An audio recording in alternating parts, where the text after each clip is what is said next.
Chapter 1. Ghost of the Nidame.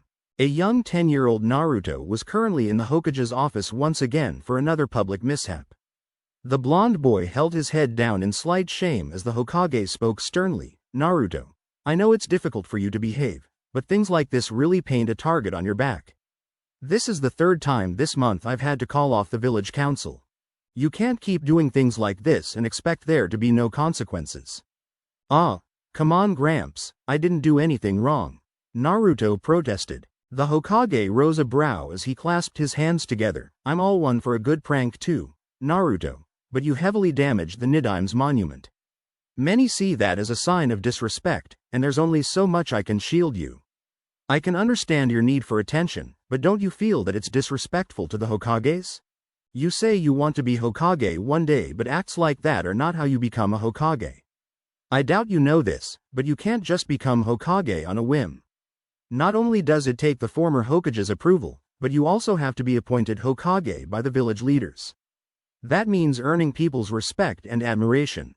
Damaging village monuments is not a good start. Come on, Gramps, it's not like they can't just fix it anyways. Besides, I do respect the Hokages. Naruto shot back. Really? Then tell me, Naruto, what is the name of Nidame? The man whose monument you almost destroyed with your paint bomb prank? Sarutobi tested. I guess I don't know. Naruto trailed off in thought as if the revelation was deeply shocking to him. Sarutobi sighed. If you truly wish to become Hokage one day, then it might do you some good to study the former Hokages and learn why they were so respected. I don't care if you want to pull pranks, Naruto, but try not to upset the village leaders. Many of them are especially upset that it was the Nidame's monument in particular. PFF'd. Like I care what those old geezers think anyway. The blonde said aggressively. You're lucky it's up to me and not the council. They suggested your expulsion from the Shinobi Academy, Sarutobi elaborated. Naruto's eyes widened and for the first time, he didn't know what to say. He was silent for a long moment before speaking again. How can I learn about the former Hokages then? They are taught about in the academy. But if you're truly curious to learn more on your own, then I'll allow you access to the Hokage Tower Library. Just mind yourself though, some of it is off limits for everyone except high-ranking shinobi, Sarutobi elaborated. A library? How lame, Naruto said unhappily. Work hard and study, Naruto, that's the first step to becoming Hokage, the Sandame replied. Naruto put his hands behind his head and sighed. Yeah, so where's this library at then? It's not too far from my office actually. Here, follow me. The old man spoke as he made his way for the door. Naruto followed him for about a minute as they winded around some corridors and up a flight of additional stairs. They soon came upon a library. A Jonin was currently standing in front of a door and looked a bit alarmed when he saw the Hokage and Naruto approach. Hokage-sama, the man announced respectfully as he immediately opened the door for them. The elder ninja's eyes locked onto Naruto suspiciously, but he said nothing as the blonde boy walked inside. Here you are, Naruto, feel free to come by here and study anytime you wish during the day. I will inform the Jonin in the tower to allow you access to the first level of the library, the Hokage explained before walking towards the exit. Naruto stood there somewhat uncertainly as Sarutobi turned back and spoke to the Jonin guarding the door. Naruto is allowed in here to study. I don't want any trouble, understood? Yes, Hokage-sama, the Jonin replied respectfully before the Hokage departed. After he was gone, Naruto looked around the somewhat small library as he scratched his head. Reading had never really been his thing before, but Naruto was a bit curious about the former Hokages now. Against his own childish restlessness, he decided to look around and find something interesting to read. He eventually found a book called Legacy of the Hokages and decided on it. He brought the book to an isolated table in the corner and looked over it. The book didn't look overly fancy or anything, but it did have colored portraits of the Hokages inside of it. Naruto read the first page curiously. Hashirama Senju, first Hokage of the Hidden Leaf Village. A renowned warrior and sage in his lifetime, the Shoden was an unequaled shinobi. Legends say that he was so powerful that the ninja world referred to him as the god of shinobi. All known accounts state he had the largest chakra pool in the ninja world and a legendary, unique ability, would release. Wow, that sounds pretty cool. Though wood release doesn't sound very strong, Naruto thought to himself. Wood release was renowned for its ability to drain chakra and create life. No known Senju descendants have ever developed this ability except for the Shoden. Naruto finished reading the excerpt about the first Hokage. He skimmed through some other boring stuff before reaching the part about the second Hokage. Following the reign of his older brother Hashirama, Tobirama Senju would later become the Naidame Hokage. The Naidame is most famously known for his establishment of much of the village structure we see today. Tobirama Senju was a master of all 5 elemental natures, but was most renowned as the greatest water ninjutsu specialist to ever live. His greatest legacy, however, was the creation of hundreds of jutsus used far and wide in the shinobi world. He is also credited as the second fastest shinobi in history behind the Yondaime. Wow, he sounds pretty cool. Now I feel kind of bad about messing up his monument, Naruto thought to himself.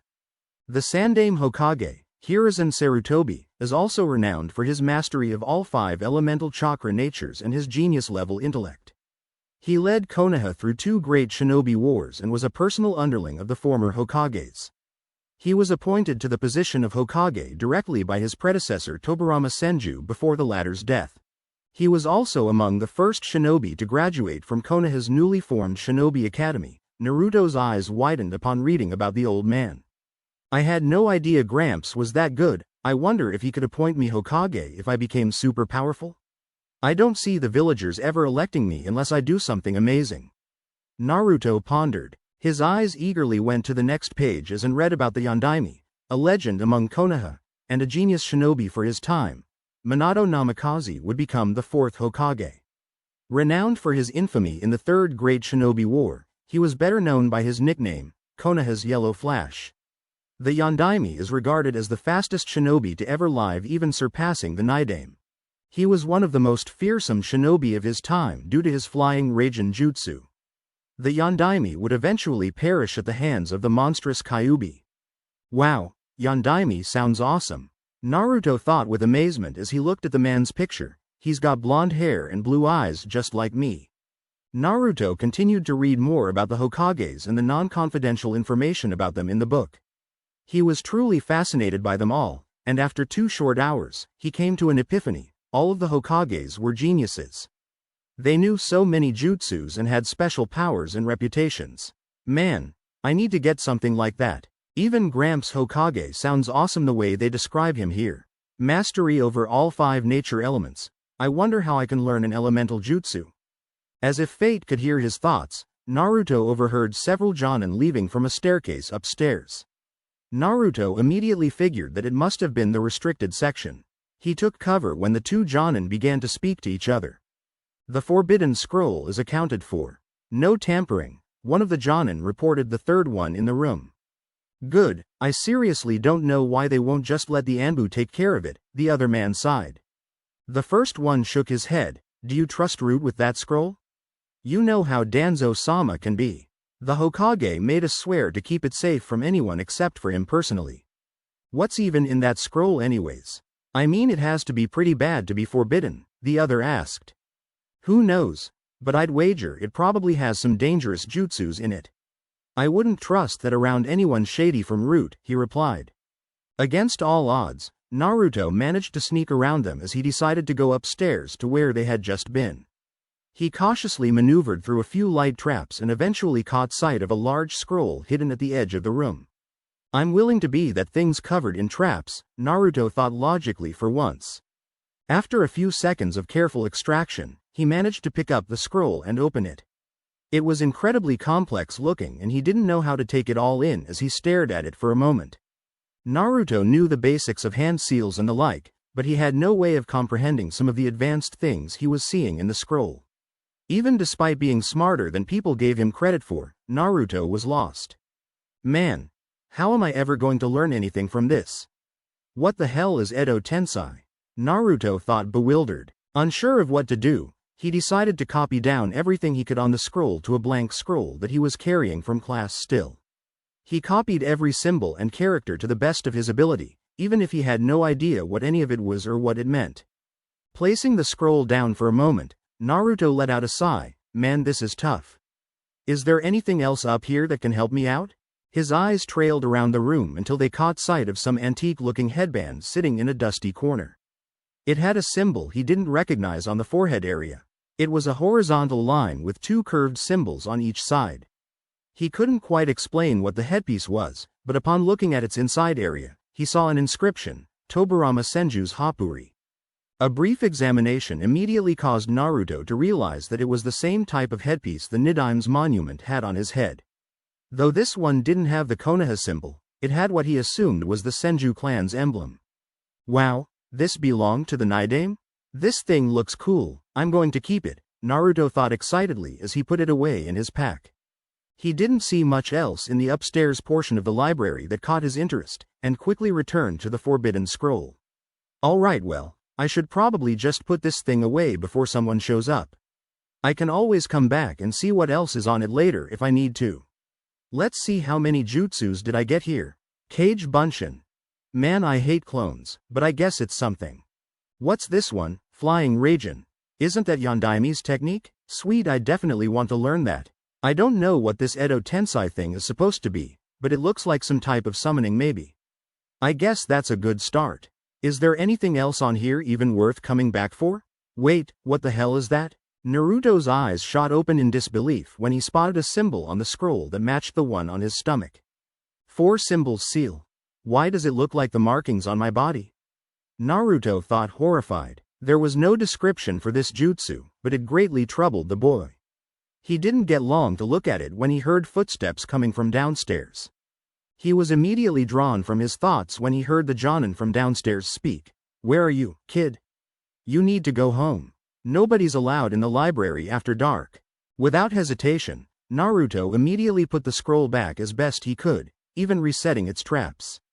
He carefully concealed his copied jutsu scroll in his own pack and snuck back downstairs.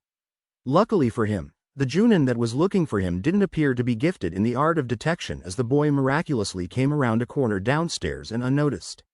You're quieter than I expected you'd be. I almost forgot you were still here. You gotta leave, kid. Nobody stays after dark, Hokage's orders, the Jonin stated calmly. He looked slightly on edge due to Naruto's unusual and unprecedented stealth. He didn't once take his eyes off the boy as Naruto left the library without a word. Even without looking, Naruto could sense the man going upstairs to check on the scroll. He quickened his pace shortly afterward. I'm glad I decided to copy it down instead of taking it. That guy looked like he was onto me for a minute. Once he was clear, Naruto immediately bolted for the forest, where he could try practicing some of the jutsus in peace. It didn't take him long to find an isolated clearing as he touched down near a tree and began to read over the first copied jutsu. Alright, shadow clones, huh? I suck at making clones, but if it was on that scroll then maybe it's strong or something, Naruto thought to himself as he worked out how to do it. After a few minutes of trial and error, he let out an annoyed sigh. Alright, here goes again. Kage Bunshin no Jutsu. Shadow Clone Jutsu. To his utter astonishment, he created almost a dozen perfect clones of himself.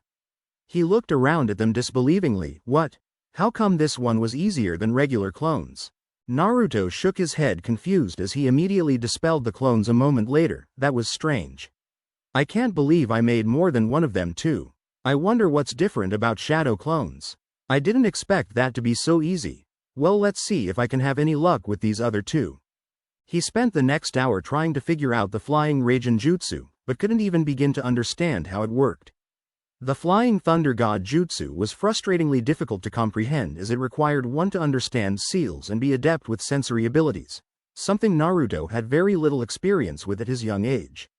So, I mark a location with a seal that I create with my chakra and then what? He thought, confused as he tried to copy the one he had written down. I should come back to this. I don't have any idea where to start with this one, Naruto thought, frustrated. He then moved on to the third technique, which was also the last one he managed to copy before putting the scroll back. Alright, Kachiyose. Edo Tensei, let's see. This one doesn't make any sense. Summoning Resurrection? I guess I have to draw out this summoning circle first. I wonder what it's supposed to summon. Due to his inability to fully create a summoning circle with chakra yet, Naruto painstakingly drew out some of the design as best he could on the ground with a nearby stick.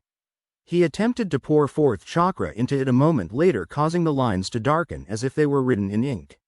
Afterward, he looked at his nearby scroll for the hand signs. I guess I have to get them all without messing this up, he thought to himself. Naruto memorized the hand signs as best he could while going through them at a decently steady pace. Even though he eventually got the hang of doing them, nothing would happen. He failed for over half an hour trying to do them, but eventually he succeeded, causing a reaction. To his astonishment, the lines he drew out in the dirt turned fully black and many additional seal symbols surrounded it. A bright and unholy glow briefly illuminated the circle, but then nothing happened. Naruto looked at it confused. What the hell? Did it work? What's this stupid jutsu supposed to even do anyways?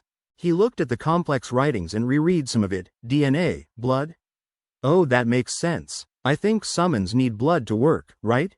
Well, here goes nothing. Naruto bit his thumb to draw blood and pressed it down towards the summoning circle.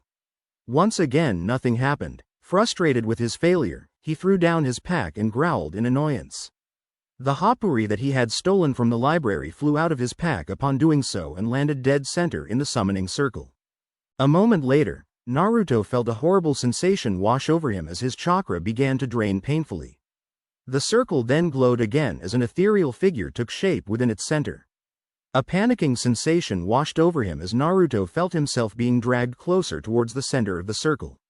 He immediately tried to scratch apart the edges of the summoning circle as it slowly dragged him in. This seemed somewhat effective as he managed to break free of whatever invisible force was pulling him. Without hesitation, he immediately dove further away and turned back to look at the summoning circle. What was that? That jutsu was going to kill me. Naruto thought, horrified as the revelation hit him full force. The circle shortly vanished a moment later, but Naruto was surprised to see the ethereal figure in its center still standing there. He looked at it confused as he risked approaching again. Upon closer inspection, he saw that the figure was actually a man. He had spiky white hair, blue armor, and 3 red markings on his face. The hapuri that Naruto had stolen from earlier was gone now, but the man appeared to be wearing one. The blonde gawked at the glowing man as he got even closer. The white-haired man glanced around with confusion before looking at his hands. He spoke aloud, "Is this Edo Tensei? No, I don't have a body. This is unusual." It was finally at this point that Naruto realized the man was actually a ghost. He let out a gasp of horror. What the hell? The white-haired man turned his auburn red eyes upon Naruto seriously. A boy? Are you the summoner, child? Summoner? I just tried to cast a jutsu. Who are you? Naruto asked disbelievingly. Tobirama Senju, Naidame Hokage and inventor of the jutsu you just attempted to do, he answered with stern stoicism. Naidame? No way. How are you here? Aren't you dead? Are you a ghost or something? Naruto bellowed. The stern man shook his head. I suppose that is accurate. Without a sacrifice, I don't have an actual body, but you still pulled my spirit here from what I have gathered. I don't know how. I did? What was that Edo Tensei jutsu supposed to do anyways? Naruto asked, shocked. Tobirama facepalmed at Naruto as an audible sigh escaped him. You must be joking. How did you even manage to do the jutsu if you had no clue what it was or who I am? I found it on some forbidden scroll and wrote it down. What's it supposed to do anyway? Naruto asked again. The Naidame deadpanned at Naruto. Summoning resurrection, it's meant to bring back the dead as a zombie. You're saying you learned this jutsu from the Forbidden Scroll of Seals? How did a child like you manage to acquire it? It should be under guard by elite Konoha shinobi. Edo Tensei? Brings back the dead? Naruto gasped as he ignored the Nidame's question. Edo Tensei creates a zombie with unlimited chakra that is bound to the will of the caster. It's a forbidden jutsu that I developed when I was still alive. It requires the DNA of the person you are attempting to resurrect in a living sacrifice. Since you didn't offer a sacrifice, you only pulled my spirit here. I take it you must have had some trace DNA of mine to make it activate halfway, Tobirama clarified. Well, I found this hapuri and it fell out of my pack into the circle when I threw it. Next thing I know, the jutsu activated, and the circle tried to suck me in, Naruto elaborated. The Hokage sighed. How would it still have trace DNA of mine? Strange. Maybe some hairs were preserved. My hapuri's chakra seals were specially made. I never considered this possibility. So if the jutsu needed a sacrifice, was it going to kill me? Naruto asked. Without a sacrifice, Edo Tensei will usually siphon the life force from the summoner. I'm honestly amazed you didn't die from it. How a boy like you managed to acquire my scroll and perform an incomplete Edo Tensei is beyond me. Are you even a shinobi? I see no distinctive symbols on your attire other than those swirls, and what is with that ridiculous outfit? Tobirama asked. Naruto looked at the man nervously. Well, I'm in the Konoha Academy if that counts. And what's wrong with my outfit anyway? How do you expect to be a proper shinobi when your clothes make you visible from kilometers away? We're in a forest. Why are you wearing orange? Tobirama asked, shaking his head. It's not that bad. Besides, maybe I want to stick out. I'm tired of people ignoring me. Naruto countered. So, you're just a brat seeking attention then? How times have changed. Peace brings weakness and ignorance, unfortunately. Tobirama sighed. Hey, who are you calling a brat? I'm standing right here. Also, I'm not weak, he shouted. Tobirama stared at him with icy eyes. You say you're in the Shinobi Academy? Standards must have plummeted if that's the case. You lack the bearing of a shinobi. Plus a boy your age should already be a genin. What? But I'm only 10 though. Naruto protested. I suppose they don't allow early graduations during peacetime. Tobirama said to himself as he put a hand on his chin. If I'm so bad, then how did I manage to learn the shadow clone jutsu in the scroll or summon you here? I'm not a failure, I don't care what you or anyone else says. Naruto bellowed proudly. I suppose it must have taken some skill to even reach the scroll, let alone learn shadow clones. What I'm curious about is how did you even have enough chakra to perform Edo Tensei? What's your name? The man almost demanded. Naruto Uzumaki, the blonde announced proudly to the ghost. Tobirama's eyes widened slightly. And Uzumaki? That would explain your chakra level and those swirls on your clothing. I knew I sensed a familiarity about you. Still, you look nothing like an Uzumaki clan member to me. There's an Uzumaki clan? Naruto asked with amazement. Yes, they're related to the Senju clan and were our strongest allies. They originally came from Uzushigakure and were renowned for their sealing techniques. Their members all have vast chakra pools and strong affinities for multiple elemental natures, just like Senju's. My brother Hashirama married their royal heir and all of his descendants are related to your clan, the Naidame continued. I don't look like an Uzumaki? What do Uzumaki clan members look like then? And are we seriously related to the Senju clan? Naruto asked eagerly. Almost all of the pure-blooded ones have dark red hair. It's a distinctive feature of the clan. Though I believe Hashirama's granddaughter was blonde. Do either of your parents have red hair? Tobirama asked. Naruto was silent for a moment as he took in the information with both amazement and a bit of sadness. He spoke slowly. I don't know, I'm an orphan. I've never met my parents. And you've never seen another Uzumaki either? Tobirama asked for confirmation. The young blonde nodded sadly. Yeah, I've never had a family. Both of my parents and 2 of my brothers died in war before I was even a man. When I was your age, I had already killed, and I watched many of my clan members die. The world isn't a nice place, so don't go acting sad and expecting sympathy from me. Your moping won't change the fact that you're an orphan. Accept it for what it is and become stronger in spite of it. That is the way of a shinobi, Tobirama remarked mercilessly when he saw Naruto's distraught emotional face. The blonde boy didn't know how to react to Tobirama's somewhat cruel words. He held his head down and spoke angrily, I'm not moping. Good, it doesn't accomplish anything. That aside, I am curious about something Naruto Uzumaki. How did you acquire my scroll of seals? Do you still have it? Tobirama broke the silence after an awkward moment. No, it's still in the Hokage Tower. I just copied down 3 jutsus from it. Kage Bunshin, Flying Raijin, and Edo Tensei, Naruto answered. The Naidame crossed his arms. And you only learned shadow clones from it? Why would you dabble with a forbidden scroll?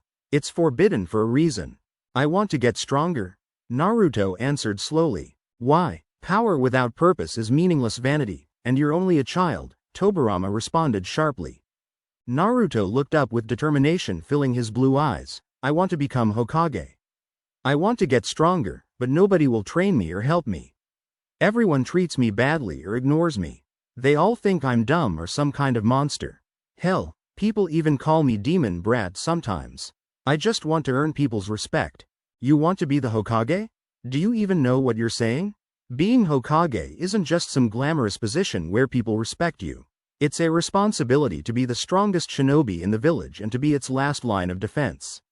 You have no idea what it takes to shoulder that kind of responsibility. This isn't some pipe dream, boy, it's a burden that the strong must bear. You have to be willing to sacrifice everything and die for it.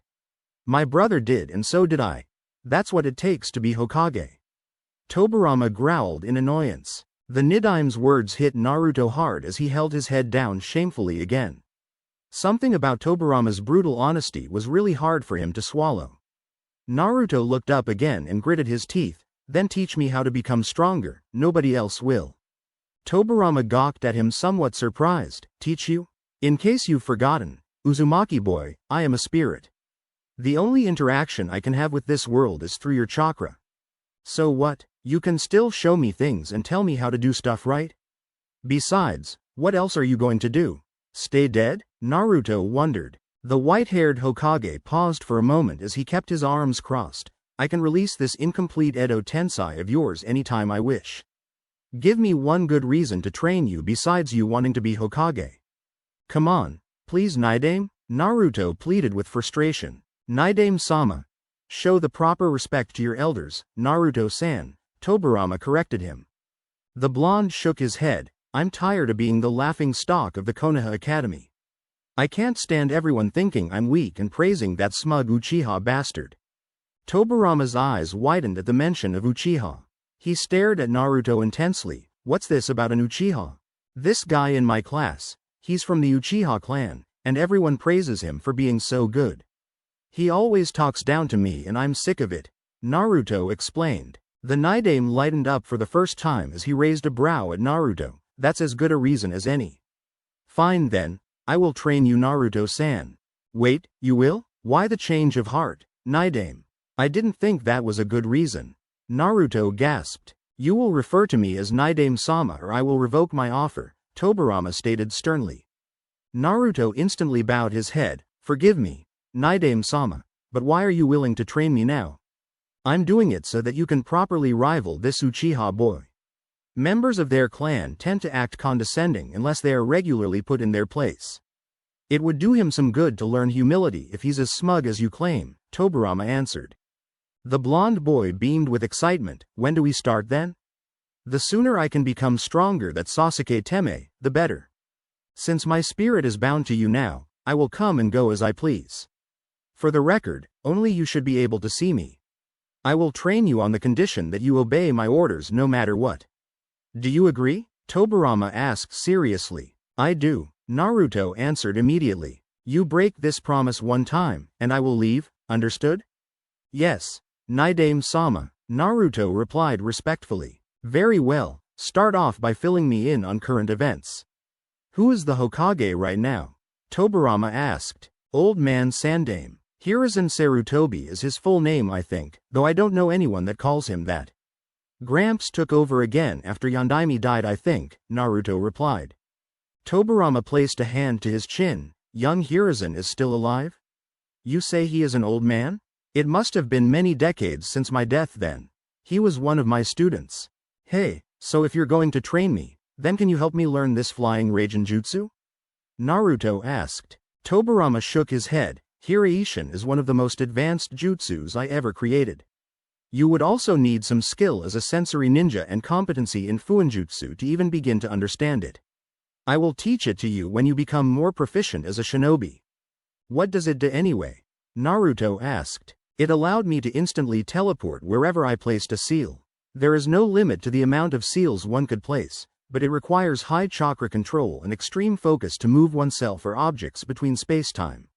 You essentially summon yourself or objects to your seals. It's well suited for sensory ninjas since they can detect every location and enemy on a battlefield and teleport around them, Tobirama elaborated briefly.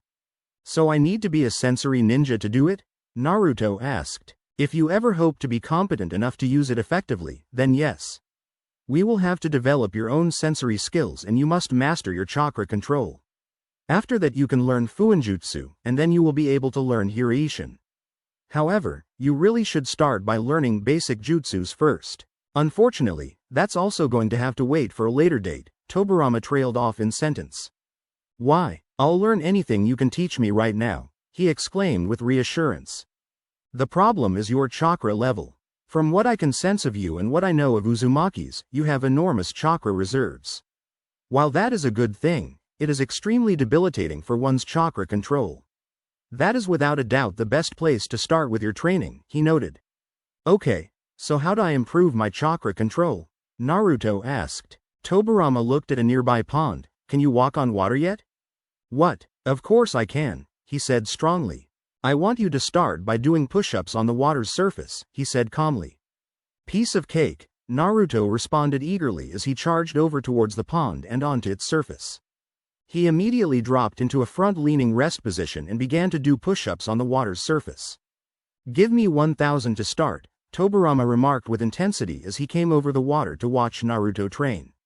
The blonde had barely made it to 100 push-ups before he felt himself tiring out. Keeping himself from falling in while doing an exercise took a lot more focus than he was expecting. He stopped pushing for a moment and looked over at Tobirama seriously. Did you just say 1,000? Do it or I'll leave, remember the deal. I don't want to waste my time with a quitter. Tobirama threatened him. Afraid of losing his new ghost sensei, Naruto kept pushing. He felt his muscles cramping as he got to around 200 push-ups, and before he could react, his body plummeted into the pond. You owe me 798 still, Naruto-san, Tobirama announced as Naruto shot back out of the water and stood on its surface. He was soaked and more than little tired as he panted heavily. The blonde boy caught his breath and spoke urgently. I just need a break. Do you think your little Uchiha friend is having a break right now? You want to be better than him? Then train harder than he does. You get what you put into yourself. He will have the Sharingan if he's even halfway competent as an Uchiha. You will have no way to combat that unless you're smarter, stronger, faster, and better than he is at everything, Tobirama growled. You don't think this is a bit much for me? I mean, we're just starting. It's impossible to do that much at my current level, and Naruto trailed off. If it was easy, then everyone would do it. Do you really want to be the Hokage? Then earn it, boy. Nobody in this world owes you anything. Only mediocre people believe in overtraining. Day 1 is the best time to break your old habits. Succeed or fail. The choice is yours. The white-haired Hokage stated with aggression. Naruto's resolve was renewed as he got back down. I won't quit. I won't. That remains to be seen, Tobirama said distantly as Naruto continued. He fell into the pond many more times but kept getting back up and continuing. This type of training went on for many hours into the night, with Tobirama forcing Naruto to do strange exercises ranging from tree climbing to water surface calisthenics. It was finally well past midnight before Tobirama stopped. A very light first day of training, but it should give you insight into what is to come. Rest, Naruto-san. We will resume your training tomorrow, Tobirama said calmly as a sore and exhausted Naruto struggled to stand up. There's something I wanted to ask you, Naidame-sama. Naruto spoke up after catching his breath. What? The white-haired man asked. Naruto paused as he unzipped his jacket and lifted up his shirt. He pointed at the seal on his stomach. What is this symbol on my body? I saw it in your scroll. It was called the Four Symbols seal, I think. Tobirama's eyes widened with disbelief. That's the same seal Mito Uzumaki had. Who? Naruto asked confused. My brother's wife, Mito Uzumaki, was a Jinchuriki. That seal on your stomach is an Uzumaki technique used for sealing away a powerful creature. If you have the Uzumaki one, then I wouldn't doubt if it was a biju sealed within your body, Tobirama answered. A biju? What's a biju? Naruto asked bewildered. It's a tailed beast. From what I recall, the Uzumaki clan was given the Kyuubi for safekeeping. Mito was its host, and I believe one of her great-grandchildren was chosen to become the next host. You must have been the next host after that one if my timeline is correct, Tobirama trailed off in sentence. Naruto was a bit shocked by this news as he spoke fearfully. What does that mean then? It means you're a Jinchuriki? Tobirama answered bluntly. Is that why all the villagers hate me? I have that monster fox sealed in my body? Naruto thought, petrified by the thought. The Kyuubi is not exactly a monster, but it is a very dangerous and hateful creature. Madara Uchiha used it to attack Konoha a long time ago. The fact that you are its Jinchuriki is an even greater reason for me to train you. The 9 tails must not be allowed into enemy hands. You becoming strong is a high priority for the village's safety, Tobirama noted. Everyone in Konoha hates the 9 tails though. It killed so many people. Why, you're saying it's inside of me? How? Naruto said with an emotional tone. In my lifetime, knowledge of the Kyuubi was only exclusive to the Senju, Uzumaki, and Uchiha clans. How would common villagers know about it? Tobirama asked curiously. The Kyuubi attacked the village 10 years ago on October 10th. It nearly destroyed the village, but the Yondaime stopped it somehow, the boy tried to clarify. Tobirama sighed. So he sealed it inside of you, I take it? That would imply he had knowledge on the Uzumaki Fuinjutsu. He certainly had a connection to them. Interesting. I knew I sensed something strange about your chakra. I will gather the rest of this information on my own.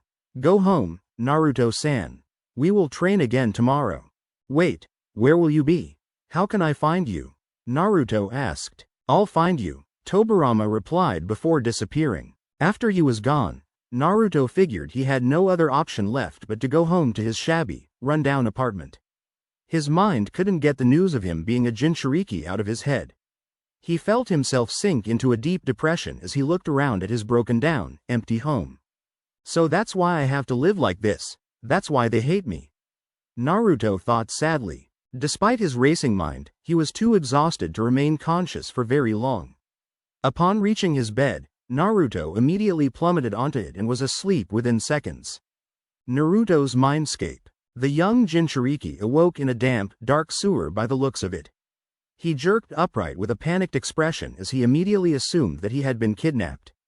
The energetic blonde cautiously searched around for a few minutes as he tried to remain quiet. He eventually decided to follow a path that led him deeper into the sewer. To his astonishment, it did not smell bad, but the gloomy lighting was a bit unsettling as he drew nearer and nearer to an ominous and dark presence. Naruto's neck hairs stood on edge as he entered a massive chamber that had iron bars on the opposite end of the room. On the iron cage, he saw a massive paper seal with the kanji for seal written on it. Naruto cocked his head in confusion as he slowly approached the cage. As he got closer, he saw a pair of red slit eyes appear from the darkness in the cage. Naruto stopped in his tracks as he stared into the eyes. He didn't know what to say to the creature on the other end of the iron bars or even if it was sentient enough to understand him. After a brief and very intimidating silence, the creature spoke. So, you're finally aware of me now? The young boy was more than a little shocked by the beast speaking to him and tried to muster up the courage to respond. Who are you? Upon asking this question, Naruto saw the creature's silhouette come closer to the iron bars as its body shape came into view. It was a giant fox by the looks of it. Naruto immediately figured out what it was a moment later. Why, you're the Kyuubi? Yes, and you are my Jinchuriki as you have just recently learned. I must say that I'm more than a little surprised by your recent actions. Initially, I assumed you were a clueless failure, but your ambition and success in learning from the Forbidden Scroll of Seals was an interesting turn of events, Kyuubi replied calmly. You saw that? Naruto gasped. I see everything that you do, though I tend to ignore the mundane activities of your life. However, you caught my interest with your behavior tonight, the giant fox replied. The boy looked up at it with disbelief. So where am I then? This is your inner mind and body where I am sealed. I brought you here tonight so that I could explain a few things to you, Kyuubi began. Naruto looked at the fox uncertainly. Yeah? Like what? Why are you sealed inside of me anyways? Why did you attack Konoha 10 years ago? I am sealed within you because the Yondaime Hokage wasn't able to stop me. As for why I attacked Konoha, that is a matter you do not have the mental capacity to understand, Kyuubi answered. But, you killed a bunch of people. Why? Naruto protested. Kyuubi growled threateningly as red chakra began to flood out of the cage. I don't have the patience or the desire to explain myself to some brat like you. What's done is done, and now I am a prisoner within your body. Naidame-sama said that you were sealed in some people before me. Who? Do you know anything about my clan? Naruto decided to test his luck and ask. The fox sighed. Your clan's members are the only ones with bodies strong enough to contain my full power. My first host was Mito Uzumaki, then there was Kushina Uzumaki, and now there's you, Naruto Uzumaki. What can you tell me about your previous Jinchuriki? What does it mean to be one? Naruto asked. Being a Jinchuriki is a curse for any human. You are seen as dangerous monsters that could transform into the Biju you contain at any moment. This is actually true for a weak-willed Jinchuriki. I would almost pity your existence if I wasn't trapped inside of you, Kyuubi answered unhappily. Naruto stared at the fox for a moment and frowned. I guess this is just as bad for you as it is for me then? Maybe worse. I'm surprised you would even consider my opinion on the matter considering I'm just the monster that attacked Konoha, the fox replied dryly. Can you please tell me why you did it? I'm willing to hear you out, Naruto asked persuasively. Kyuubi looked annoyed at his question. Spare me the feigned empathy, you couldn't possibly understand me or my motivations. You're just a child. I know what it's like for people to see you as something you're not. I'm giving you a chance to explain yourself to me, Fox, Naruto shot back. After a long pause, the Nine-Tails sighed. A man with an orange mask unsealed me from my previous host Kushina Uzumaki. He put me under the effect of the Sharingan and under his direct control. The Yondaime managed to break his hold over me, but once I had regained my mind, I went on a rampage. I loathe your village and its continued abuse of my power. I sought to wipe out the village because its inhabitants have consistently tried to enslave me. What? An Uchiha managed to control you with their Sharingan? Naruto gasped. Mangekyo Sharingan, and yes. It has happened to me twice now. The first time was when Madara Uchiha used me to fight Hashirama Senju in the Valley of the End. I escaped their battle, but the first Hokage eventually caught me and sealed me into his wife. Before she died, Mito Uzumaki had me sealed into her great-granddaughter Kushina Uzumaki, the Kyuubi elaborated. So then, you're innocent? Naruto asked almost disbelievingly. Kyuubi scoffed at him. Hardly, I would have destroyed Konoha had the Yondaime not stopped me. I suppose I couldn't blame you. I would hate to be used as a tool like that and forced into a cage. You're not evil, you were just angry. You just wanted to be free, Naruto said sadly. The fox looked at him somewhat shocked. Really? You truly believe I was justified? That surprises me greatly that you even have the ability to see my point of view. Honestly, the more I hear, the more I understand. You sound a lot like me, Naruto trailed off sadly. Like you? How am I like you? Don't insult me, Kyuubi growled with annoyance. You're lonely and sad too. There's only so much of that a person can take before they get angry at the world. Honestly, I feel that way about the village sometimes, about the way they hate me for no reason. Is that what you had to deal with all the time before getting sealed away? Naruto spoke softly. The fox calmed down a moment later and looked away. You presume much to think I share such feeble emotions with you. I don't care for such things. I'm not some pathetic human. Surely you must have cared about someone or something once, right? Naruto asked. Kyuubi looked away somewhat sadly, much to Naruto's surprise. The fox didn't respond to him as the boy stared blankly. I don't know what it means to be a Jinchuriki, and I'm sorry you have to be imprisoned inside of me, Kyuubi, but thanks for talking to me. You might laugh at this, but maybe we can be friends? Naruto suggested hopefully. You would be friends with the Biju that tried to kill everyone in your village? Are you slow in the head? Kyuubi scoffed. I don't really have anyone else, so yeah I would, Naruto replied.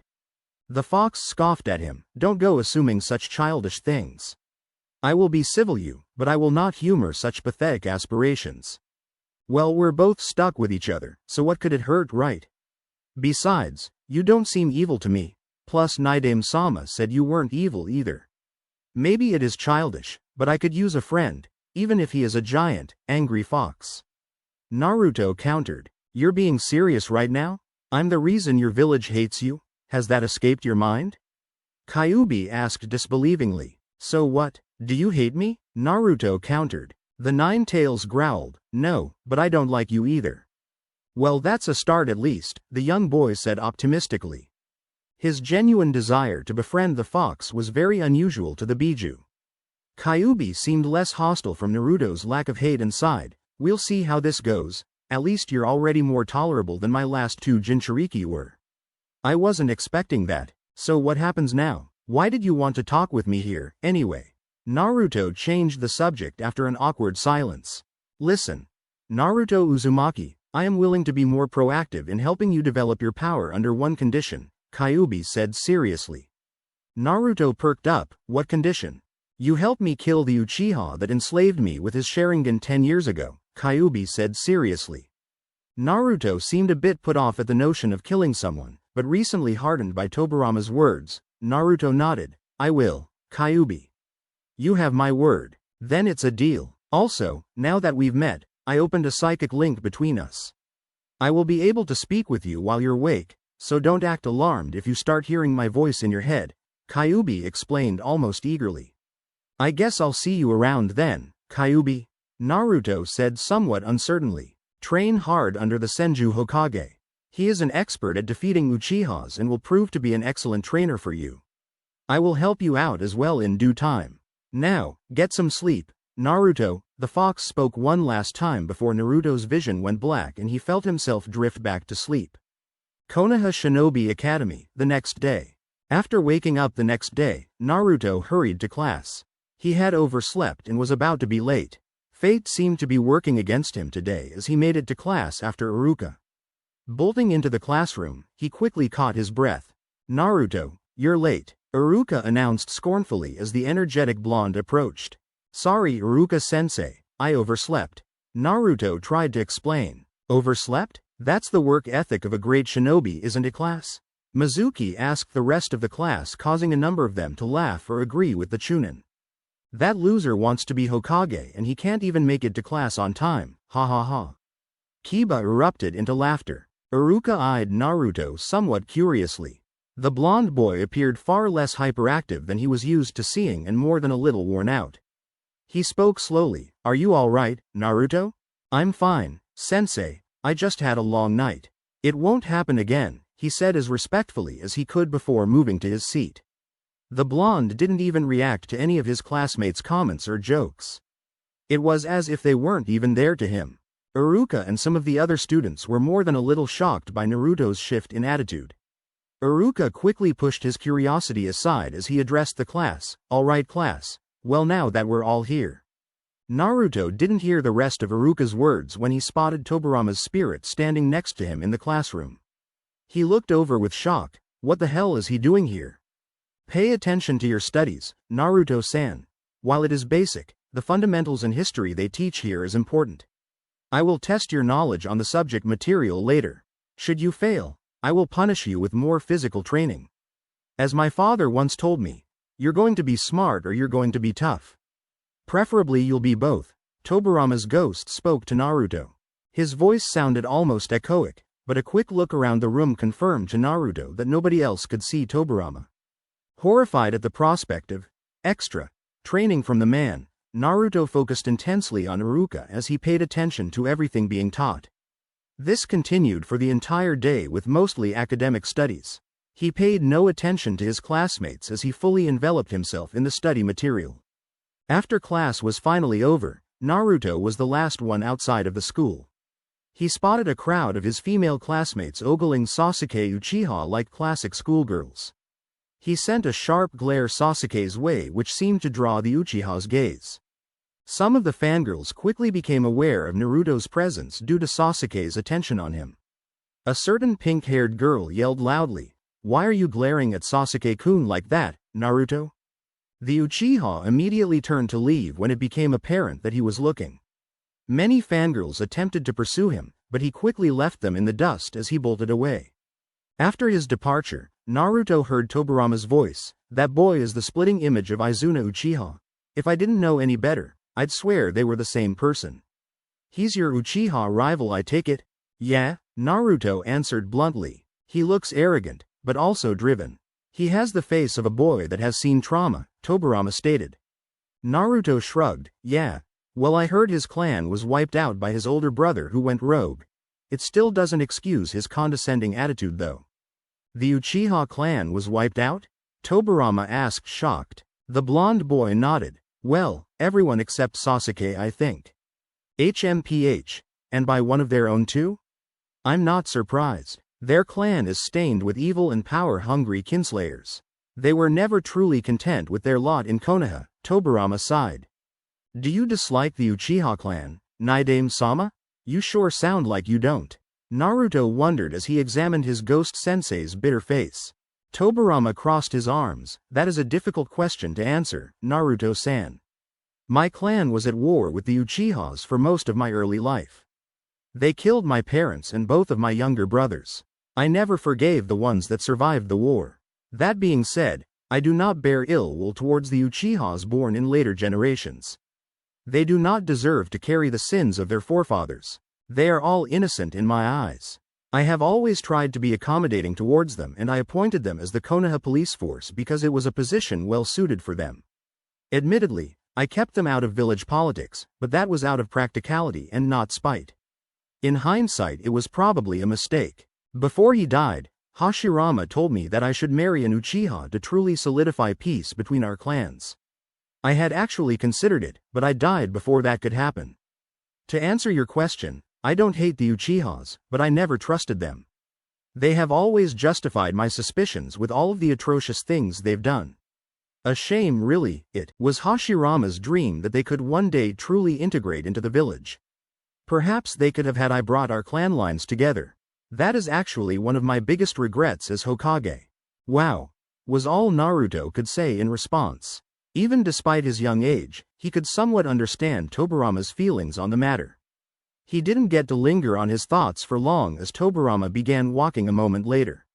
There is no point in dwelling on this anymore. We have work to do. Follow me, Naruto-san. There's a special training location that I want to show you. Tobirama stated as Naruto headed into the forest to train. Deep in the forest. Just how far out do we have to go? Naruto asked as Tobirama stopped in a distant clearing. He had led Naruto along a strange and somewhat hidden path behind a number of unusual landmarks and through a thick network of trees. We're a considerable distance away from the village. This should be a safe enough place to train your abilities without catching any attention. I noticed quite a few Anbu watching you while you were in the village. They won't usually take this route if you go through this way, and you will be undetectable in this part of the forest, Tobirama explained. Where is this place anyway? Naruto wondered. This place is called the Senju Grove. To be honest, I'm amazed it's still hidden. It looks untouched. That's good, Tobirama stated as he looked around the area. Senju Grove? I've never heard of this place. Why is it all the way out here? Naruto asked. Tobirama turned to face him. This place is where my brothers and I used to train as children. I often sparred with Itama, Kawurama, and Hashirama here.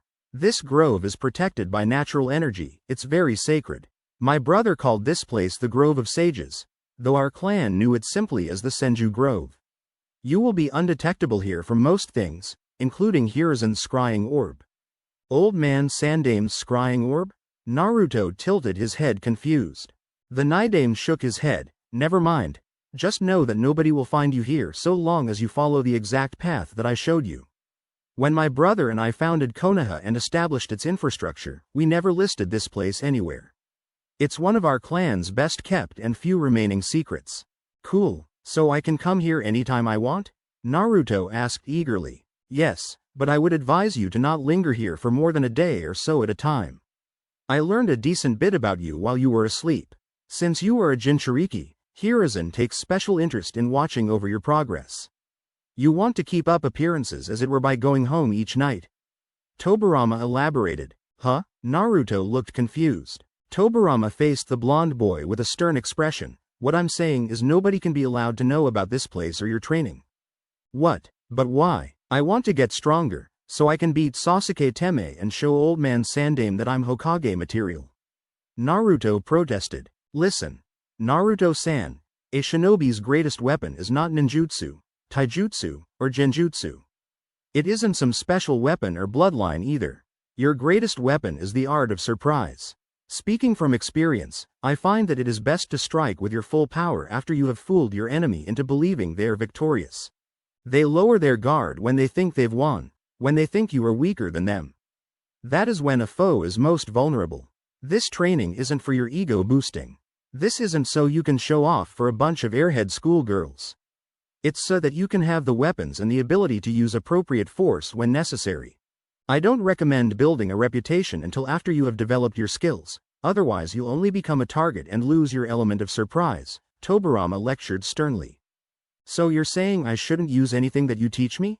Naruto asked shocked. The Naidame crossed his arms. Precisely, Naruto-san. At least not yet. You're actually in a great position doing this. Your classmates and teachers all assume you're a weak, incompetent fool. If you maintain some of that facade and secretly enhance your power, then you will gain an advantage over everyone. When the time comes, you can reveal your power, but for now you must respect the art of subtlety and stealth, of discipline and humility. You need those things too. Well, how exactly am I supposed to sneak away to this place if old man Sandame is able to watch me then? Naruto wondered. Tobirama's lip slightly twitched upward. It was probably the closest thing to a smile Naruto was ever going to see. The Naidame spoke slowly. You will leave a shadow clone in Konoha to throw off your spies. Nobody is aware that you have this ability, so it will be perfect for the situation. A shadow clone? But how will that work? What if someone touches it and realizes it isn't me? Naruto asked. Tobirama facepalmed as an audible sigh escaped him. A shadow clone is a physical clone of oneself. When one creates a shadow clone, it takes a portion of his chakra and is typically divided among all shadow clones created. Each time a shadow clone is dispelled, you will gain the memories and experiences of the shadow clone.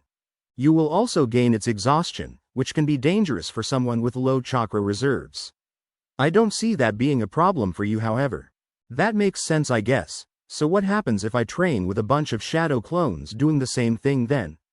Naruto wondered. Training with shadow clones is a dangerous thing to attempt, but you have enough chakra to do it without killing yourself. It will expedite the training process and help you learn jutsus far quicker than normal, Tobirama explained. Naruto nodded eagerly. So then what about the clone I leave in Konoha? How will that work? I would put extra chakra into your decoy shadow clone just so that it doesn't dispel from any light damage. Due to the nature of training at the Shinobi Academy, I doubt you will be able to substitute a clone for your school hours anytime soon. Nevertheless, the clone can cover most of your free time when you're away. I wouldn't recommend leaving it overnight as it could dissipate when you sleep.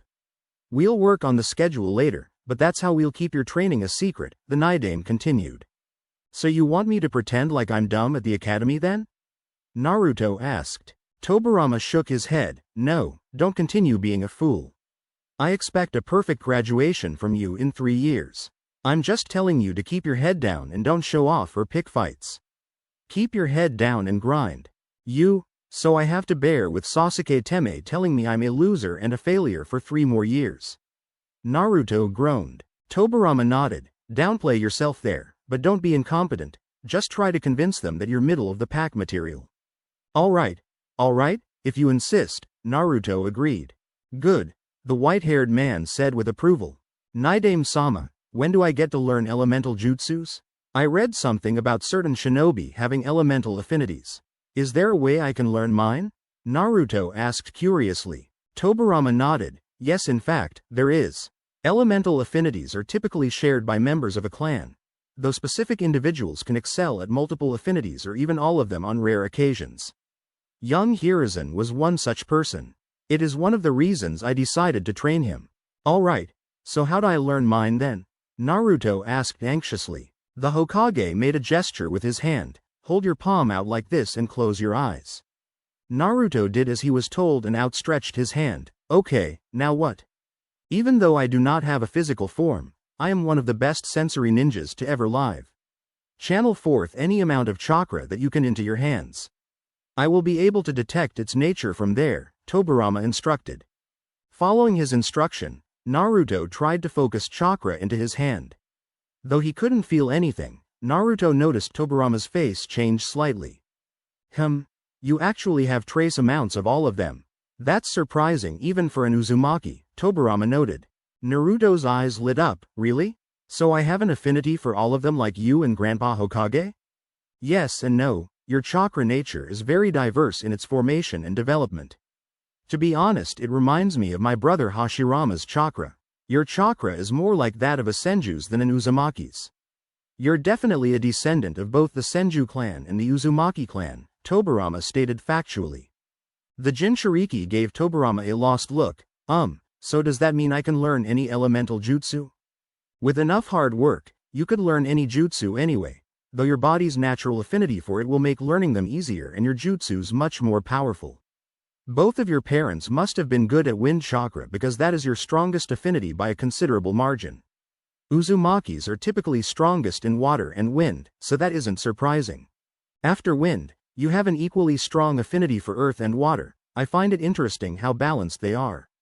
Hashirama's was the same way. Lightning and fire are your weakest affinities, Tobirama noted. Naruto cocked his head confused. Does that mean I can't learn them? I never said that, Naruto-san. Let me finish explaining. While lightning and fire are much fainter in your chakra nature alignments, you still possess an affinity for them too. One of your parents must have had an affinity for lightning and fire, because they're both far above average in your chakra nature compared to regular shinobi. Your non-Uzumaki parent might be where you inherited that. Granted, I imagine those two will be more difficult for you to learn than the other three elements. Fire jutsus were always my most difficult jutsus to learn as well since I was so highly attuned to water, Tobirama elaborated further. Alright, so when do I get to learn that stuff? The blonde boy asked eagerly. I'll teach you basic elemental jutsus after you've perfected your chakra control. Ninjutsu is advanced, and a boy your age should master the basics before attempting something more complex. The quicker you learn, the sooner I will be able to teach you more advanced things. Let that be an incentive to master everything quickly if you will. Tobirama spoke coolly as he paced around. Okay, well let's get started then, Naruto announced with excitement. Before we begin, I want you to have something. Do you see the shrine over there? Tobirama pointed towards a wooden building that looked covered in foliage and practically decayed at this point. Its stonework pathway was crumbling, but Naruto could still see that this long-abandoned shrine was miraculously intact. Naruto turned towards the building and began to walk towards it alongside Tobirama. The Naidame looked down at the boy a moment later. I upkept this place during my life, and kept keepsakes of my dead clan members here. This shrine is a homage to their memories. Go inside. Doing as he was told, the blonde passed into the crumbling building. He looked around at it and saw altars with names engraved on each of them. Some had trinkets and most of them had armor. Tobirama guided Naruto towards the very end, where he saw a chest. It appeared to be made of wood and stone and was engraved with the Senju clan symbol. Naruto read the inscription on it curiously, Itama Senju. Tobirama spoke stoically, open it. Upon sliding the stone lid off the chest, Naruto was amazed to see a variety of well-preserved items within it. Among them included a full set of black shinobi attire, a sword, and a traditional armor that looked similar to Tobirama's. This armor was green instead of blue however, which seemed to match the other ones he saw in the shrine. Everything in that chest now belongs to you, Tobirama stated as Naruto looked over a number of extra pieces of war gear. While he was amazed by it, Naruto turned towards Tobirama confused. Wait, this chest says Itama Senju. Isn't Itama your brother's name? I'm surprised you remembered that. You have surprisingly good attention to detail despite your brash attitude. Yes, Itama was one of my younger brothers. He died when he was 10 years old, which is your current age. His attire will be more appropriate for you to wear, though I would not recommend donning the armor, at least not yet. Senju armor is very iconic, and it will draw unwanted attention to you. For your training here you should wear it, but leave the armor when you go home, the white-haired man replied. Naruto's eyes widened with disbelief. Why do you want me to wear your brother's stuff? After we established Konoha, I gathered up all the remains of dead Senju clan members and I kept them all here as a shrine to their memory. Sadly, the decades since my death has seen this place collapse into decay. A price to pay for its secrecy, I suppose. My brother's war gear serves no purpose rotting here. It is appropriately fitted to your current size and should also double as a reminder for what it means to be a shinobi. Many others died for this peace you now live in, but you must protect it because there will always be another war to fight. And only through superior strength and cunning can you maintain any kind of lasting peace, Tobirama lectured. Naruto nodded understandingly. Thank you Naidame-sama, I'll take good care of this stuff. Get changed and meet me outside as soon as possible. I want to see these shadow clones of yours, Tobirama ordered as he left the shrine. The Jinchuriki wasted no time doing as he was told and put on the black shinobi attire. He wasn't as experienced on how to equip the armor but decided that could wait for another time. As he bolted outside, he ran up to his ghost sensei. Tobirama's arms were crossed as he spoke, "Show me your shadow clones." The boy nodded as he formed the cross seal with his hands, Kage Bunshin no Jutsu. Shadow clone jutsu. Tobirama watched with an unfazed reaction as a dozen clones of Naruto appeared all around him. He nodded his head in slight approval. "Good, each one of these clones is going to focus on a different exercise for your chakra control. Send one of them to Konoha to decoy the Anbu that are looking for you." After careful explanation, Tobirama was able to show Naruto how to pool more chakra into specific clones. He sent one out of the forest and back to Konoha in order to draw away the recent suspicions of him. After that clone was gone, Tobirama had each of Naruto's remaining clones focusing on different chakra control exercises all around the grove. As the clones trained on chakra control, the real Naruto was instructed in the art of kenjutsu by Tobirama. Naruto's new sword wasn't special by any means, and it had no engravings. The only significance it had was the blade was once wielded by Tobirama's younger brother. His training continued long into the night until it was well past dark. Exhausted beyond belief after all of his shadow clones dissipated, Naruto collapsed on the ground, panting heavily. He stared up at the stars with a hopeful expression on his face. He spoke aloud with genuine and true joy in his voice, "Finally, something to look forward to. Go home and rest, Naruto-san," Tobirama said distantly as the blonde managed to get up. Naruto bowed his head respectfully. "See you tomorrow, Naidame-sama. You can call me Tobirama-sensei, we do share the same blood after all." The Naidame replied. "Really?" Naruto said surprised. The Hokage nodded. "You are my student, so yes, keep up the good work, Naruto, and remember that the only easy day was yesterday." Chapter 2. A New Naruto. Shinobi Academy, the next day. The following day at school, Naruto was met with the familiar sight of his peers laughing and playing in the classroom as he walked through the door. Under usual circumstances, he would proudly enter and announce his presence to the class, but today he said absolutely nothing as he quietly walked towards his seat. Ironically, however, his lack of attention-seeking seemed to have an opposite effect as everyone in the classroom turned towards him with curious expressions. No doubt they were surprised by his new all-black attire, but Naruto's demeanor was shockingly different than they were used to seeing. Looks like Naruto finally ditched the orange jumpsuit. Choji was the first person to break the awkward silence. Shikamaru had a somewhat curious and inquisitive look in his eyes as he silently watched the blonde. "He looks different, and it's not just the clothes either. I wonder what's up," Shikamaru replied as he and Choji quietly talked about it. Kiba, being the brash and instigating type, immediately called Naruto out. "Yo loser, what's with the new clothes? Did you finally catch on to the fact that you looked stupid in the jumpsuit?" To everyone's complete astonishment, Naruto didn't say anything in response. He briefly looked at Kiba with a disapproving face but did not retaliate. Ino looked on with surprise. "Wow, he's not talking, that's a first." "Hey, dead last, I'm talking to you. Don't think that you can just ignore me," Kiba growled as he slammed a hand in front of Naruto's desk. Naruto was about to stand up and say something, but thankfully, someone else did. "Kiba, sit down please." The students all jerked their heads towards Iruka, who had somehow slipped into the room without them noticing. The dog boy gritted his teeth at Naruto before walking to his seat. "Whatever, he's not worth my time anyway." "I'm amazed you didn't attack him," a dark and familiar voice sounded in Naruto's head. He immediately recognized it as Kyuubi's. "Fox, is that you?" he thought, surprised. "Yeah, I told you that opened a psychic link between us, right?" the Biju responded. "You're right, I guess I forgot," the blonde noted. "I know your new sensei doesn't want you to draw attention to yourself, but you shouldn't let this little punk talk down to you like that. I'm not even fond of you, and I hate seeing you take these insults from arrogant children. You should put them in their place," Kyuubi said with annoyance. Naruto sighed. "Yeah, well, I'm honestly too tired to care anyways. Besides, I don't think I'm strong enough to beat him yet. His time will come." "I suppose that's good motivation to train and study hard then?" the fox asked.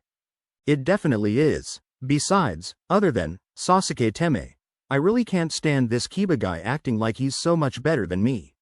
I'll show him," I'll show them all that I'm not a joke. I just have to do what Tobirama sensei said and wait for the opportune moment to strike, Naruto thought somewhat angrily. I get that, but for the sake of your pride, don't let this go on for too long. I already had to watch Kushina get bullied through the academy. I'm not about to watch it again with you, the fox sighed. Naruto perked up. Really? What can you tell me about your last Jinchuriki? What was she like? She was somewhat like you, but with red hair and an obnoxiously self-righteous attitude. I personally found her boring, lazy, and unambitious. At least you're trying to get strong and you have some semblance of respect for me. I think you'll be much worthier host at least. I suppose that's all I can really hope for until I get out of this prison, the fox answered. Is that a compliment? Naruto wondered. Don't word it like that, I'm just saying that I don't hate you as much as I thought I would, Kyuubi retorted immediately. It's okay to compliment someone, Kyuubi. Isn't that what friends do? Naruto asked. The fox scoffed at him. We can't be friends, I already told you that. Why not? We can be friends if you'll just open up a little. I don't hate you, and you don't seem to hate me if you're actually willing to talk to me like this, Naruto countered. I'm the reason you're an orphan? Has that even crossed your mind yet? Kyuubi trailed off with a serious tone. How exactly? Naruto wondered. If you really want to know, then think about the situation logically for a moment. You were a newborn baby when I was sealed inside of you, the fox followed up. Naruto paused for a moment before responding. Why did the Yondaime seal you inside of me? I mean, if I was just a baby at the time, why was I chosen? You are an Uzumaki, and only your body could contain me. Kushina was actually the last Uzumaki in this village as far as I'm aware. You were the only other one? Why might that be? The fox asked rhetorically. How am I related to her? He asked anxiously. The fox was silent for a long moment before answering. She was your mother, fool. You're denser than I expected. What, seriously? Naruto thought shocked. Yeah, so now you know. Your parents are dead because of me. I thought about withholding that information from you, but I don't see a point. You were under the delusion that we could be friends. We can't. How could you befriend me after knowing that? The fox said darkly. Wait, so if Kushina Uzumaki was my mother, then who is my father? Naruto mentally gasped. Maybe her husband Minato Namikaze with his blonde hair and blue eyes. Is it really that much of a stretch for you? You're an Uzumaki with blonde hair and blue eyes. Where do you think you got it from? The fox shook his head and growled. Yoname's my father? Naruto couldn't believe the words. The fox sighed. Yes, and he sealed me inside of you after I tried to kill his village. As I said before, we can be civil, but you and I cannot be friends. Naruto didn't know what to say as he tried to hold back tears. He felt a wave of emotions rising to the surface, but he swallowed them immediately. He wasn't about to cry or make a scene in front of his class. His depression, however, became obvious to several inhabitants in the room, namely Iruka, Sasuke, and Hinata. They all had different thoughts on the matter, however. Iruka stopped his lecture briefly as he turned his gaze towards Naruto. What's wrong with him? I've never seen him look so down before. Did Kiba's words really get to him? Maybe I should say something to him in private? Hinata's eyes lingered on Naruto with a sad face of her own. Her empathy was high as she read Naruto's expression. Naruto-kun looks so sad. He always seems to hide his emotions behind a smile, but something is wrong with him today. He didn't even fight back against Kiba-kun. Sasuke's eyes were affixed on Naruto for a moment. I know that look, the look of loss. Something tragic must have happened to him recently. I've never seen him that depressed before. I doubt Kiba upset him. He's endured worse insults from me. He doesn't have a family as far as I'm aware. Strange. Naruto pushed his emotions and thoughts aside as he focused solely on his academics. His mind kept wanting to go into that dark place and lament on the tragedy of his life, but he maintained his bearing and focus. After what felt like an eternity, class finally ended. Naruto waited for everyone else to exit before leaving himself. Unfortunately, he was stopped by Iruka on his way out the door. The Chunin placed a hand on his shoulder. Naruto, may I have a word with you in private please, before you go home? Why, sensei? Naruto asked bluntly to his teacher. Several of his lingering classmates were doing their best to eavesdrop as Iruka had a concerned look on his face. The Chunin noticed a few of the other students and quickly shooed them away. Guys, please give us some privacy. Reluctantly, the curious students departed as Iruka and Naruto were left alone in the room. Mizuki was thankfully not there today. Naruto was grateful for that as he did not want to deal with the other condescending Chunin right now. After he was sure of everyone's departure, Iruka crossed his arms and frowned. What's wrong, Naruto? You've been acting very unusual the past 2 days, and today you came in looking depressed. You're even dressed differently. Why wouldn't I be depressed, Iruka-sensei? Naruto asked with a somewhat angry look on his face. The man cocked his head at Naruto uncertainly. Do you want to talk about it? Naruto lifted his shirt up and pointed at the seal on his stomach. I doubt you want to talk about this, sensei. Iruka's jaw dropped as his eyes widened in disbelief. And Naruto? Did someone? I know all about it, Iruka-sensei, and why you all hate me for it. All those times you singled me out. Now I know why, Naruto stated coldly. Naruto, who told you about that? It's forbidden to speak about. Iruka didn't get to finish as Naruto interrupted him. I had a feeling you knew. All of the adults in the village seem to know. Is that why everyone's parents tell their kids to avoid me? The boy spat. Iruka shook his head. Naruto, my parents died the day I was born, Iruka-sensei, not that you'd understand or care. So you're wondering why I'm depressed. There you have it. I'm just the demon brat to you as well, aren't I? Naruto said, shaking his head as he turned to leave. He didn't make it far before Iruka stopped him. Wait, Naruto, I'm sorry. What? The blonde tilted his head in confusion. I've been prejudiced towards you for a long time, always seeing you as the fox and not as a kid. I suppose you're a victim in all of this too. I was a fool to not realize that sooner, Iruka said sadly. Naruto was genuinely surprised by the man's empathy. He looked at him uncertainly. What are you saying, sensei? For whatever it's worth, Naruto, I forgive you, and I hope you can find it in your heart to forgive me as well. I shouldn't hate you for something you had no control over. Nobody should. There's too much hate in this world. I should have reached out to help you, instead of ignoring a boy in need, Iruka frowned. The man almost looked like he was about to cry, much to Naruto's disbelief. I don't understand, Naruto said blankly. Iruka looked down for a moment. My parents also died in the attack 10 years ago. As much as I want to be angry about it and hate the world or hate you for what happened, it doesn't accomplish anything. I know it's tough to not be bitter, Naruto, but holding on to hate only destroys you. I couldn't possibly understand what it's like for you to carry the burden of holding that terrible demon inside of you. Just know that I am here if you ever need someone to talk to. You shouldn't have to be alone. From here on out, I'll do my best to help you become a genin, Naruto. Naruto felt like he was about to cry. He looked away. Thanks, sensei, that actually means a lot to me. Are you hungry right now, Naruto? I can take you to go get some food, Iruka offered. Naruto smiled weakly. Sorry, sensei, but I have plans. Maybe we can do that some other time. I'll see you tomorrow in class. Okay. Naruto, remember I'm here if you need me, Iruka reiterated. Without another word, the blonde boy left. Thankfully, nobody appeared to have eavesdropped on their conversation, but Naruto did notice Kiba waiting outside of the academy.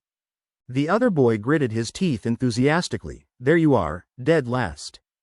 Been waiting for you, so how's about you tell me what's wrong with you today? Go away. Dog breath. I'm not in the mood to deal with you, Naruto said distantly.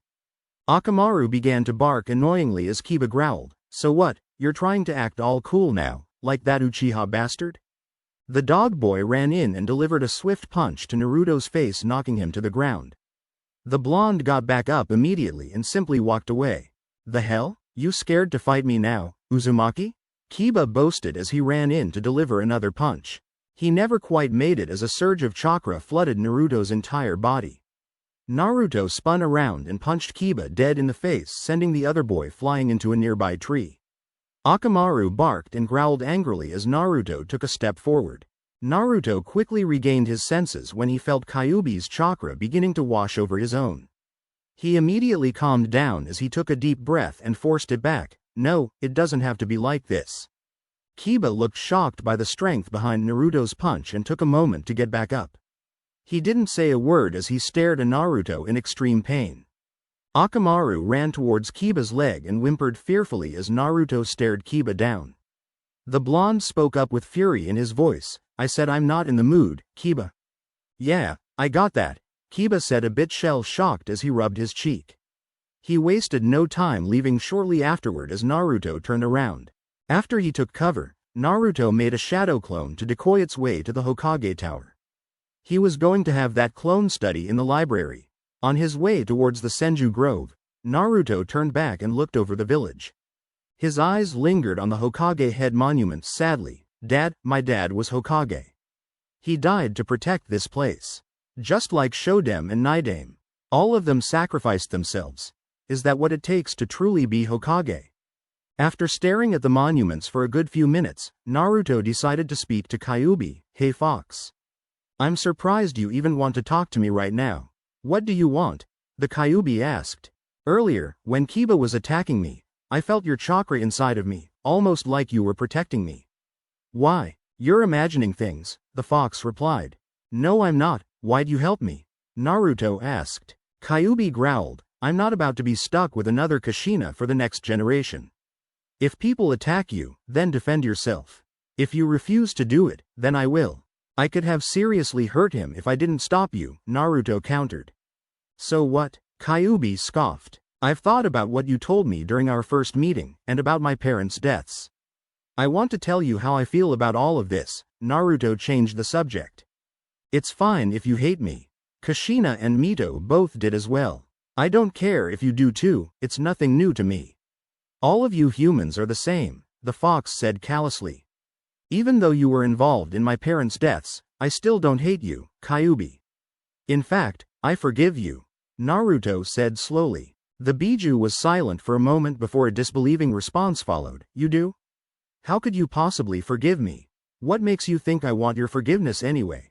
I don't need it. Earlier, when Iruka-sensei reached out to me, it made me realize something. Naruto began. And what is that? Kyuubi asked. It's easier to forgive someone than to hate them forever. Nothing will ever change the fact that my parents died, but I still think it wasn't entirely your fault. You were upset and angry. You never had a real connection with anyone in the village despite them using you. They were going to imprison you again and you knew it. Besides, none of it would have happened if it wasn't for that guy who unsealed you from my mom. My parents died protecting the village, and you fought for your freedom against being the village's weapon. How are both sides not justified in that situation? I can't hate you for that. If I were in your position, I might have done the same thing. Naruto said as tears flowed down his face now. He was no longer able to contain his emotions. He cried silently as he stared at the Hokage monuments. Even after all of this, you still think we can be friends? Why are you so determined to not hate me? The fox demanded. Naruto was surprised by the sadness present in the Biju's voice. You told me the truth even in spite of what it would mean. I think a part of you hopes that someone would understand. You're not a monster. Kyuubi, I don't care what anyone else thinks. You may have done some terrible things in the past, but that doesn't have to define your future. The boy declared reassuringly. And what does then? What do you suggest I do? Kyuubi asked with emotional anger. Being my friend would be a good first step, Kyuubi. Naruto replied. The fox seemed upset now. Is that really what you want? For me to make amends and be your little pet? Why should I? The only thing I'm interested in is you killing the Uchiha with the orange mask. We won't always be together, Kyuubi. One day I'll be dead too and you'll be somewhere else. I don't want your memories of me to be filled with anger and hate. It would be a waste if we didn't help each other find the right path. Isn't that what true strength is? Doing what others can't, doing what they won't, he responded strongly. What did you just say? You sound like Hag. The fox couldn't finish the sentence. What do I sound like, Kyuubi? Naruto asked. The fox's voice almost cracked. I'm going to tell you something that I've never told any human before. My name is Kurama. Kurama? You have a name? Naruto said surprised. Only my friends and the other Biju know it. Kurama responded. Are you saying? Naruto couldn't quite finish as he felt a lump welling up in his throat. Maybe you're right, Naruto. I haven't found the right path, but perhaps we can together, as friends, Kurama replied with a warmer and distant tone. Naruto wiped his tears as he stared into the sunset over Konoha. Thanks, Kurama. You're pure-hearted, Naruto, like a sage. I never expected you to show me any empathy. We'll make my parents proud. Kurama, I'll be the best Hokage Konoha has ever seen, and you'll be right there with me. We'll be an unstoppable two-man team, and I'll show the world that Jinchurikis are not monsters. That you're not a monster. Naruto stated strongly as he stared at the Hokage statues. Maybe this is the right path, Kurama said with a melancholy optimism. Speaking of which, I'm late for training with Tobirama-sensei. Naruto thought alarmed. He quickly got up and bolted in the direction of the Senju Grove. Senju Grove. Upon arriving at the Senju Grove, Naruto was surprised to see his ghost sensei sitting calmly by a small lake. The white-haired man spoke sternly without even turning to look. You're late, I was about to come get you. Sorry, Tobirama-sensei. Naruto didn't get to finish his sentence as the man stood up and interrupted him. I sensed a change in your chakra earlier. I take it you've gained some access to the Kyuubi's chakra? Tobirama asked knowingly. Naruto looked away for a moment uncertainly. Yeah, we talked a little. How did you find out? I'm a sensory ninja. And I'm linked to your chakra, so I can easily detect changes in you.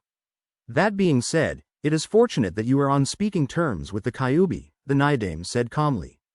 I'm surprised he would think so. Kyuubi noted. Tobirama looked at Naruto's eyes for a moment. Have you been crying? The boy looked down shamefully. Yes, sensei.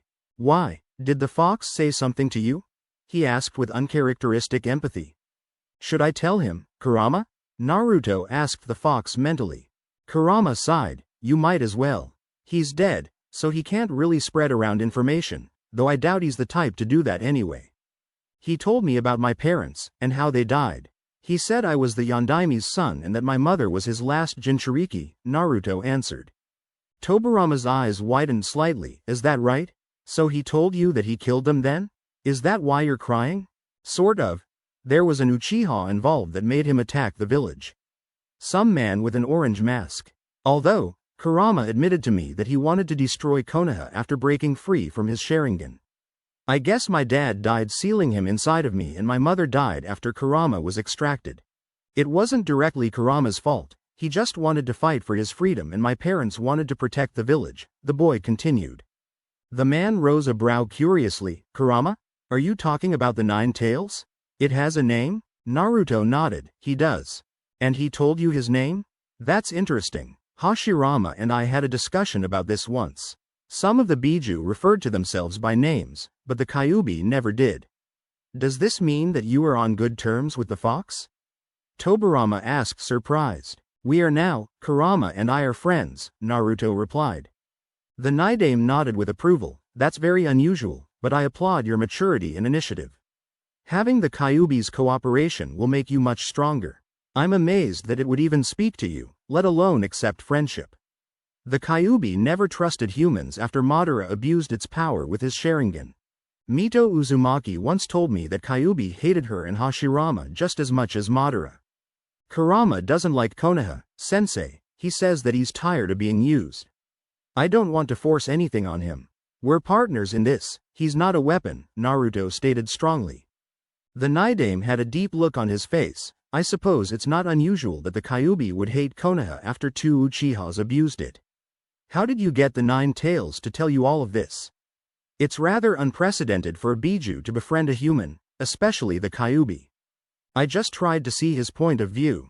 It's like you said, sensei, Biju aren't evil monsters, Naruto said slowly. So you say you're partners now? The Kyuubi wants to help you become stronger?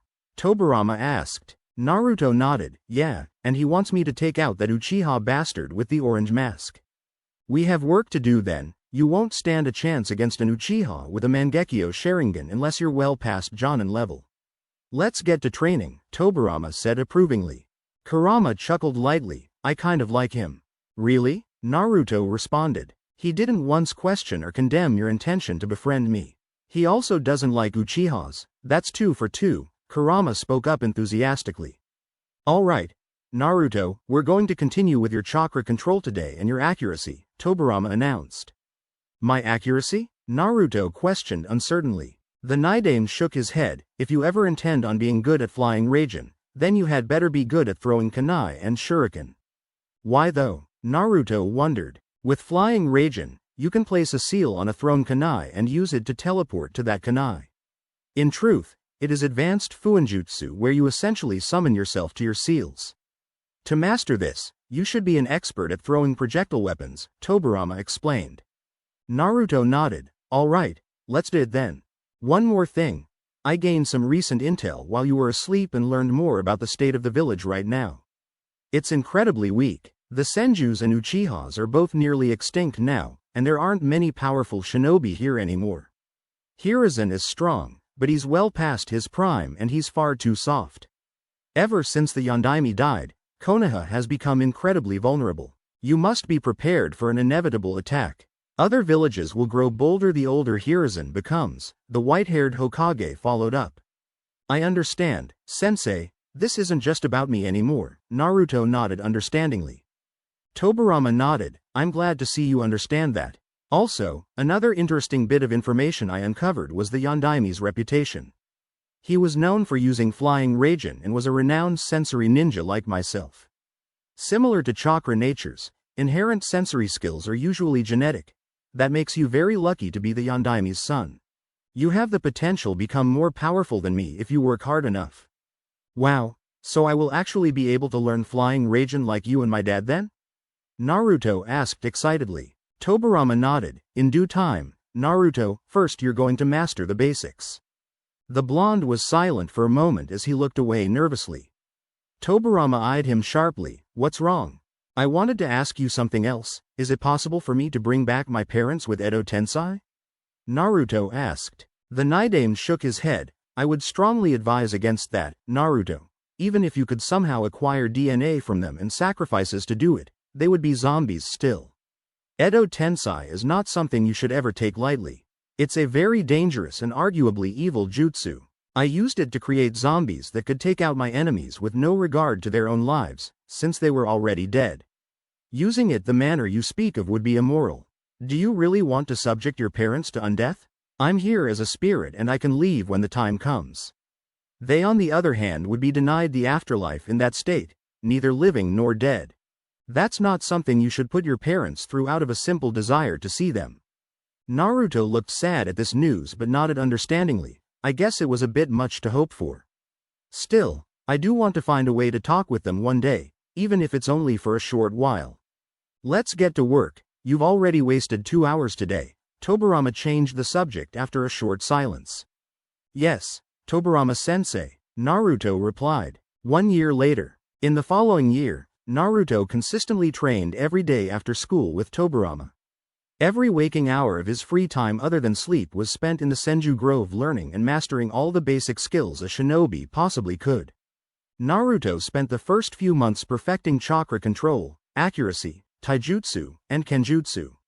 His proficiency with shadow clones only continued to grow with each passing day as he now trained with hundreds at a time. He typically always had some doing basic exercises while the majority would focus on his current day's objectives. True to his word, Tobirama continued to teach the boy new things, and would often set short-term goals and bars for him to reach which consistently motivated the young blonde to become stronger and stronger. In 1 short year under his ghost sensei's teachings, Naruto now had almost perfect chakra control, remarkable skill with projectile weapons, and a moderately skilled proficiency in kenjutsu. Tobirama only taught a little bit of ninjutsu during this time, much to the blonde's displeasure. He had learned wind levitation, retrieving wind, projectile control, wind explosion, and slashing wind jutsus. All of them were relatively basic wind release techniques, but due to Naruto's enormous chakra pool and excellent chakra control, they were around Shunin level in power. While he was proud of learning wind jutsus, Naruto had been extremely eager to learn more elements. Sadly, however, the others were far more difficult for him to grasp. Earth, being wind's opposite, was challenging for him to learn. To him it felt like trying to write an essay with his non-dominant hand. It was doable, but extremely sloppy and unrefined. Nevertheless, his strong affinities for earth and water had allowed him to learn one ninjutsu from each element. One was rock throw, which was pretty much the most basic earth-style ninjutsu one could learn. The other was water pellet. Rock throw allowed him to throw a small chunk of earth, and water pellet allowed him to shoot a bullet of water out of his mouth. While they weren't impressive, Naruto was extremely proud of learning them. Today, he was having half of his clones practice earth and the other half practicing water. Tobirama casually glanced around at the clones training before turning towards the real Naruto. You're slightly better at water than earth. That shouldn't be the case since those elemental natures are balanced within you. Put 60% of your clones on earth training and keep the other 40% on water, Tobirama instructed. The clones immediately redistributed themselves as commanded. A constant year of being drilled by Tobirama had made Naruto good at making these on-the-fly changes.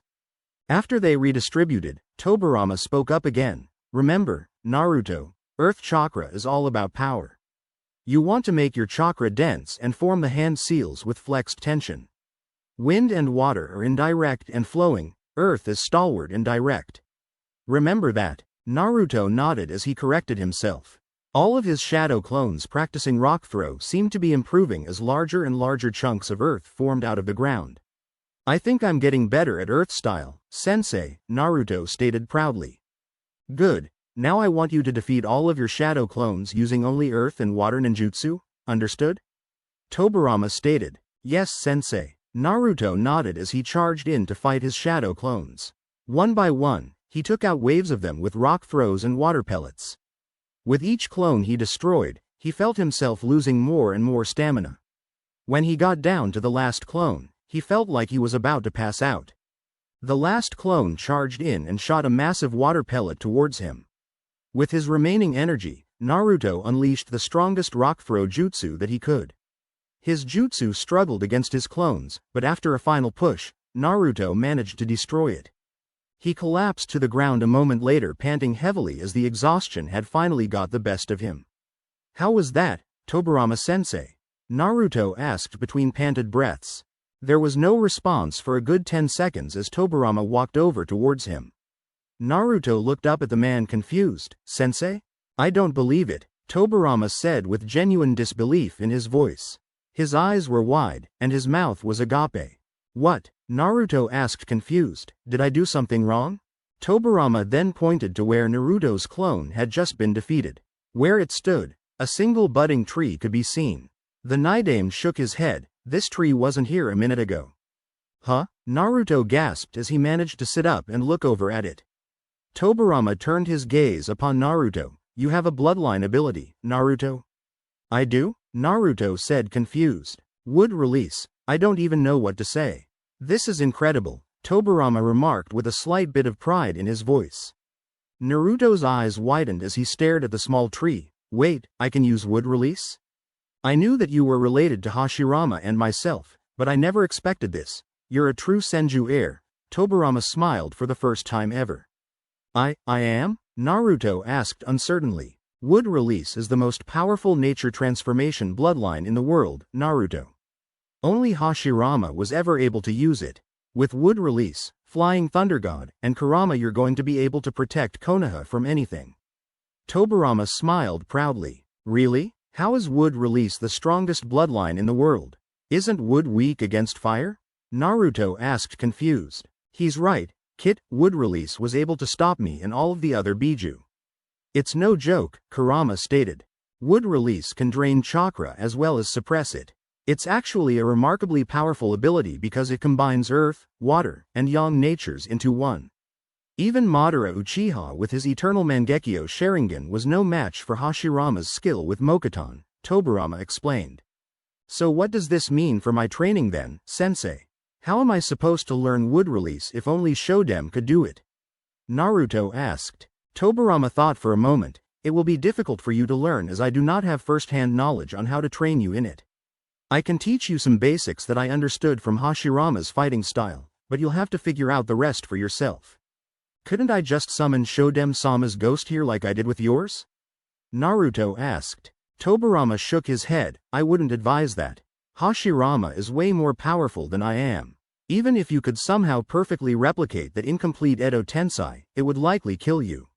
You could technically do it with a human sacrifice, but you don't have any of Hashirama's DNA. And I don't feel particularly comfortable with my brother being resurrected as a zombie, even temporarily. Naruto frowned. Well, that sucks then. If you're half as smart as my idiot older brother was, then you're bound to figure it out yourself eventually. I will teach you what I know about it, but the rest is up to you.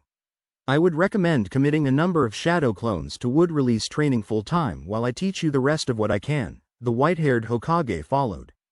2 years later. It had been 3 years since his training began with Tobirama, and 2 years since he discovered his bloodline.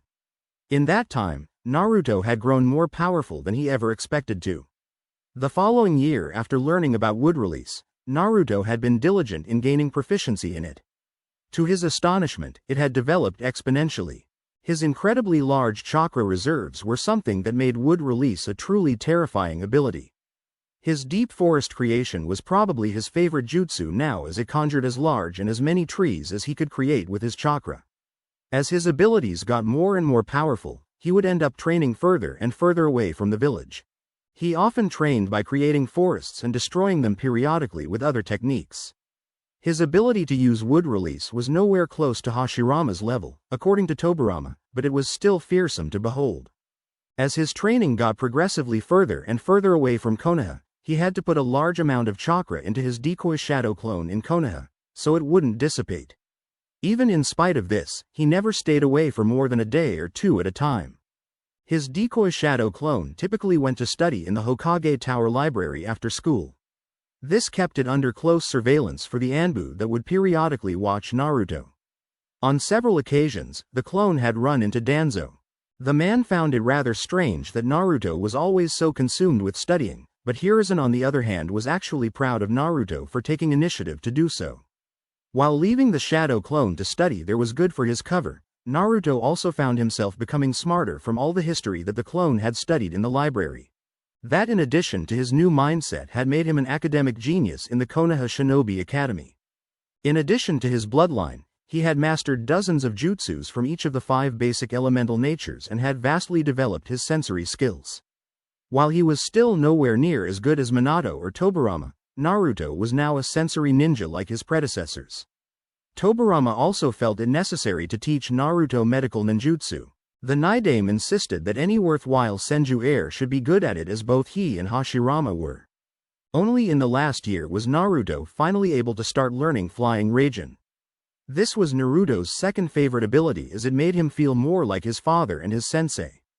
Despite learning and being able to perform it now, Naruto was still nowhere near his father's skill level with the jutsu. Nevertheless, Tobirama had remarked that Naruto would reach it eventually. Other than his training with Tobirama, Naruto had also gained a deeper connection with Kurama's chakra. The two of them had been working on aligning their chakra with each other so that they could one day use a Biju transformation if necessary.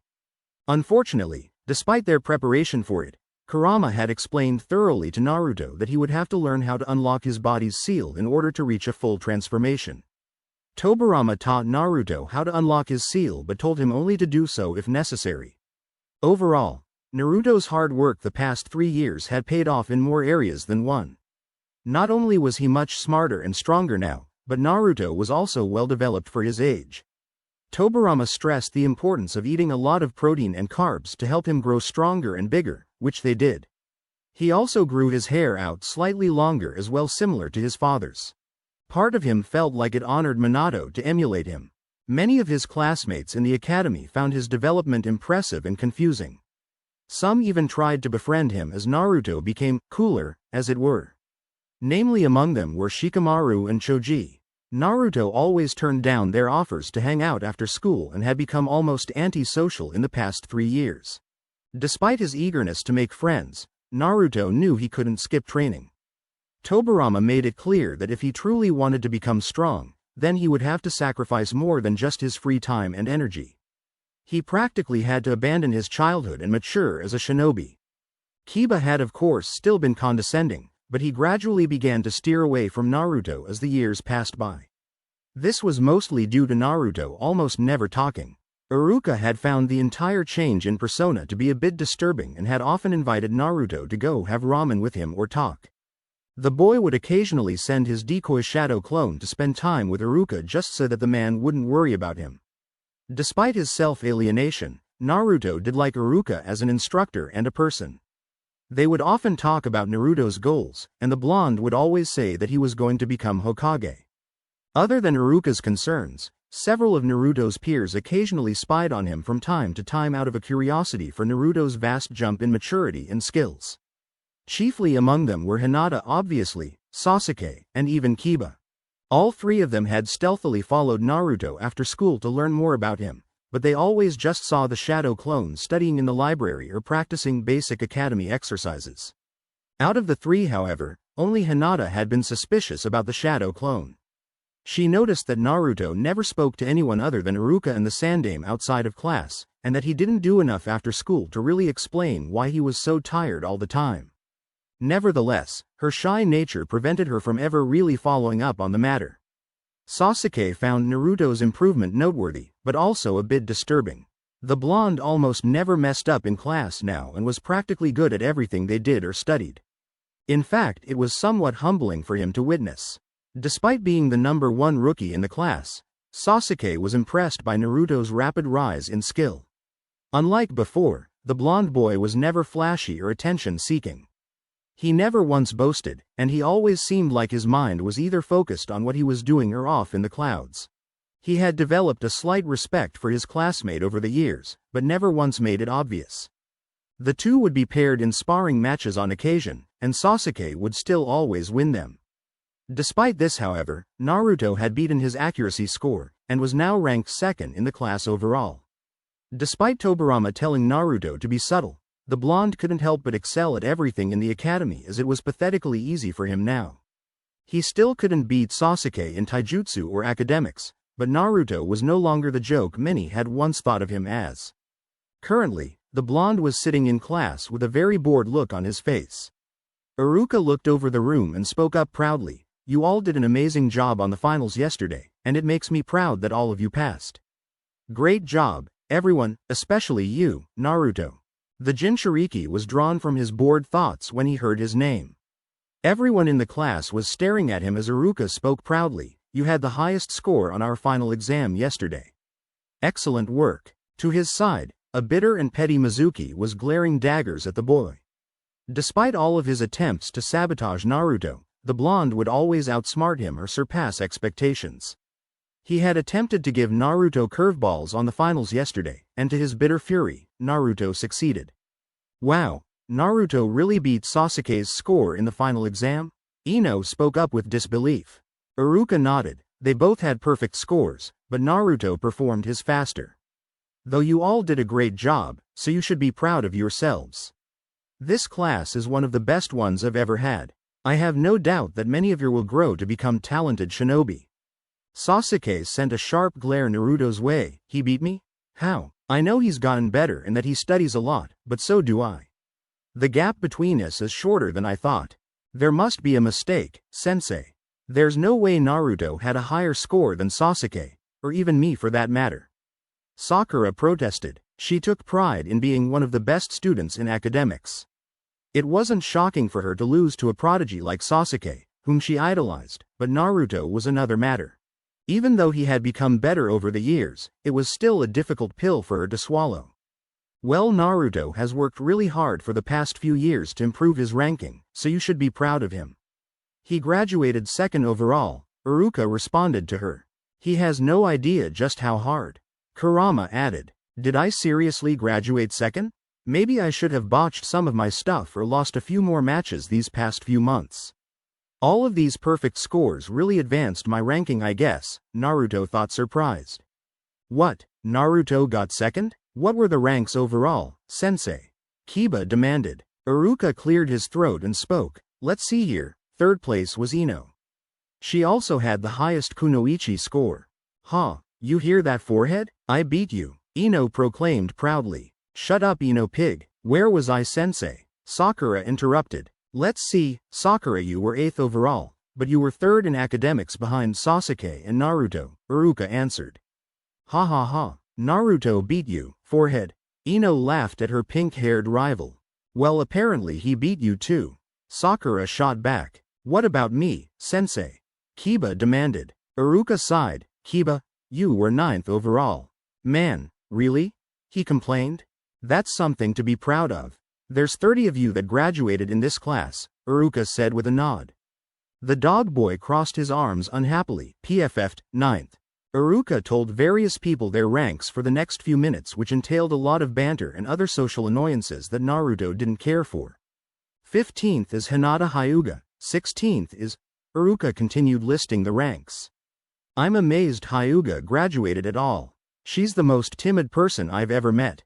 If it wasn't for her taijutsu, she'd probably be close to last, Naruto thought as he saw Hinata's expression sink. Isn't she their clan heir?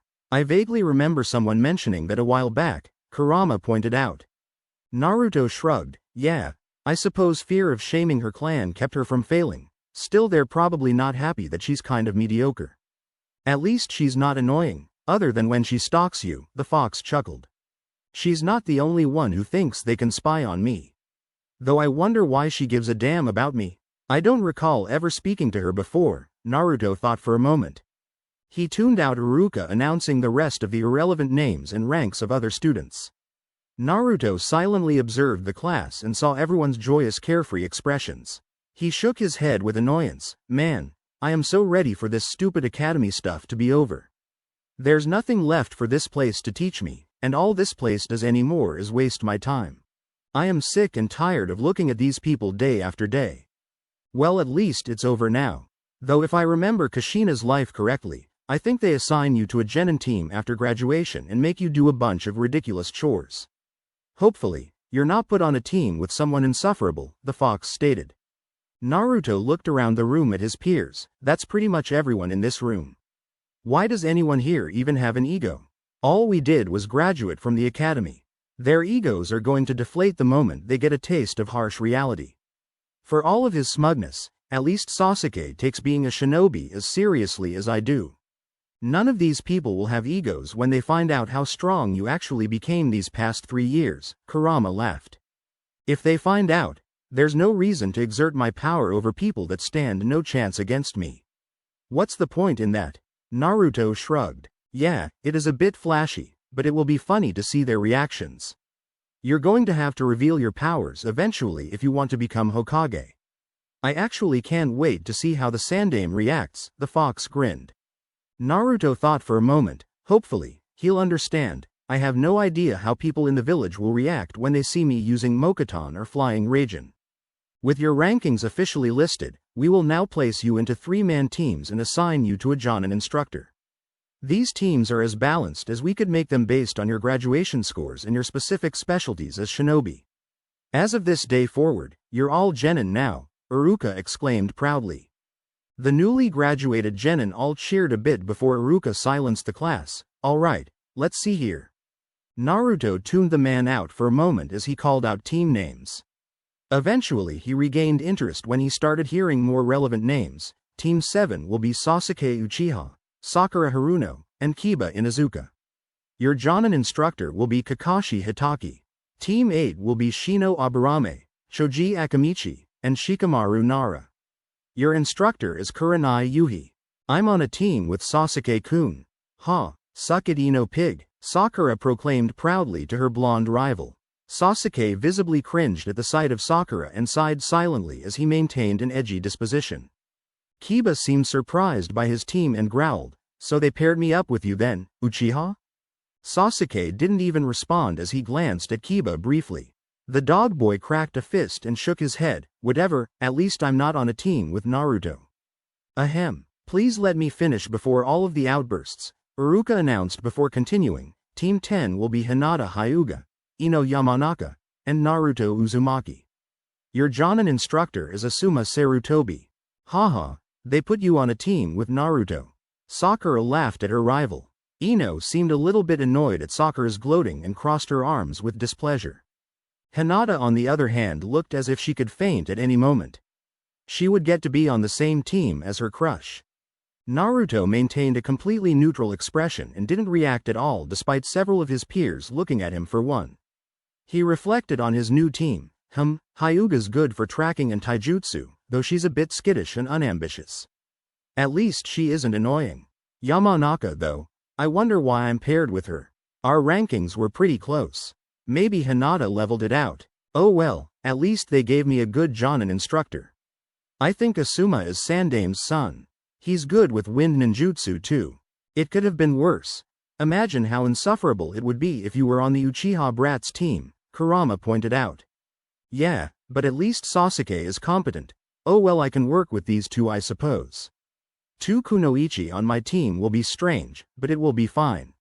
I should be able to fix Hyuga, and Yamanaka is probably more useful than someone like Sakura anyways, Naruto thought with a bit of relief. He had once admired the pink-haired girl for her perky attitude and cute appearance, but those feelings had long since disappeared in recent years. Naruto's antisocial obsession with training every waking hour had led him to forget she even existed outside of school hours. He didn't find her completely useless as a shinobi due to her intelligence, but she was rather unremarkable to him, and he found her schoolgirl obsession with Sasuke rather annoying. Ino was similar, but Naruto knew that she at least had clan abilities and decent skills at infiltration. Sakura actually did pretty well for someone who doesn't have a clan. Isn't she just from a regular family? She was the highest-ranked person here that didn't come from a clan. Naruto pondered. His inner musings were interrupted a moment later when Iruka spoke again. Your Jonin instructors all left me a list of locations they want you to meet them. Naruto once again ignored all of the irrelevant names until Iruka got down the list. Team 7 is to meet on the rooftop of the academy. Team 8 meet in the park. Team 9 meet on the village wall. Team 10 meet at the balcony tower beneath the Hokage monuments. As the teams were announced, they all left towards their various locations. Once Team 10 was called, Naruto got up and made his way for the door. His 2 new teammates awkwardly followed behind the silent and stoic blonde as he left. Neither one knew what to say as Naruto walked outside. Finally, Ino broke the silence. So are you going to say something or what, Naruto? He looked back at Ino and an extremely timid Hinata. The Hyuga girl looked nervous and Ino was a bit annoyed. Naruto eyed her for a moment. Huh? You? Never mind. I can't believe I'm on a team with you too, Ino sighed dramatically. Naruto ignored her whining as he turned forward again and proceeded to the Hokage monuments. He made sure to go slow enough for his teammates to keep up, and before long they reached their destination. Their Jonin wasn't there yet, unsurprisingly, which left the 3 genin alone to look over the Hokage monuments from the nearby balcony. Naruto could see the Hokage tower as well and immediately sensed Asuma within it. No doubt his new sensei was receiving special instructions by the Sandame to keep a close eye on him. As he stared at the Hokage tower, Naruto was drawn out of his thoughts by Ino again. Well, if I have to be on this team with you too, then could you at least talk to me? Geez, you guys are boring. Naruto glanced at the blonde girl briefly. What's there to talk about? I doubt we have anything in common. Well, we're both blonde and we are on the same team now, aren't we? Ino said with a scornful glare. The Jinchuriki shrugged. I suppose so. Naruto-kun. Hinata spoke up nervously for the first time. The boy turned his gaze to the shy Hyuga girl. What is it, Hyuga-san? Why, you can call me Hinata, since we are teammates, and she wasn't able to finish her sentence as it got quieter with each passing word. He looked at her curiously. Hinata, all right, if you insist. Are you all right? You're looking a bit red. Hinata nodded shyly as she looked away to cover her flushed cheeks. Ino watched the whole scene with a bit of curiosity. She shook her head. Now I get to be third wheel on this team too, great. What are you complaining about over there? Naruto asked her. Ino got in his face a moment later. I'm complaining because I got put on a team with 2 weirdos who refused to talk to me. Alright, fine, relax. You want to talk to me, then we'll talk, Naruto sighed. Ino crossed her arms. I don't actually want to talk to you, but it's better than us standing here in this awkward silence for whoever knows how long. I got it. Yamanaka-san, Naruto said, a bit annoyed himself. Ino, we're teammates, so don't treat me like I'm some stranger, Naruto. We've been in the same class for like 5 years in case you've forgotten, the blonde vented. Fine, Ino then, Naruto replied. The blonde girl smiled proudly. That's more like it. So I have a question for you, Naruto? Okay, what? He asked. What happened to you? She demanded. Naruto cocked his head. I don't follow. Don't give me that. I mean, you used to be all hyperactive and you wore this ugly orange jumpsuit everywhere. Now you wear black every day and you never talk. You climbed from dead last to second in 3 years. Are you trying to be like Sasuke-kun or something? No, I'm not, Naruto countered bluntly. Then why the change? Did your family start expecting changes or something? Were you afraid to fail? She persisted. I don't have a family, I'm an orphan and the last living member of my clan in Konoha, he answered. There's an Uzumaki clan? Ino wondered. Yeah, there was. Naruto nodded without following up with an explanation. Ino crossed her arms. I guess you don't want to talk about that. Did your clan get wiped out like Sasuke-kun's? Not exactly, I'm just the only member left after my mother died, Naruto replied. Ino looked a bit interested now. Did your clan have any interesting abilities or a bloodline? I don't think Naruto-kun wants to talk about this, Hinata interjected. Alright, fine then. So what are you actually capable of doing then, Naruto? I know you've gotten better, but are you actually able to do anything other than what they teach us at the academy? Ino asked. The blonde nodded. I'm a sensory ninja. Asuma Sensei is in the Hokage Tower right now talking to the Sandaime. What? You're a sensory ninja? Since when? Ino demanded. Since I first became a true shinobi, Naruto framed the truth in a vague way. The blonde girl huffed. Well, I don't sense them and I'm a sensory ninja too.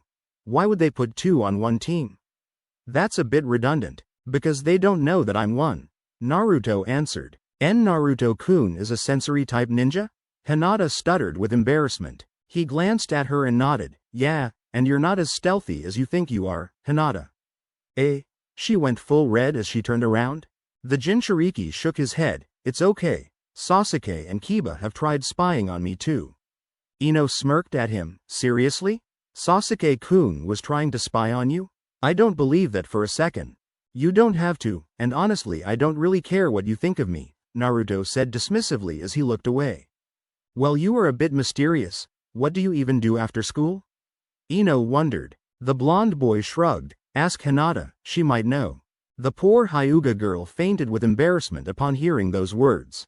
Ino looked over at her with a raised brow. So she's been stalking you then? Occasionally, I guess. She usually gets bored of it after an hour or so. She doesn't seem very confident in talking to other people.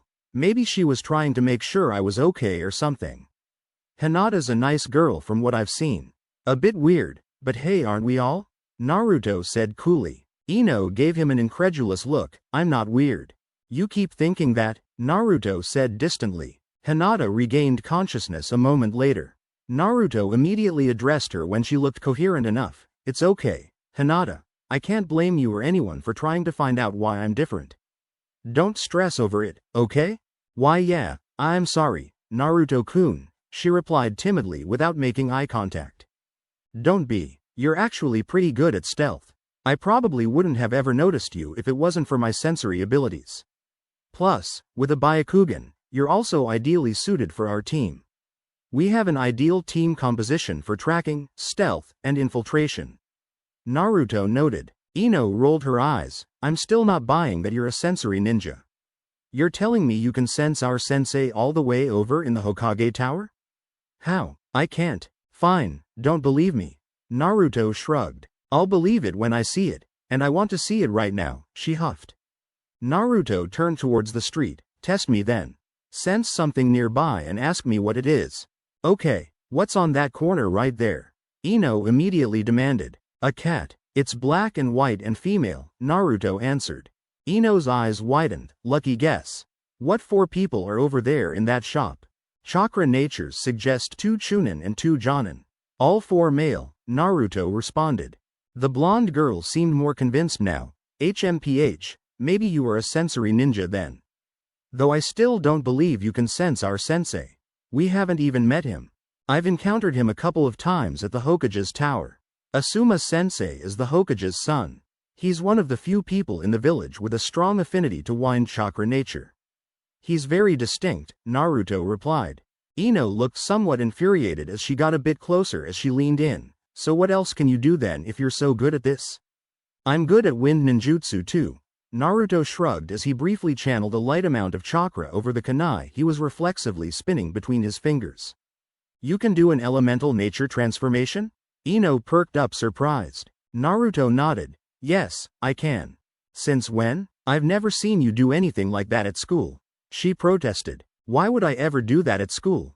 It's not really relevant to share or do in the academy. I think Sasuke Teme can use fire style already and he never talks about it. Plus most students from clans have special abilities like Hinata here. I'm hardly unique in that regard, Naruto replied. Ha ha ha, are you seriously doing this right now? Kyuubi was laughing heartily in his head. Ino frowned at him. Since when have you not cared about what others thought of you? Naruto ignored her as leaned back against the railing and closed his eyes. Man, maybe Sakura would have been a better teammate. At least she would ignore me. You going to answer me or what? Ino interrupted his thoughts. He turned his attention back to Ino after a moment and spoke curiously. Tell me, what can you do exactly? I've already talked enough about myself. I'm from the Yamanaka clan, and my family owns a flower shop. We specialize in mind jutsus, Ino explained.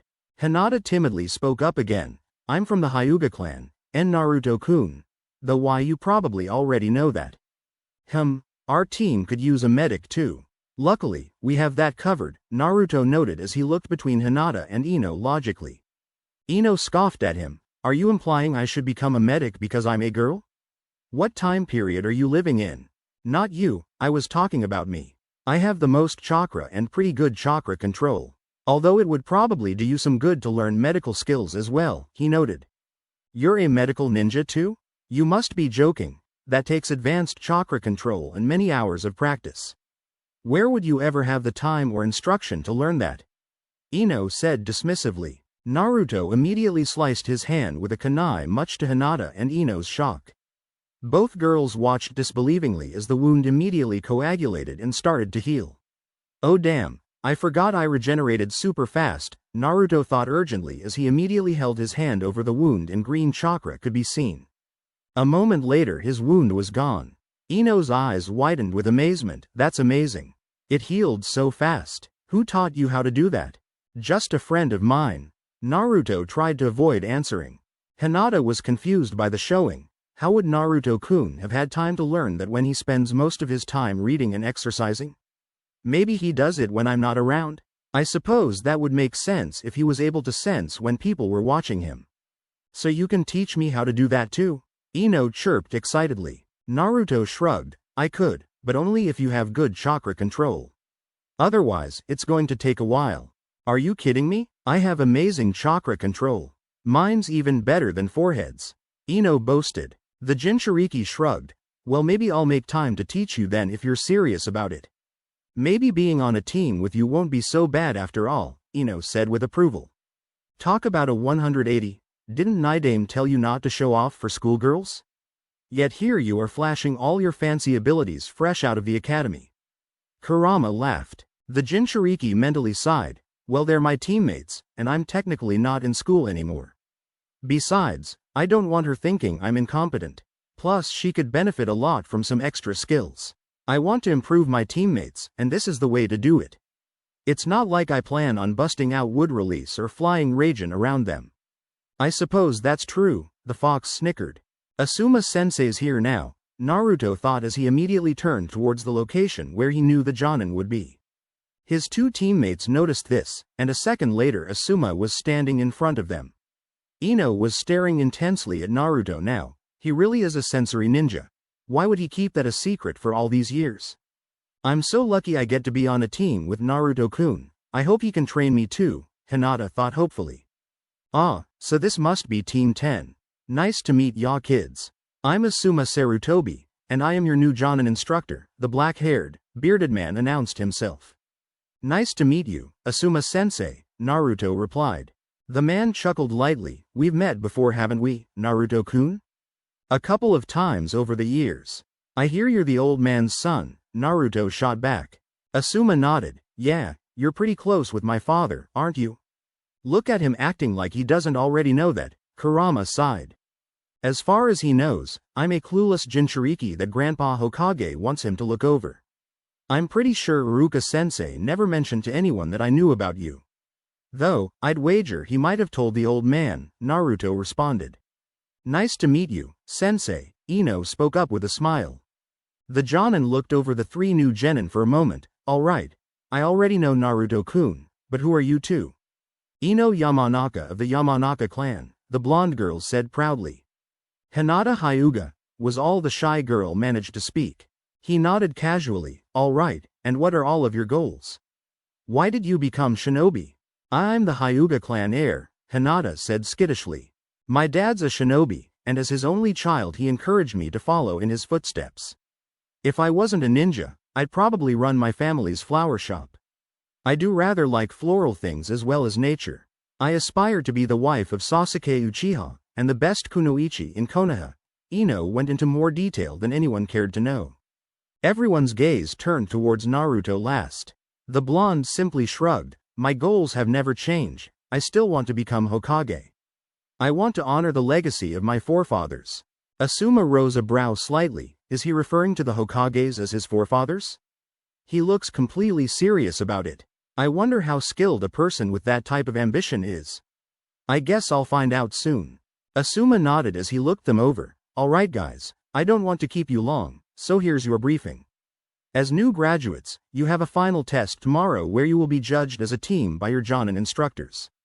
If you fail, you'll go back to the academy for another year. Get some sleep tonight and meet me at Team 10's training grounds tomorrow at 8 a.m. sharp. I look forward to testing your skills. I'll see if you have what it takes to be true genin. Wait, what? Ino spouted, but she never got a response as Asuma disappeared a moment later. She shook her head. We have another test? Seriously? And here I thought I could finally relax now that I'm an actual shinobi. Now that we're actual shinobi, we should work even harder. The only easy day was yesterday, Ino, Naruto said dismissively. She crossed her arms with displeasure. And here my parents threw me a party and everything. How am I supposed to celebrate knowing I have another test tomorrow? Well, I'll see you two tomorrow then. Naruto waved as he leapt onto the balcony railing. Wait, I wasn't done. Ino never got to finish speaking as Naruto disappeared into the distance a moment later. Talking to you, Ino finished the sentence to herself. She briefly glanced over at Hinata and sighed. Well, see you tomorrow I guess. Good night Ino-san. Hinata replied respectfully as the blonde girl left. Senju Grove. As Naruto returned to his usual incognito sanctuary, he noticed Tobirama's ethereal form sitting down looking off into the distance. He approached silently and walked up next to his sensei. The white-haired man turned to face Naruto with a stern look. How did your graduation go? It was fine, a bit boring, but they gave us our headbands. I'm surprised you didn't come to see it, honestly, Naruto responded casually. The man stood up a moment later as he fixed his gaze on Naruto. He looked at the Hite 8 on the boy's forehead. It's not really a celebration, but I'm sure you know that already. Today marks the day you are a true Konoha shinobi. Do you understand what that means? It means the village's protection is now my sworn duty, and that I will one day have to give my life to defend it if necessary, Naruto answered stoically. Tobirama nodded. Good, it's been 3 years since we first met. In that time, I have taught you all that could about what it means to be a true shinobi. You must always remain vigilant, and you must always train hard. War could strike when you least expect it, and anyone could kill you if you're careless. Even Hashirama and I died in battle, Naruto. It only gets harder from here. The only easy day was yesterday, right? Naruto reaffirmed his sensei's words. Indeed. There is also something I want to tell you now that you're officially a Konoha shinobi, Tobirama stated as he stared into Naruto's eyes. The blonde eyed his sensei with intensity. What is it, sensei? I will be leaving you, he said slowly, which caused Naruto's eyes to widen considerably. Tobirama sensei, you can't. I did everything you said. Naruto trailed off in sentence as he was unsure of how to word his feelings. The man immediately silenced him with a stern tone. You did everything and more. There's not much more I could have asked for in an apprentice, but you have to move on now. I'm dead, Naruto, and the only reason I've lingered here this long was to ensure that you were properly trained and that the village would be safe. Now that you're a real shinobi, you'll have a team and a jonin to look after you. Take my lessons to heart and use your power responsibly. It's time for me to leave now.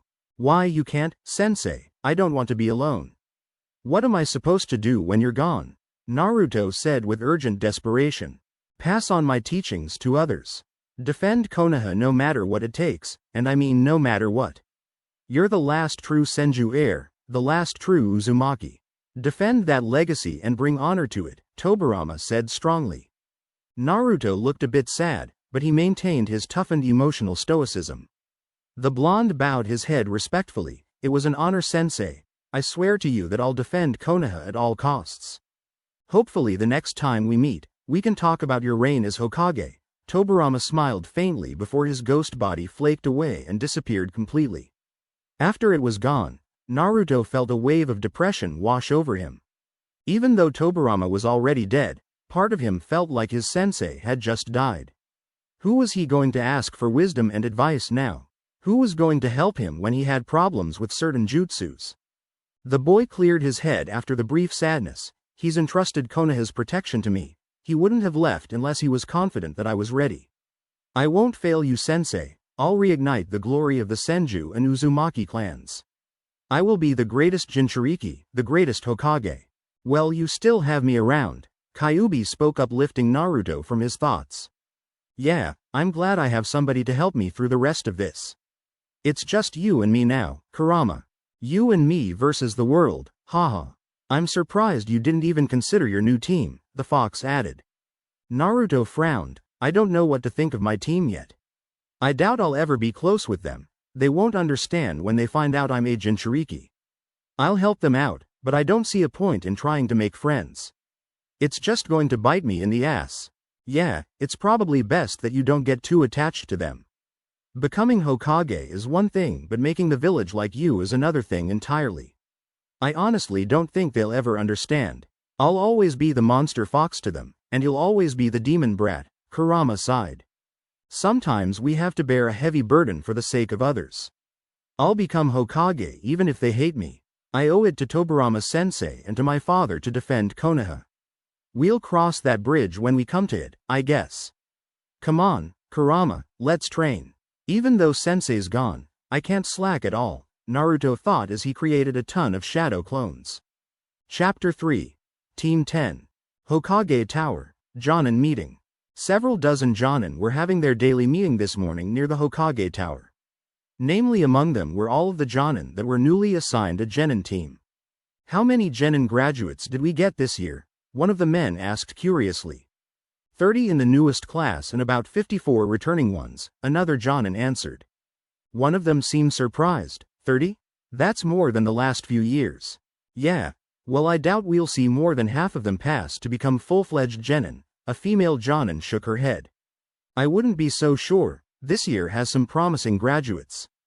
The last Uchiha boy is one of the new graduates, and half a dozen graduates from clans are in that class too, the first man noted. I also heard the demon brat is in the new class. I can't believe they let him become a ninja, a dissatisfied Jonin huffed. You're talking about that child, right? The fox boy? Someone else added. The first man nodded. Yeah, I feel bad for whoever has to be that kid's sensei. They'll have to worry about him killing his teammates or something. I doubt he'll actually pass the teamwork test, so what does it matter? The woman scoffed. Another woman joined in the conversation a moment later. I think he graduated second overall behind the Uchiha boy. You're joking, right, Kurenai? The first man said with a disbelieving laugh. No, I heard from one of the Chunin who instructed their class that he was actually pretty skilled, the dark-haired woman responded calmly. For real? He beat out all of the clan member kids in that class, another person interrupted. Kurenai nodded. Yeah, he beat Inuzuka, Akamichi, Nara, Yamanaka, Hyuga, and Aburame. The only person he didn't beat was Uchiha. A certain Jonin there with blonde hair crossed his arms disbelievingly. I refuse to believe that kid beat my daughter. She was ranked second for years behind Sasuke Uchiha and was neck and neck with the Aburame boy. I can't believe they put that fox kid on my daughter's team too. What were they thinking? My son speaks pretty highly of him, Inoichi. I don't think it's as bad as you're imagining. Shikaku shook his head. Inoichi turned his gaze towards his former teammate. Your boy doesn't know any better. My boy is a genius, even if he is lazy.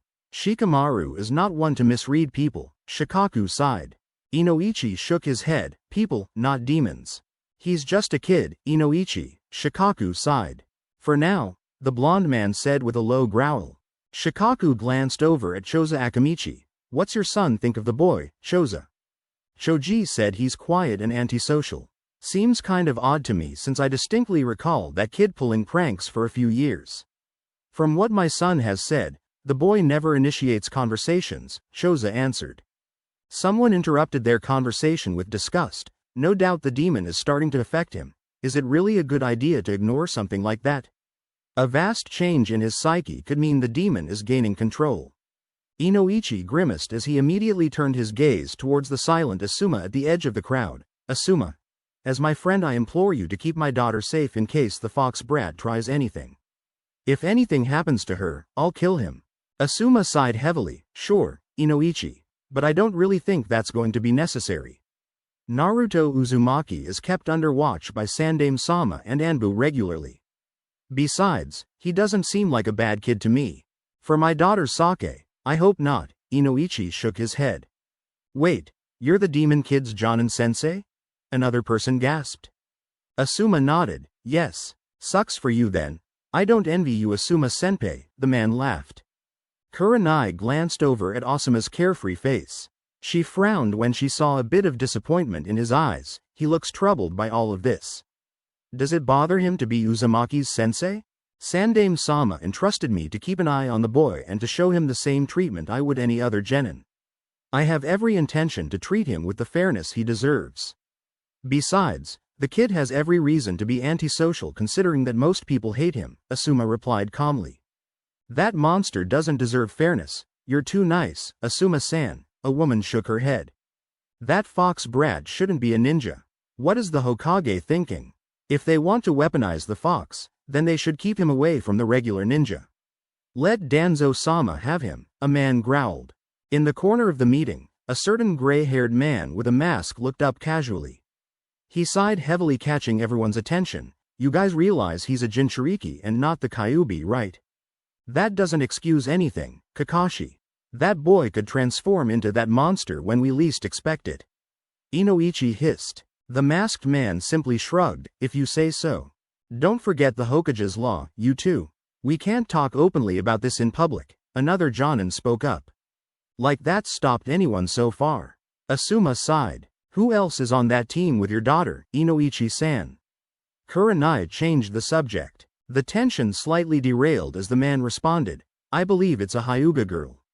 A Hyuga? Well, that's promising at least. Shame they couldn't put all of our kids together, Choza chuckled. That would have been ideal. At least I know I can trust your sons around my precious daughter, Inoichi groaned. You coddle that girl too much, Inoichi. Sometimes change is a good thing. Maybe she'll become stronger from this, Shikaku replied. Asuma shook his head. Your daughter is in good hands with me, Inoichi, so relax. She better be, he said slowly. Who got the Uchiha boy? Someone else asked after a brief silence. Kurenai immediately answered. I believe Kakashi did, though it's hardly surprising. Lucky you. I'd love to have a prodigy genin. None of my kids look all that impressive, the first man from earlier spoke up. The copy nin yawned. Yeah, I'm sure he'll be okay. Well, I should probably go now, Asuma spoke up as he made his way towards the training grounds. Let us know how it goes, Asuma-senpai. I'm actually curious if that fox kid is any good, someone announced. Asuma waved. I'll let you know. Team 10 Training Grounds. After a brief bit of searching, Naruto quickly found the location of Team 10's training ground. He calmly walked towards his destination without much urgency. He was currently not in a hurry to get there as he did not sense Asuma anywhere nearby. As he passed through a brief clearing of trees, he finally came upon the destination. It looked somewhat isolated but was closer to the urban areas than he preferred. Nevertheless, he thought it was neatly tucked away and that it looked appropriate to train in. This place wouldn't be so bad if it was a secret. Maybe I'm just too used to the Senju Grove, but I don't really like it being so close to everything in the village, Naruto thought as he examined the area. He immediately stopped and looked up when he sensed a familiar individual nearby. Sitting up in a tree branch was none other than Ino. Her eyes went wide when Naruto spotted her. He let his gaze briefly linger before looking forward again to continue his survey of the training grounds. It looks like there are two primary points of entry between all of these trees. That rock formation covers the east side, but someone could come over that, I suppose. It would be pretty easy to set traps around this place. Lots of good cover too for ambushes, the boy continued. Hey, you just going to ignore me now? Ino's voice interrupted his thoughts. He turned around and saw the girl leaning against a tree now with crossed arms. The Jinchuriki gave her a brief nod of acknowledgement. Oh hey, Ino. I'm shocked to see you're here early, she said, shaking her head. Why's that? He asked. You always walked into class right when it started, or you were late. I can't believe you're here 15 minutes early, she noted. The boy shrugged. Well, believe it, because I actually don't want to go back to that damn academy for another year. If we weren't at peace, they would have allowed early graduations and I would have been out of there sooner. You hated it that bad, huh? Why exactly? I thought the academy was actually pretty fun, she responded. That's exactly why I hated it.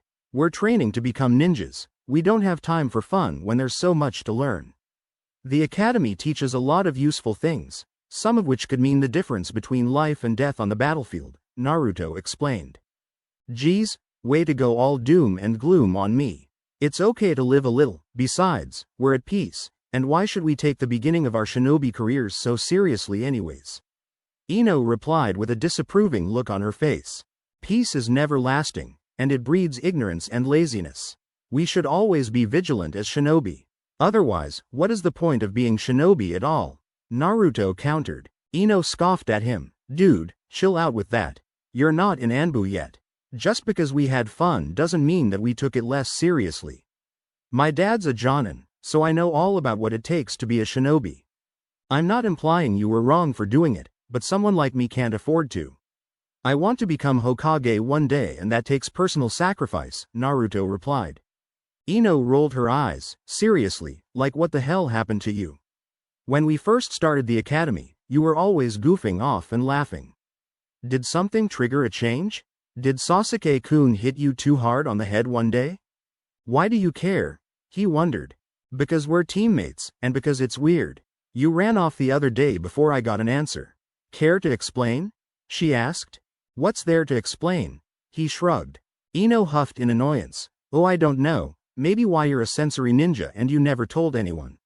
Maybe how you know wind ninjutsu and medical ninjutsu without any reasonable explanation. Maybe why you take everything so damn seriously now. I learned that stuff from a clan member of mine. Naruto framed the truth in a vague way. A clan member? I thought you said you were the last member of your clan?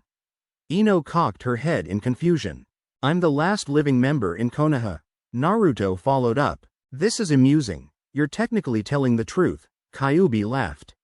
Ino seemed interested now as she walked closer. Wait, so someone from outside the village taught you? No, he was from here, Naruto replied. So where is he now then? Why did this guy leave? Ino prodded. He's dead, Naruto said grimly with a heavy tone. Oh, sorry, I didn't realize. Ino trailed off with a bit of shame. The Jinchuriki didn't bother responding as he stared off for a moment. This conversation with her brings up a good point that I hadn't fully considered. How am I going to explain any of this to Grandpa Hokage if he finds out? It's only a matter of time before Asuma-sensei realizes that I know elemental ninjutsu. Didn't Naidame tell you not to let the Hokage know about you using the scroll? I guess it's probably a good idea to come up with a decent cover story. How are you going to explain this to him? Kurama asked. I probably don't have to tell him anything at all. The old man has got nothing on me, and I can avoid his Anbu spies or that scrying orb thing he does anyways. I'm technically not lying to Ino about a clan member training me, and Grandpa Hokage has no way to really find out. So long as I keep myself limited to basic jutsus, then it shouldn't be too suspicious, Naruto shrugged. They're bound to be extremely suspicious if you refuse to give an answer, Kurama sighed. Let them be suspicious. I can outmaneuver them, and they have no way of learning my secrets unless I tell them. If the old man starts asking questions, I'll just tell him that every shinobi has their secrets. What's he going to do? Force it out of me? Naruto replied. The fox seemed uncertain. Well, that's probably fine so long as you keep your wood release and flying Raijin abilities to yourself. Though even that shadow clone jutsu was in the Forbidden Scroll. I'd be careful using shadow clones in front of anyone. Good point, Kurama, I'll definitely keep that in mind, Naruto replied. So, you really miss this guy then, huh? Is that why you're always so focused and antisocial now? Ino interrupted Naruto's thoughts with a question.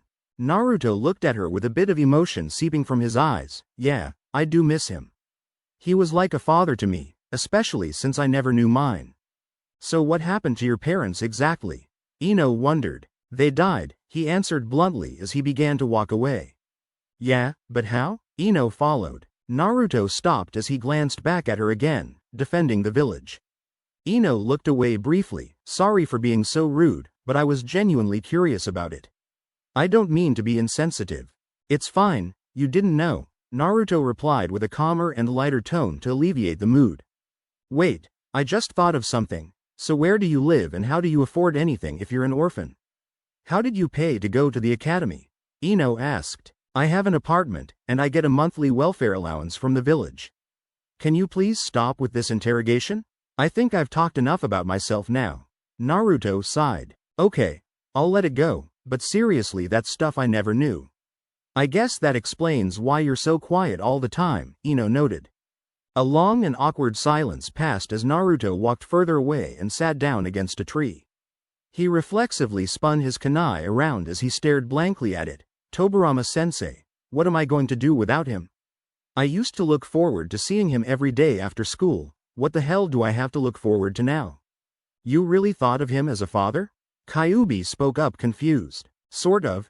Maybe more like a badass uncle. Either way, he always had an answer for all of my problems. The world seemed so orderly and logical with him around. Everything just made sense when he was here. All of my goals and dreams weren't just baseless wishes anymore, they were mapped out and achievable. No matter how hard his training was, I pushed myself because I wanted to make him proud of me. I don't know what having a father is like, but that's how I always imagined it when I was younger.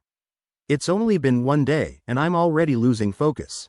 He would berate me for this lapse in discipline if he saw me right now. Naruto thought with disappointment. Hey, so Naruto? Ino broke the silence again as she walked up next to him and leaned against his tree. He looked up at her curiously. What is it? She looked a bit uncomfortable as she spoke up slowly. I know you're probably sick of answering questions, but there's something serious I wanted to talk to you about. My dad acted really weird when I told him I was on a team with you. He told me to avoid you as much as possible. Did he? That's strange. Naruto shook his head. What's the deal with that? How does my father know who you are? When I asked him, he just told me that you were trouble. What did you do? She said with a confused look. Naruto shook his head. Well, I used to pull pranks all the time and I was pretty bad about damaging public property. Maybe he's still mad about it. Ino crossed her arms again. My dad's not that uptight, he can take a joke. Are you sure there's nothing I should know about? If it was relevant enough, I'm sure he would have told you something himself. I really couldn't say. Naruto feigned ignorance. I almost forgot these brats have families. I'm kind of surprised he didn't just tell her what you are. Kurama sighed. I remember overhearing some people gossip about it a while back. They said it was a law not to talk about my situation. That's why all the adults know, but nobody my age does, Naruto pointed out. Oh, that's right, wasn't that the day you went to buy paint for your armor? The fox clarified. Yep, that's the one. Speaking of which, I want to paint my armor and readjust it later today. That would be a good project since I don't have any scheduled training, Naruto replied. I saw you bought a whole bunch of different paint colors. What color did you decide on? Kurama asked. Well, I thought about blue, so I could look more like Tobirama sensei, but blue's not really my color. The green looks good, but it's too iconic. I'm not ready to announce to the world that I'm part Senju. Red's too much like Shodem-sama. I thought about yellow or orange to be honest, Naruto shrugged. Paint it orange? Don't you like that color anyways? It just so happens to be my fur's color as well. I think it would be appropriately unique, especially for my Jinchuriki, Kurama noted. Like a lighter orange? That might work. Maybe I'll paint the red Uzumaki clan symbol on it too, Naruto thought approvingly. Well, orange and black look good together, and it just so happens to be my favorite color. Plus then you'll actually match me, the fox said suggestively. I didn't think you cared for such things, but orange it is. I think that'll look good, the boy agreed. Did you hear what I said? Naruto, you there? Ino waved her hand in front of his face. He looked up sharply. Huh? Geez, were you even listening to me? I said Hinata just showed up, Ino exclaimed. Naruto glanced over and saw his shy Hyuga teammate walking over. She had in fact just arrived and was nervously approaching her new team. Good morning, Hinata, Ino waved as the dark-haired girl finally reached them. She poked her fingers together as she looked down. Good morning Ino-chan, and Naruto-kun. Hey, Hinata, I have a question for you. Ino spoke up after a brief silence causing Hinata to redden slightly. Why yes? Hinata responded. She looked over at Naruto and then the Hyuga girl again. Did your family say anything when you told them about your team? Not really. My father didn't care all that much, she replied somewhat sadly. Ino sighed heavily. Guess it's just my dad then, he freaked out when I told him Naruto was on my team. What? Why? Hinata spoke up with curiosity. Beats me. Naruto has no idea either, Ino shrugged. Well, a lot of adults used to tell children to avoid Naruto-kun, Hinata noted. Ino looked confused. They did? Why yeah. Don't tell me you've never noticed, Ino-chan, Hinata responded. Why would my dad have a problem with Naruto though? I'm amazed he even knows the guy considering how Naruto is never seen in public as far as I'm aware, Ino scoffed. Naruto tuned his teammates out as they got into a brief conversation about Ino's father being upset. I'm surprised the Hyuga girl was that perceptive as a young child, Kurama scoffed. Being on this team is probably going to be an issue at some point. I seriously hope Ino's dad doesn't tell her I'm a Jinchuriki anytime soon, at least not until I'm a Chunin and I can get another position. Things will be really awkward when they find out, Naruto thought solemnly. I'll be honest, Naruto, I still hate this village and the annoying humans in it. I'm humoring your goal to become Hokage because I like you and because you're my friend. Make no mistake, I don't feel any loyalty to this place. Whenever you're gone, I have no intention of ever coming back here, otherwise I'd be too tempted to annihilate Konoha. These people make me sick, the fox said somewhat aggressively. I understand, Kurama, and I don't blame you. If it wasn't for Tobirama-sensei, I'd have given up on ever trying to become anything in this village. I feel honor-bound to my clans to continue their legacy, but I'm getting really tired of being a pariah. I can count the number of people that actually like me on one hand. Old Man Sandame, Iruka-sensei, Tobirama-sensei, you, and I guess that's it, Naruto replied. I'm surprised your academy-sensei actually likes you. I think it's because he believes you're a victim like he was. If he knew that you and I were friends, things would probably be a different story. I think he just feels sorry for you, Kurama said pessimistically. Naruto frowned. Yeah, that's unfortunately true most likely. Still, I'd rather have your friendship than his. If none of these people can accept me for being a Jinchuriki, then so be it.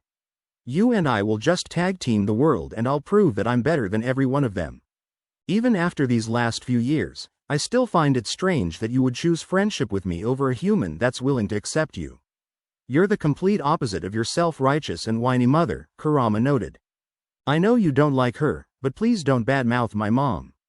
I forgave you a long time ago for what happened to them, but I still don't want to hear that, Naruto said disapprovingly. I'm not sorry for saying it. Kushina was my least favorite Jinchuriki host and she's not much different than these villagers that detest you, Kurama countered. The blonde seemed confused. How so? It's difficult to explain. You've had it the worst out of all my Jinchuriki. Kushina had it the best. Nobody even knew she was a Jinchuriki except a select few. Yet in spite of this, she suppressed my power completely and saw me as a monster, just like the rest of them. She had a self-pitying attitude about it and kept it a secret out of shame. You on the other hand have been willing to embrace it wholly. You don't pretend like you're not a Jinchuriki, Kurama explained. I suppose I can see where you're coming from. It's hard to like someone who rejects you. So you and my mom never talked much then? Naruto wondered. Obviously not, forget I said anything. I suppose it's wrong of me to sully the memories of your parents. I can tell you one thing for certain though, they did love you. Kurama said with sigh diffusing the tension. Well that's something at least. Let's just not talk about this anymore. I didn't know them, so who am I to say you're wrong? Besides my mother, what was your other Jinchuriki like? Naruto changed the subject. I don't think I ever talked much about Mito's life, did I? It was slightly better than yours, but only because she had a family. I think you should be aware of the realities of being a Jinchuriki even under the best of circumstances. Mito was an adult when I was sealed into her. Nobody knew at first except a few of her clan members and Hashirama Senju. I watched how her own clan members started treating her differently when they found out. This was even before I had any kind of reputation for slaughtering Konoha or Uzushio Nin. While they weren't openly hostile, they subjected Mito to an even worse fate: fear, isolation, and disingenuous camaraderie. People rarely came near by choice except her own children and Hashirama himself. Just think about that for a moment. Even before I became the demon fox and was a monster to your village, people still treated her like she wasn't human. I don't want to discourage you for trying to prove to the world that Jinchurikis aren't evil, but I think it's something you should be aware of. So long as anyone knows you're a Jinchuriki, then you'll always be a pariah to the population at large. Kushina knew this, and that's why she kept me hidden away and why Mito kept herself hidden away. Kurama explained with a heavy tone. I hope you're wrong, Kurama, otherwise what was the point of all this? Naruto said distantly. The Jinchuriki tuned back into reality when he heard Ino complaining. I still can't believe we have to do another test even though we already graduated. Naruto stood up and looked between his two teammates briefly. So I've been thinking about what this test is about. Really? And what have you come up with then? Ino wondered. The Jinchuriki paused for a moment as he looked at Ino intensely. I think it's some sort of psychological test to see how we'll handle being a genin team. I'm not sure what the objective is, but it's probably best that we work together to accomplish it. So like teamwork then? Is that what you think this is about? Ino clarified. Naruto shrugged. Maybe, but I can't think of any other reason they'd have to test us the day after we joined our teams. That's a good point I suppose, Ino nodded. I've seen this nonsense before with Kushina. It's a teamwork test. You were actually right about that, Kurama interjected. You could have told me that sooner? Naruto sighed mentally. It didn't seem very relevant, and you were focused on other things, the fox replied. Naruto-kun. Hinata never got to finish her remark as Ino interrupted. The blonde girl sighed dramatically. It's already 8 a.m. Where's Asuma-sensei? Do you sense him yet, Naruto? He looked around for a moment before kneeling to the ground and touching it. This was a sensory technique that was inherent to Tobirama, but the Naidame had taught Naruto a lesser version of it. Sending his chakra through the ground, Naruto traced all life signs in the immediate vicinity. So far, its max range was only about a kilometer at the most, and dense terrain made things more difficult. Nevertheless, Naruto did detect a distinct chakra nature closing in on the training grounds at a somewhat urgent pace. Upon opening his eyes, Naruto saw Ino staring at him intensely. Well? She demanded with impatience. He's close. About half a kilometer out from the east side. By my estimate, he'll be here in 2 minutes or so if he runs, Naruto answered.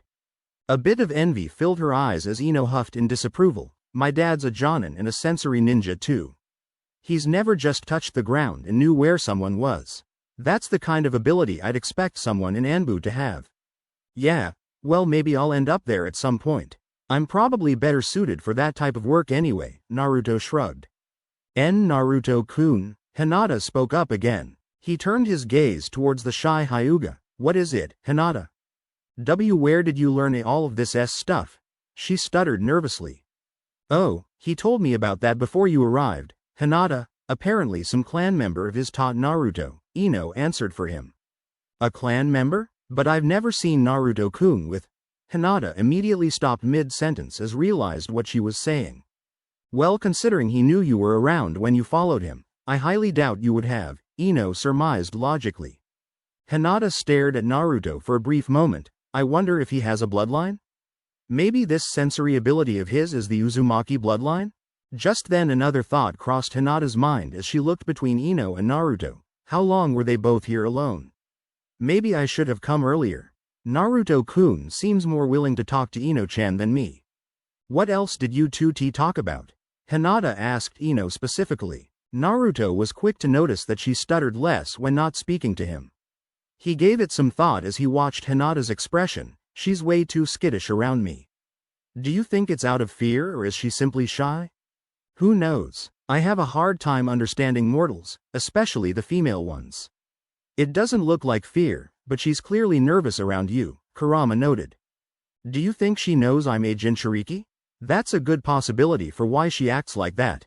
Naruto wondered. The other explanation is she's attracted to you, but I wouldn't put any weight behind that theory. Humans are fickle, especially these young female ones. You never know if it's genuine or deceptive. Kurama shook his head. You think she might like me? Naruto asked, shocked. Possibly, but even if she does, I doubt it's for any noteworthy reason. This girl doesn't even know you. How could you trust her intentions?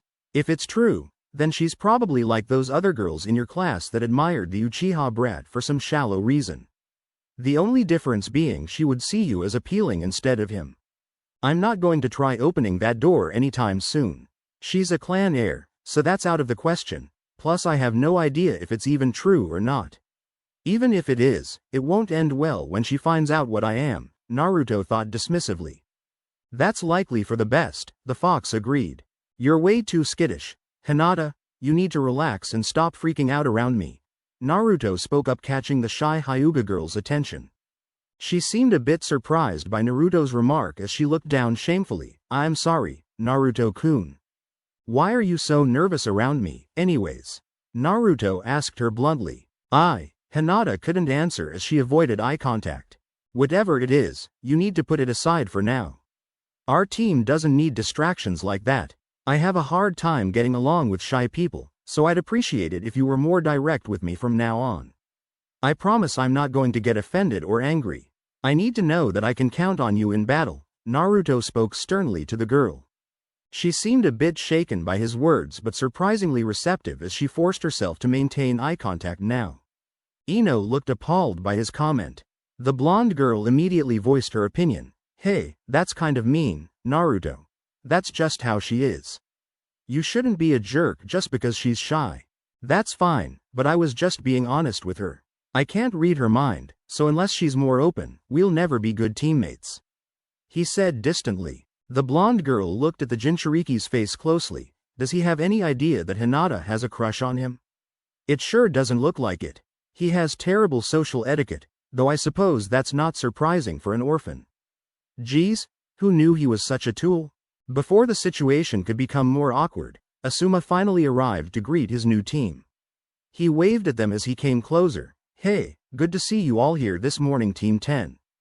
Good morning, Asuma-sensei, Ino acknowledged him first.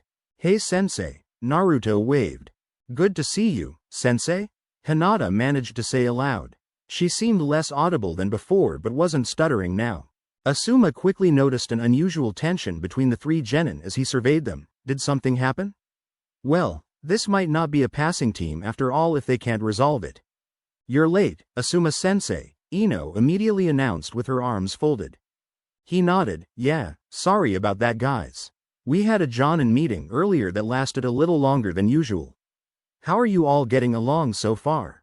Fine for now. But Naruto really needs to pull the stick out of his butt and lighten up, Ino said disapprovingly. I find it strange that she would think so considering how much she fawns over the Uchiha boy when he acts serious, Kyuubi scoffed. Who cares, I just want to get this crap over with, so I can go do something productive today, Naruto thought with mental exhaustion. Asuma looked at her confused before turning towards Naruto. What's the problem exactly? Nothing serious, sensei. I'm just a little bit on edge today, Naruto replied. Understandable. But there's no need to stress over this test that much. It's not going to be that bad, he said reassuringly. Sensei, what is our test? Hinata asked the man with uncharacteristic boldness. Alright guys, so here's the deal. In order to become full-fledged genin, you're all going to have to pass this test I've prepared for you. If anyone fails, they're going to be sent back to the academy for another year, Asuma explained casually. The three genin perked up with curiosity as Asuna held up 2 bells in his hand. I have 2 bells here, and there's 3 of you. In order to become a full-fledged genin, you need to retrieve one of these bells. But, if there's only 2 bells, does that mean someone won't pass? Ino asked uncertainly. That's exactly what it means. We stress the importance of teamwork to achieve goals. But sometimes there has to be sacrifices too. This is a way to test how you'll handle that, Asuma replied as he clipped the bells onto his waist. So one of us each has to be the sacrifice? Hinata gulped fearfully. There was no doubt that she assumed it would be her. How is this test fair at all? I mean, if we're supposed to be a team, then leaving someone behind doesn't seem like a good thing to do. Ino noted. Asuma shrugged. That's something you're going to have to figure out then. This test makes no sense, passing 2 and failing 1? Did my mom ever do anything like this, Kurama? Naruto asked. The fox sighed. Not really, she had some other lame tests she had to do. Her sensei was mostly testing their teamwork, I believe. Though that was back in the last Shinobi War where they really couldn't afford to fail any potential genin that could be used on the battlefield. Honestly, I don't know, just wing it. A moment later Asuma got into a fighting stance. Ino looked shocked, Hinata nervous, and Naruto dead serious. Don't hold back against me. I'm a jonin and I doubt any of you could hurt me anyways, Asuma said calmly with a smile. That's not a bet he should take against you, the fox laughed. I'm surprised he would say that knowing that I'm a Jinchuriki. Granted, I don't know how much I could really do against him without high-level ninjutsu or my secret abilities, Naruto noted. The test begins now, Asuma announced. Upon hearing his words, Naruto and his teammates immediately retreated to cover a good distance away. Both girls followed him and were looking at Naruto for some type of guidance. A brief silence passed before Ino spoke up. This is ridiculous. Why's there only 2 bells? This definitely explains why so many genin graduates came back to the academy last year. Hinata said grimly. Come to think of it, I do recall seeing a lot of remedial genin in our upper class. How come I never noticed this before? Ino trailed off as she clenched a fist. What do we do then, Naruto-kun? Hinata immediately asked Naruto for the answer. He looked between her and Ino for a moment and shook his head. I don't think it really matters if there's only 2 bells. This situation is meant to simulate the importance of retrieving a battlefield objective, it seems. I think if we get both bells and work as a team, then we'll pass. Yeah, 2 of us will pass, Ino said grimly. Let's just focus on getting the bells first, alright? He affirmed. Okay, so what's the plan then? Ino asked. We have to use our strengths against him. Hinata, you're probably the best at taijutsu, so you should go draw him into melee range and keep him distracted. Use your gentle fist and your Byakugan if you can. Ino, you and I need to work on setting up an ambush, Naruto explained. She tilted her head curiously. Right, so what did you have in mind? Your clan can use the mind transfer jutsu, right? Naruto asked her. Ino looked a bit surprised by Naruto's insight, but nodded slowly. Yeah, how did you know that? I do my research, it doesn't matter. I'm going to put him in a position to where you can get him with that jutsu. It'll immobilize Asuma-sensei and allow us to get the bells. Whenever you do it, Hinata should fall back and cover your body while I grab the bells. Afterwards, we'll retreat and hopefully from there, we'll win. The blonde looked uncertain. Mind transfer is kind of dangerous. Besides, I've never actually done it on actual ninja before. Asuma-sensei probably knows about your clan's ability and will be able to dodge it if he knows it's coming. Only do it when I have him distracted and still, he continued. What's the signal exactly? What am I looking for? Ino wondered. You'll know it when you see it, trust me, Naruto replied reassuringly. Ino nodded. If you say so, I don't like this plan. Come on, let's go, Naruto said seriously as the 3 genin leapt from cover and back into Asuma's path. The jonin looked between the 3 of them calmly as he maintained his stance. Sometime today, guys. A moment later, Naruto charged in first. He threw a variety of shuriken and kunai to alter Asuma's anticipated defense before charging in to stab him. The man easily caught Naruto's wrist and held the blade back before swiftly kicking the genin away. A second later he ducked from a powerful kick courtesy of Hinata. The Hyuga girl had her Byakugan activated and was fighting with more intensity than either Naruto or Ino expected. Asuma kept the majority of his focus on avoiding Hinata's gentle fist strikes, but never gained an immediate edge over the girl as Naruto and Ino swept in for cheap shots and a few bell grab attempts. This went on for about a minute until Asuma started getting more serious. He swiftly kicked Hinata back, causing the girl to go skidding over the ground after a backflip. He spoke approvingly. You're a pretty aggressive fighter for such a meek girl, Hinata Hyuga. I suppose that's to be expected of a Hyuga. Naruto took this moment to sweep in and nearly swiped Asuma with a kunai. The jonin reacted quickly by drawing his chakra blade trench knives and parrying the kunai with one of them. He was physically stronger than Naruto, which made the clash short-lived. Thinking fast, Naruto ducked from a swing and drew a second kunai.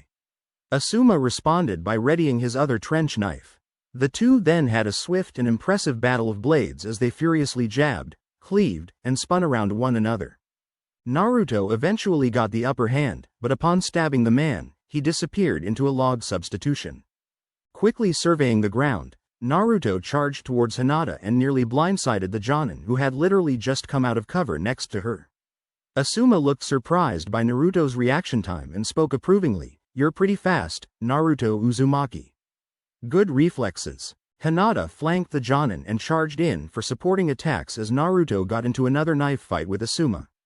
Seeing he was disadvantaged, Asuma delivered a powerful kick into Naruto, knocking him back into a nearby tree. He then turned towards Hinata to deal with her. As he moved in, Ino threw a hail of kunai his direction, allowing Hinata a quick moment of respite to distance herself.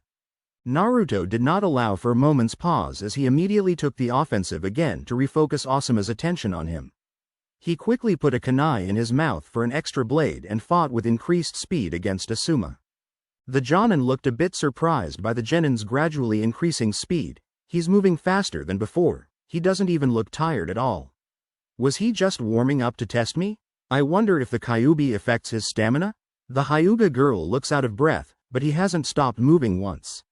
Asuma was also a bit surprised by Naruto's skill with kunai fencing. Even though Asuma was physically stronger, and their speeds were similar, the Jonin was disadvantaged against Naruto using 3 blades. Deciding to take the boy a bit more seriously now, he channeled wind chakra over his trench knives, causing them to glow a light blue. He immediately cut 2 of Naruto's kunai in half with his newly sharpened blades, which forced the blonde to fall back momentarily. Asuma watched Naruto's face carefully as the blonde threw the broken kunai to the ground. He doesn't seem as concerned with my wind chakra as I'd expect a new genin to be. He has a battle calmness I wouldn't expect for a boy his age. A moment later, Naruto drew 2 more kunai. The blonde spun them around stylishly for a brief moment before clasping the blades hard. As he did so, wind chakra began to pour from his 3 kunai and coated the blades. He can use wind chakra? Didn't he just graduate from the academy? Asuma thought disbelievingly as Naruto charged in for another blade fight. Asuma found the blonde's speed remarkable as Naruto practically danced around him from all sides. His distraction for focusing solely on Naruto cost him as Hinata managed to land a hit against him from behind. Asuma swiftly spun around and kicked the girl back before backflipping away from Naruto. The blonde briefly looked over to see Ino at mid-range. She looks like she's in place. Now for the signal. Naruto threw 2 of his kunai towards Asuma, which the man expectedly deflected. Naruto then moved in and formed hand seals with the last kunai in his mouth. He spoke through gritted teeth, "Kei's Shunshin no Jutsu, wind instantaneous body skill." In a gust of wind he practically appeared right next to Asuma, catching the Jonin off guard for a moment. He also performed wind retrieval with one-handed seals, bringing his 2 kunai back to each hand. Asuma immediately crossed his blades to parry Naruto's surprise attack, allowing the genin to keep the man still. In their brief lock, Hinata cheap shot the Jonin's arm, distracting him even further. Damn, these kids are tougher than regular genin, especially him. Was that a wind body flicker? Asuma thought as Naruto pushed as hard as he could. Where's the third one? Oh wait. Asuma immediately realized what he was being set up for and rolled to the side as Ino released her mind transfer jutsu. Instead of it hitting Asuma, the mind transfer hit Naruto. Ino's body fell over as she briefly entered Naruto's mind. Instead of taking over his body, however, it caused her to have a brief vision of Naruto's memory. She saw it through his eyes as a young Naruto walked down the street. Many villagers were avoiding him like the plague as he came up to a mask shop. She could see the look of disgust in their eyes. The memory played out in several brief flashes as she saw a shop owner toss a fox mask at Naruto, yelling at the boy that he could keep it. This brief vision into Naruto's memories was cut short as her vision went completely black. Dark and ominous power quickly flooded her sensations as she heard hundreds of voices all at once. Nothing in particular stood out to her other than someone shouting the word, "demon." A moment later, red chakra appeared in the darkness, followed by a fearsome voice, "Get out." Ino was immediately forced out of Naruto's mind by this voice.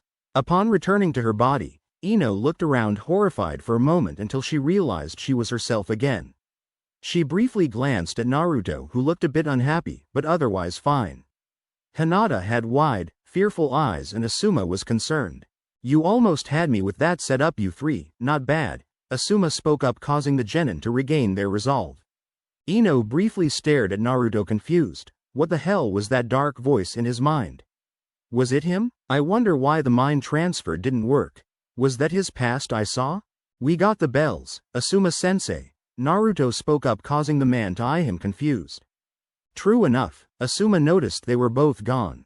He could barely believe it as he saw Hinata holding both of them, much to his surprise. When did they grab them? I never saw him or felt him do it. Was it before that missed mind transfer? That might explain why someone with his speed didn't dodge it. The Hyuga girl ran in when I was distracted and grabbed them from Naruto when he was immobilized, I guess. I wonder if Inoichi's daughter is okay. There's no telling what that mind transfer might have done hitting a Jinchuriki like Naruto, Asuma contemplated. Hinata walked over and handed Naruto a bell. Here, Naruto-kun. Naruto smiled at her. Good work improvising during that distraction. It didn't go exactly as planned, but overall we got them. Thanks, Naruto-kun, Hinata replied sheepishly with a blush. Hyuga's more useful than I thought she'd be, I'm shocked. Naruto noted mentally. I can't believe that dumb blonde girl hit you with her mind transfer. I forced her out immediately, but there's no telling what she might have seen, Kurama spoke up concerned. I guess I'll ask her about it later. She doesn't seem to be freaking out, so maybe it wasn't much, Naruto replied. Good point. The fox nodded. All right. Well, since you two got the bells, your teammate is being sent back to the academy. Good efforts all around though, Asuma said sternly. Ino looked dejected and filled with shame. I'm the sacrifice, huh? Asuma sighed as he watched the genin. Here's the real test. I wonder what they'll do. Hinata looked away sadly as Ino hung her head in shame. The Hyuga girl spoke up emotionally. I'm sorry, Ino-chan. Here. Take my bell, Ino. Naruto spoke up, causing Ino and Hinata's eyes to widen. Asuma looked at Naruto seriously. You sure you want to do that? You'll have to go back to the academy for another year. Yeah, I'm sure. Naruto replied stoically as he handed the bell to Ino. What are you doing? Kurama asked. I'm resetting so that I can get another team. What's another year in the academy anyways? I'm already stronger than most people in this village. Besides, I don't think I want to be on this team anyways. Both of them are from clans and are too high profile for my liking, Naruto responded. Fuck that academy. Kurama groaned in disapproval. Ino looked at Naruto disbelievingly, but why? Didn't you say you hated the academy? You're just going to sacrifice yourself for me? You both have clans and families to appease, I don't. What's another year of training anyway? Naruto shrugged calmly. Naruto-kun, if why you're going back, I will too. Hinata stuttered as bravely as she could. Ino looked surprised by her teammates giving up their bells. She sighed heavily as she dropped the one in her hand. I just can't accept this bell while you two go back to the academy. I guess I'm going back too. Hopefully, my dad understands. Alright. Well, all that's left to tell you guys now is that you all pass. Asuma interrupted the somewhat grim mood with a smile. Wait, what? We do? But, the bells? Ino looked confused as she could barely word a sentence. The bells weren't the purpose of this test. No matter if you got the bells or not, the test is meant to determine how you would handle one of your teammates being a sacrifice. It shows camaraderie and loyalty to your team by all of you choosing to do the same thing.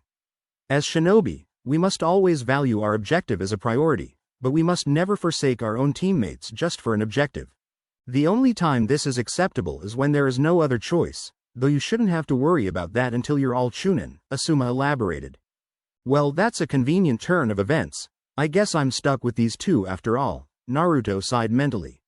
I don't think I could have handled another year of that place.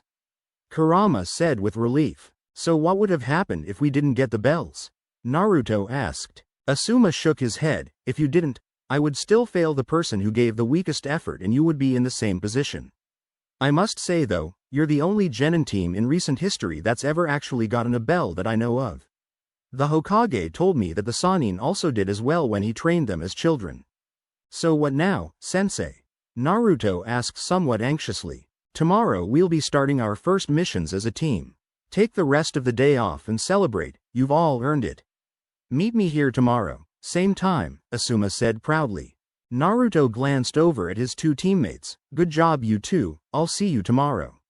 Without another word, the blonde boy was the first person to leave. Asuma glanced over at Ino and Hinata curiously. Is something wrong? Hey, Asuma-sensei, have you ever heard of the Uzumaki clan before? Ino asked curiously. He glanced at the girl perplexed. Why do you ask? Naruto is apparently the last Uzumaki, at least that's what he told me, Ino replied. Asuma crossed his arms. Yes I have. They're an old clan from the Whirlpool village. They had good relations with the Senju clan though. They were Konoha's closest allies during its founding. Do they have a bloodline? Ino wondered. The Jonin shrugged. None that I'm aware of. The Uzumaki clan was wiped out a long time ago I believe. They were pretty renowned for fuinjutsu and healing though. I also heard they had large chakra reserves. Hinata perked up curiously. Healing? Maybe that's why Naruto knows medical ninjutsu. Interesting, what wiped them out? Ino asked. I believe Kiri and Kumo both did during a past war. I actually don't know that much about them beyond that, sadly, Asuma replied. So Naruto is the last member of that clan just like Sasuke-kun is the last member of his? Ino clarified. Asuma shrugged, it would seem so. Did you know his parents at all? Ino wondered. The Jonin looked at her briefly. Sadly, no. Do you know why my dad doesn't like Naruto? He warned me about going near him. Ino trailed off uncertainly. Seeing where the conversation was starting to go, Asuma shook his head. I couldn't say, Ino, but your father might have misjudged him. Naruto was willing to go back to the academy for you to pass. He might be a bit strange, but the kid's definitely not one to let his team down. You're actually pretty lucky to be on a team with him. I'm kind of amazed he can use wind release too. He'll be a good shinobi. He looks a lot like Yondaime-sama. I guess it's no surprise his son is skilled too, Asuma thought briefly as he began to walk off. You two take care now, I have some business I need to attend to, Asuma waved before disappearing. With only Hinata and Ino left, the blonde girl glanced at the shy Hyuga and spoke. So, do you have a crush on Naruto? Eh? Hinata gasped in complete shame as Ino stared at her. The blonde girl shook her head and laughed. I thought so, it's kind of cute actually. Although, I don't really understand the appeal in a weirdo like Naruto. Sasuke-kun is much better. Hinata did not reply as she looked down. Look, I don't care if you want to go all lovey-dovey with him, but I really don't want to be the third wheel on this team. So can you not do that stuff when I'm around please? Ino sighed. Sure. Ino-chan. But I don't think Naruto-kun likes me like that anyway, she said sadly in response. Ino sighed. I think you're better off without him then. That guy is really weird and kind of a jerk. I'll see you tomorrow, Ino-chan. Hinata managed to say without any nervousness as she left gloomily. The blonde girl then decided to finally go home herself. The whole trip back, all she could do was think about the test, and the unusual events that occurred during it. Naruto is a mystery. He just knows all of this ninjutsu, he's from a dead clan. My dad hates him for no reason, and nobody knows anything about his family or life. What was that memory of his though? A mask shop that threw a fox mask at him, how strange. Ino thought as she went home. Hokage Tower. He can use wind ninjutsu? That is surprising. I don't recall anyone training Naruto how to do something like that. Nobody in the village is very skilled at wind ninjutsu except for you, me, and Danzo. It's uncommon in Konoha, the third Hokage said shaking his head with disbelief. Believe me, I was shocked when I saw it. I have no idea how he could have possibly learned it, Asuma shook his head. Naruto spends a lot of time reading and researching, he could have possibly learned it on his own. The only other explanation is someone else taught him, but that's hard to believe considering the few viable tutors, Hiruzen noted as he put his pipe in his mouth. Do you suspect Danzo-sama? Asuma asked curiously. Hiruzen sighed. I highly doubt it, but it is worth asking him. I am willing to believe Naruto learned this on his own, but I don't want to dismiss the possibility that Danzo is trying to preemptively weaponize the boy as one of his agents. Asuma shrugged. Yeah, well, considering Naruto's dad, I suppose it's not impossible that he's smart enough to teach himself. The Yondaime was a true genius. Minato Namikaze was a prodigy, a once-in-a-generation shinobi. You think Naruto is similar to his father? Hiruzen asked his son. The bearded Jonin shrugged. I don't know for sure, but he's clearly better than anyone thought he was. I am willing to bet he's the best genin by a long shot. He didn't once get tired while fighting me, and nothing fazed his battle calmness. The kid's going to be a good shinobi at the rate he's going. I see. Well, it's good to know that Naruto took my advice to heart 3 years ago, the Sandaime said with a smile. What advice? Asuma wondered. Nothing, keep an eye on him and let me know how his progression goes, the Hokage replied. Asuma paused as he walked to the exit, but briefly stopped as he spoke up again. Naruto seems to know about the Uzumaki clan to some extent. I think you should talk to him about that the next time you see him, father. I'm bringing them in for their first mission tomorrow. Maybe you should ask him then. I will keep that in mind, the Hokage nodded before Asuma left. After Asuma was gone, Hiruzen took a seat at his desk and pulled out a familiar orb. He looked through it and caught sight of Naruto. Currently, the boy was sitting on the Hokage monument heads and staring over the village. The Sandaime sighed. I knew this day come eventually. Naruto must have found out about his clan. It's only a matter of time before he asks me about his parents again. Is it right to tell him or should I keep it a secret until he's come of age? Naruto, the next day. Naruto awoke the next day in his apartment and quickly got dressed before heading back to Team 10's training grounds. He had spent the remainder of yesterday training by himself in the Senju Grove and painting his armor. The new genin wanted to wear it desperately, but knew it was best to save for another time. I stayed up late painting that armor. I'm so tired, Naruto yawned as he hurried to Team 10's training grounds. It was worth it though. That armor turned out nicely. When are you going to start wearing it, anyways? Kurama asked. Maybe for our first real mission. There's really not a point to wearing armor for the stupid D-rank missions you've told me about. What exactly do they entail again? Naruto wondered. D-rank missions are ridiculous chores from what I recall. I can't even imagine the stupid things you'll probably have to do. I recall one of them involved grocery shopping for the elderly. Another was picking weeds out of a garden. Stupid nonsense like that, Kurama groaned in annoyance. Naruto pushed his thoughts aside as he arrived at Team 10's training ground. He had a face of lackluster enthusiasm but regained his bearing as he saw Ino and Hinata both already waiting there. Ino shook her head as she looked at a pocket watch. 7:59, geez, could you have cut it any closer? You got here early yesterday. Yeah, sorry I slept in.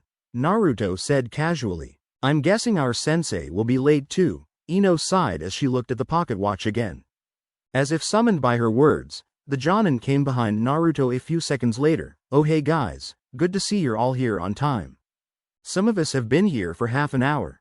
Ino muttered disapprovingly. Hinata awkwardly twiddled her fingers and wasn't sure what to say. She chose to remain silent as Asuma came up and put his hand on Naruto's shoulder from behind.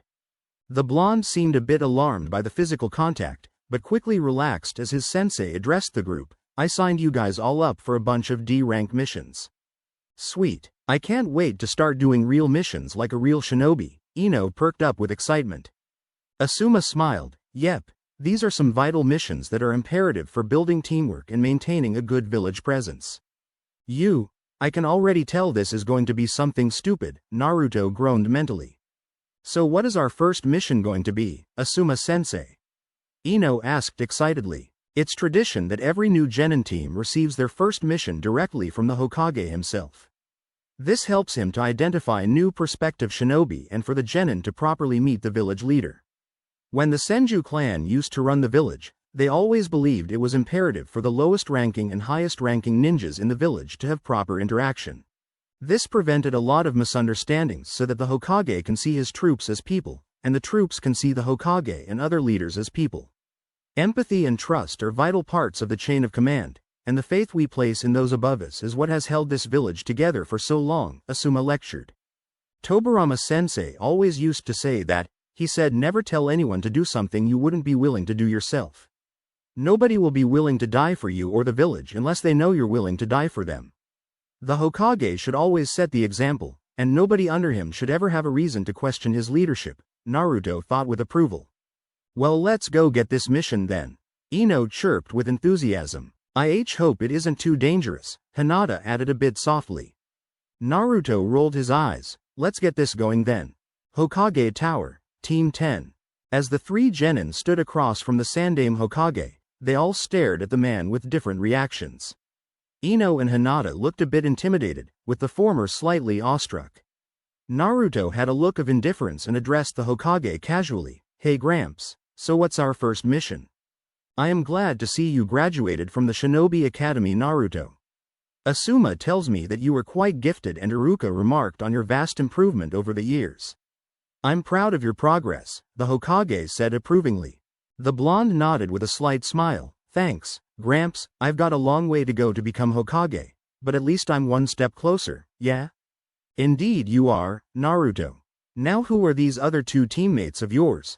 The Hokage asked as he looked at Ino and Hinata. Both seemed a bit impressed that Naruto personally knew the Hokage. Ino seemed particularly shocked by it. How does Naruto know the Hokage? Seriously, like what the hell is with him? I thought Asuma-sensei was exaggerating when he said the Hokage knew Naruto. Nice to meet you, Hokage-sama. I'm Hinata Hyuga. The dark-haired girl bowed respectfully. Ah yes, you are Hiashi's daughter if I recall correctly. Nice to meet you, Hiruzen replied. I'm Ino Yamanaka, Hokage-sama. Ino bowed. The Sandaime nodded. Yes, Inoichi's daughter, correct? Well, it is good to see such fine young shinobi such as yourselves growing up and taking the role of shinobi. As ninjas of the Hidden Leaf Village, you are responsible for protecting the village and its citizens. Since you're all still young and untrained, you are only authorized to take D-rank missions for the first few months. I happen to have one right here that will be perfect for your new team. Really? What is it? Ino asked eagerly. A certain infamous cat has escaped her owner once again, and it's up to you three to recover it. Here's the mission paperwork. Good luck, Hiruzen said with a concealed smile. Do the adults think this is funny? Is this what they call hazing? Naruto wondered. Rescuing cats out of trees? Are they serious? Kurama scoffed. We have to get a cat? Naruto spoke up disbelievingly. Asuma sighed. Not just any cat, this one is a pain. We should go talk to the owner. We'll be at this the rest of the day. Hinata and Ino looked a bit perplexed by the idea of catching a runaway cat, but held their outbursts as the three genin followed Asuma out. Before they could all leave, Hiruzen coughed briefly. Naruto, could you stay for a minute? I want to talk to you alone for a minute. Ino's eyes shot back at him as Naruto remained. Hinata looked curiously, but neither girl got any insight into what was happening as Asuma closed the door, leaving Naruto alone with the Hokage. The blonde girl looked at her sensei annoyed. What the hell is that all about? I couldn't say, but it's not my place to question the Hokage. Asuma feigned ignorance. Okay, now things are just getting ridiculous. Why does Naruto already know the Hokage and what could they possibly have to talk about? Ino wondered. Meanwhile, in the Hokage's office, Naruto stared at the Sandaime seriously. What do you want to talk about, Gramps? I figured this conversation was coming. Kurama sighed. It's come to my attention that you're skilled with wind ninjutsu, according to Asuma. Is that correct, Naruto? The man asked. Yes, it is, Naruto replied bluntly. How did you learn it? Did someone teach you? You're not in trouble, Naruto, but I just wanted to know. Wind style is very rare in Konoha, the man continued. The boy crossed his arms. Really? Well, you know something I wanted to know about? My parents, and why you refused to tell me about them. Why don't we talk about that instead? Your parents both died the night the Kyuubi attacked, Naruto, Hiruzen explained. Yeah, and whatever happened to that fox anyway? Naruto asked despite already knowing the answer. The Sandaime sighed. Forgive me, Naruto, but I swore to your parents that I would keep you safe. You can't know yet? The Yondaime sacrificed himself to defeat it, the Hokage answered vaguely. Naruto glared at him somewhat angrily as he lifted his shirt up and pointed at the seal on his stomach. Then what the hell is this seal doing on my body? The Hokage's eyes widened surprised. Naruto, do you know about the Kyuubi? Of course I do. How long were you going to wait to tell me? Naruto demanded. The Sandaime looked at the boy shamefully. I'm sorry, Naruto, but I didn't feel it was right to tell you about the Kyuubi. You were only a child. As if that mattered to the villagers. They think I'm some kind of monster. You haven't done anything to stop them either. Naruto shook his head. How did you find out anyways? The Hokage asked curiously.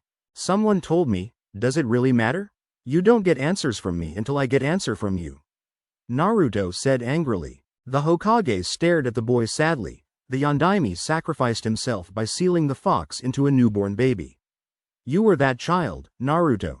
You are a Jinchuriki. He still refuses to mention my parents' names and identities. Why?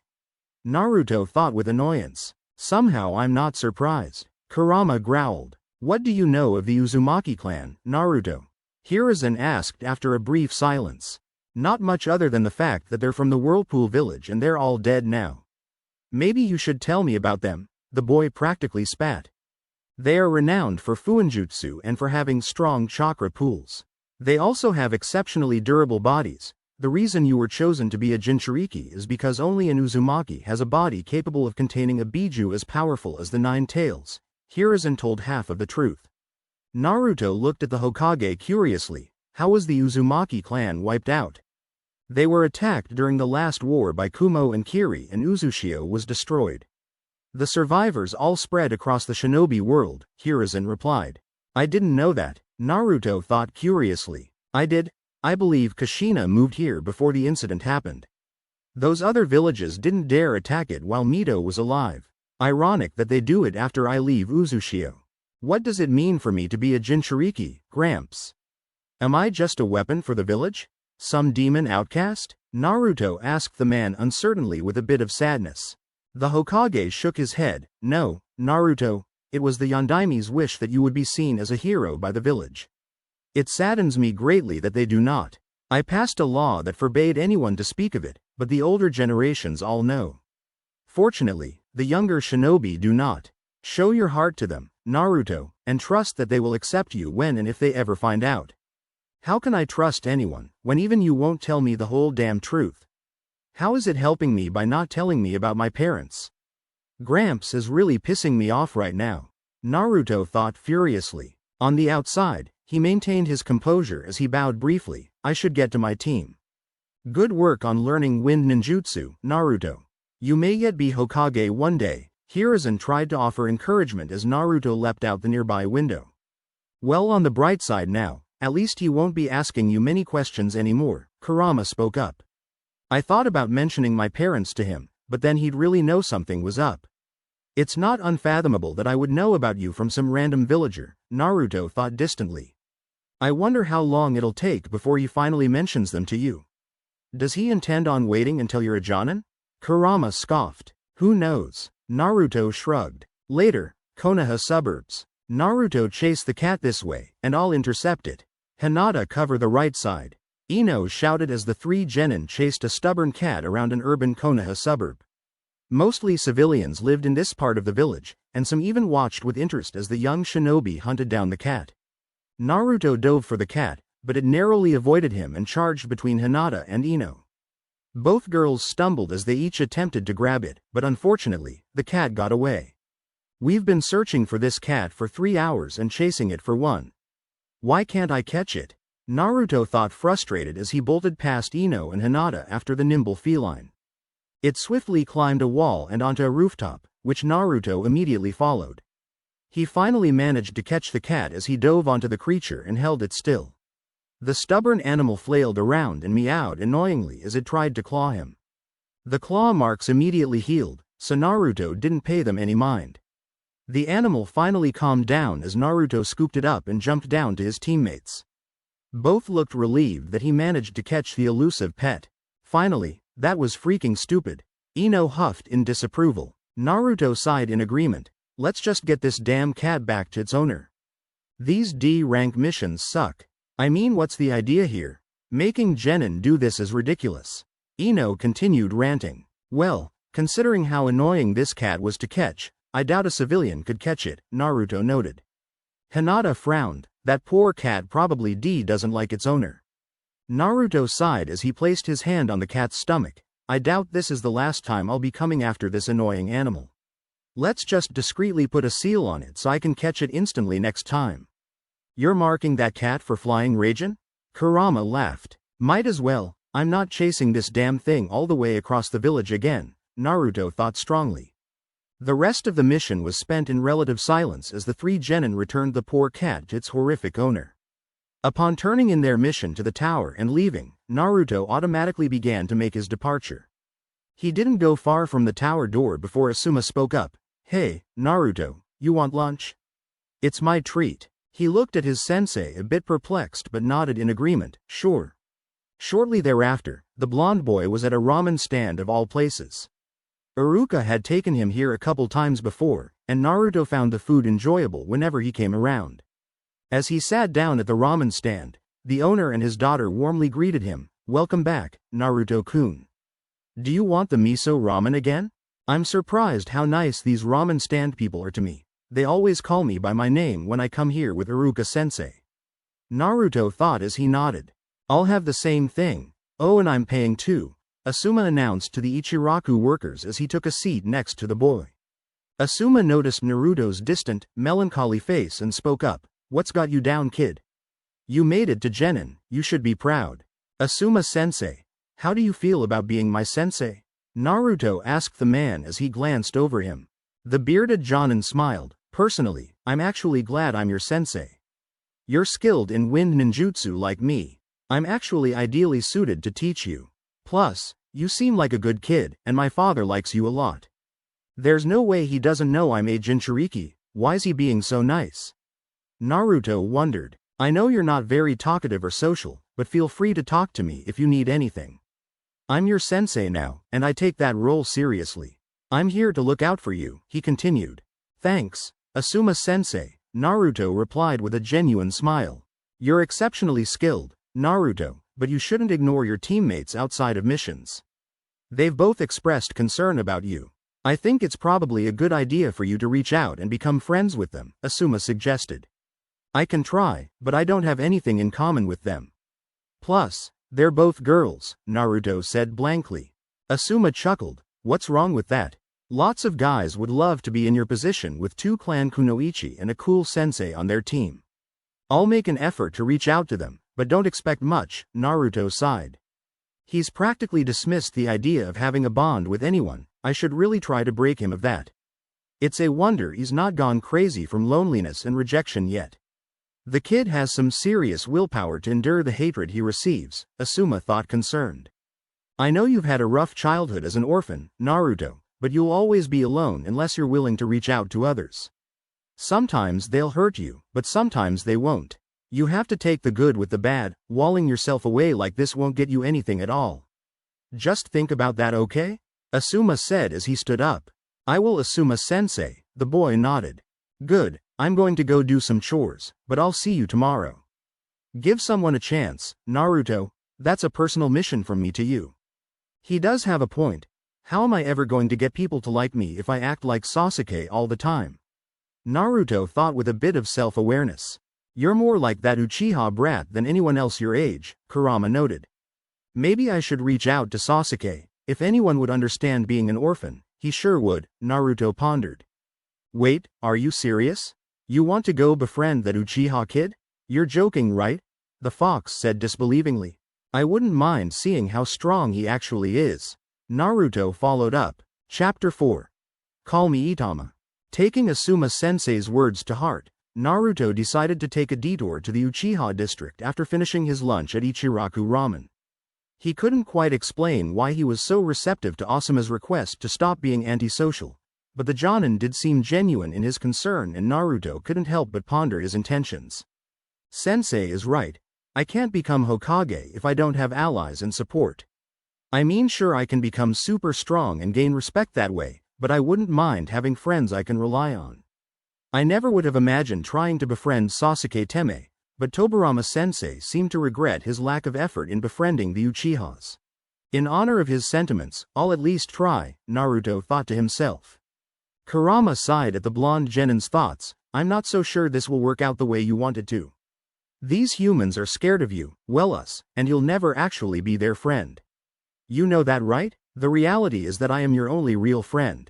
Just because your father and sensei were Hokages doesn't mean you have to be. Maybe so, Kurama, but I have to at least pretend.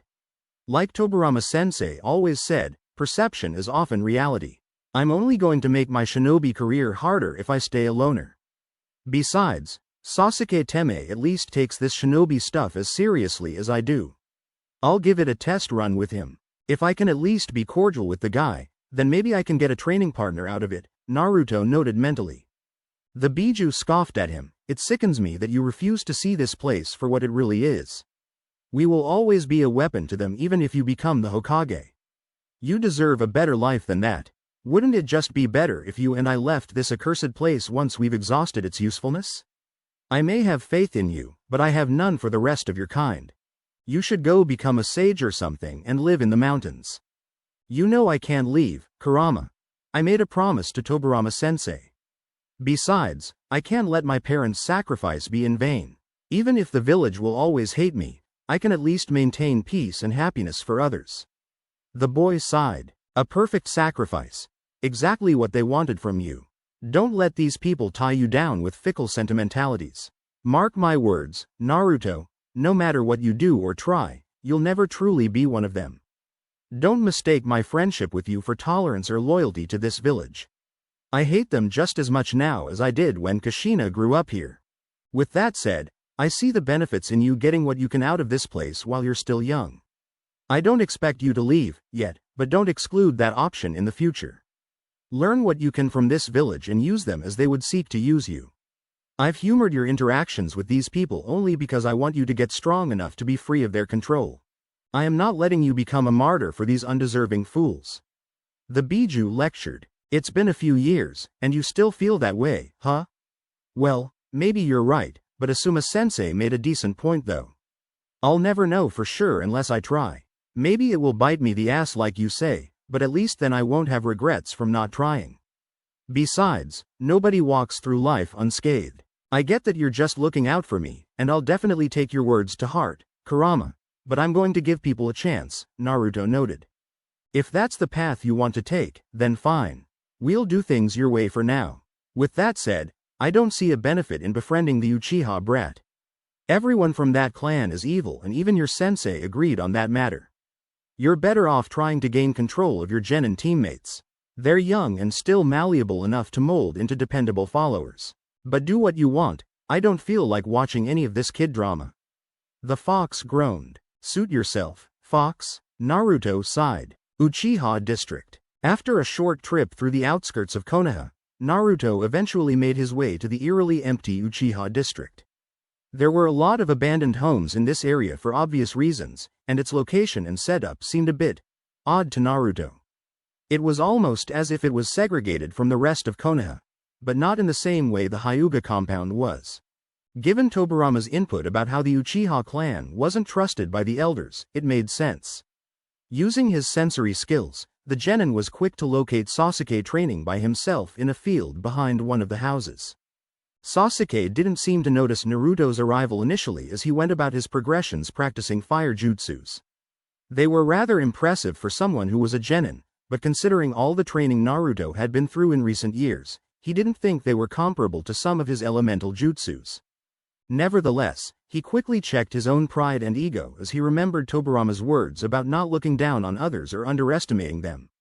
Plus, given the fact that he still vividly remembered what it was like to be weak and incompetent, Naruto didn't want to be a hypocrite or act like Sasuke did back then.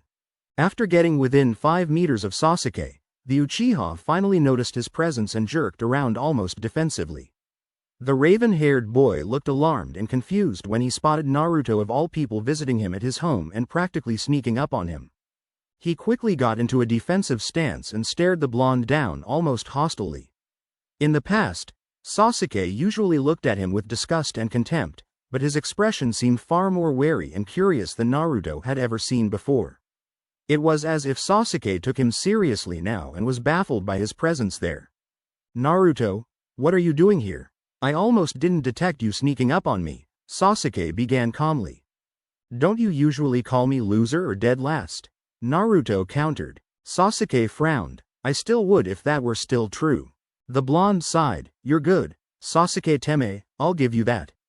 Most people can't detect me at that range. You and I may not like each other, but I do respect your competency as a shinobi. That doesn't explain why you're here, Sasuke stated plainly with a cold glare. I came by to talk to you, Naruto replied as he walked a bit closer. The Uchiha tilted his head curiously and asked what he had been wanting to ask for a long time now. You've really changed, you know that? In the past I thought you were pathetically incompetent. Then one day a few years ago it's like you became a different person. I've been wanting to ask you for a while now, what happened to you? Since when have you been so serious and skilled? I never would have imagined 3 years ago that you and I would become the top 2 genin, or that you would have any respect for me. I'm amazed you have such a high opinion of me, Uchiha. I guess I just realized how important all this shinobi stuff is a while back. We might be kids, but the founders of this village were already fighting in wars when they were our age. Peace can only last if there are those willing to defend it. I wanted to become Hokage, and I still do, but whining about my situation wasn't helping anything. You were a jerk to me, but nothing you said was really wrong. My obnoxious attitude and lazy entitlement wasn't doing me any favors. I guess I woke up to reality, Naruto replied seriously. Sasuke seemed surprised as he responded slowly, even your vocabulary got better. I guess all that reading you did at the Hokage Tower is paying off, huh? I know you've been stalking me for quite some time now. I came here to talk to you about it, Naruto replied. I figured you were on to me. Well, normally I wouldn't bother even talking to anyone about irrelevant topics, but I'll make an exception for you. Seeing as how you take being a shinobi as seriously as I do now, maybe it's worth us clearing things up, the Uchiha smirked. Naruto nodded. All right. Well, I'll answer your questions then, if you have any. In return, I want to ask you some questions as well. My only condition is that anything we talk about is strictly confidential between us. Deal? Fair enough, Naruto. We have a deal, I'll bite. My first question would be, what was the turning point in your change? Sasuke wondered. The blonde looked down. I was reading about the Hokages and a lot of their writings. About the wars and the sacrifices. About how all of them were prodigies who stood above their peers even from a young age. It was an epiphany of sorts. If I wanted to be like them, I had to be the same way. I had to be like you. I always thought you were an edgy jerk, but I understand why you were so serious now. You didn't take that academy crap seriously, and rightfully so. Some of our predecessors were running missions when they were younger than us. I know your sensei was, I know the Sannin were. I know the old man Hokage was too. They had to kill, and the safety of the village depended on them. We're not civilians and we're not regular kids. I realized that I had to stop acting like one. Sasuke hung off his words intensely before responding. You had an epiphany? That's a big word for you. I'm honestly surprised that you would admit to emulating me. You really seem to hate me. Still, I'm glad to know at least someone our age understands my mindset to some extent. I guess you're not hopeless after all. I've been thinking about it a lot lately. We're kind of similar, Naruto sighed. Similar in what way? Sasuke shot back almost aggressively. He seemed a bit offended about Naruto comparing himself to him. We're both orphans. We both lost our clans. We both want to become more powerful. We both take this shinobi life seriously. Neither of us really has any friends. Plus, we both have goals that other people don't understand. Naruto started listing off similarities. Sasuke calmed down a moment later as his eyes widened. What? You have a clan? I've never heard of an Uzumaki clan. They were from Uzushiogakure, the whirlpool village which was wiped off the map. It was a village between the land of fire and the land of water. My mom was the last living member prior to me. Well, at least in Konoha. Pretty much the entire Uzumaki clan was wiped out by Kumogakure and Kirigakure in war. You should know that the first Hokage was married to an Uzumaki. So they were a pretty significant clan back in the day. Obviously, my situation is not the same since your clan was murdered while you were alive, but we are similar in that we're the last members of our clans in this village. I can relate to you on that matter, Naruto explained.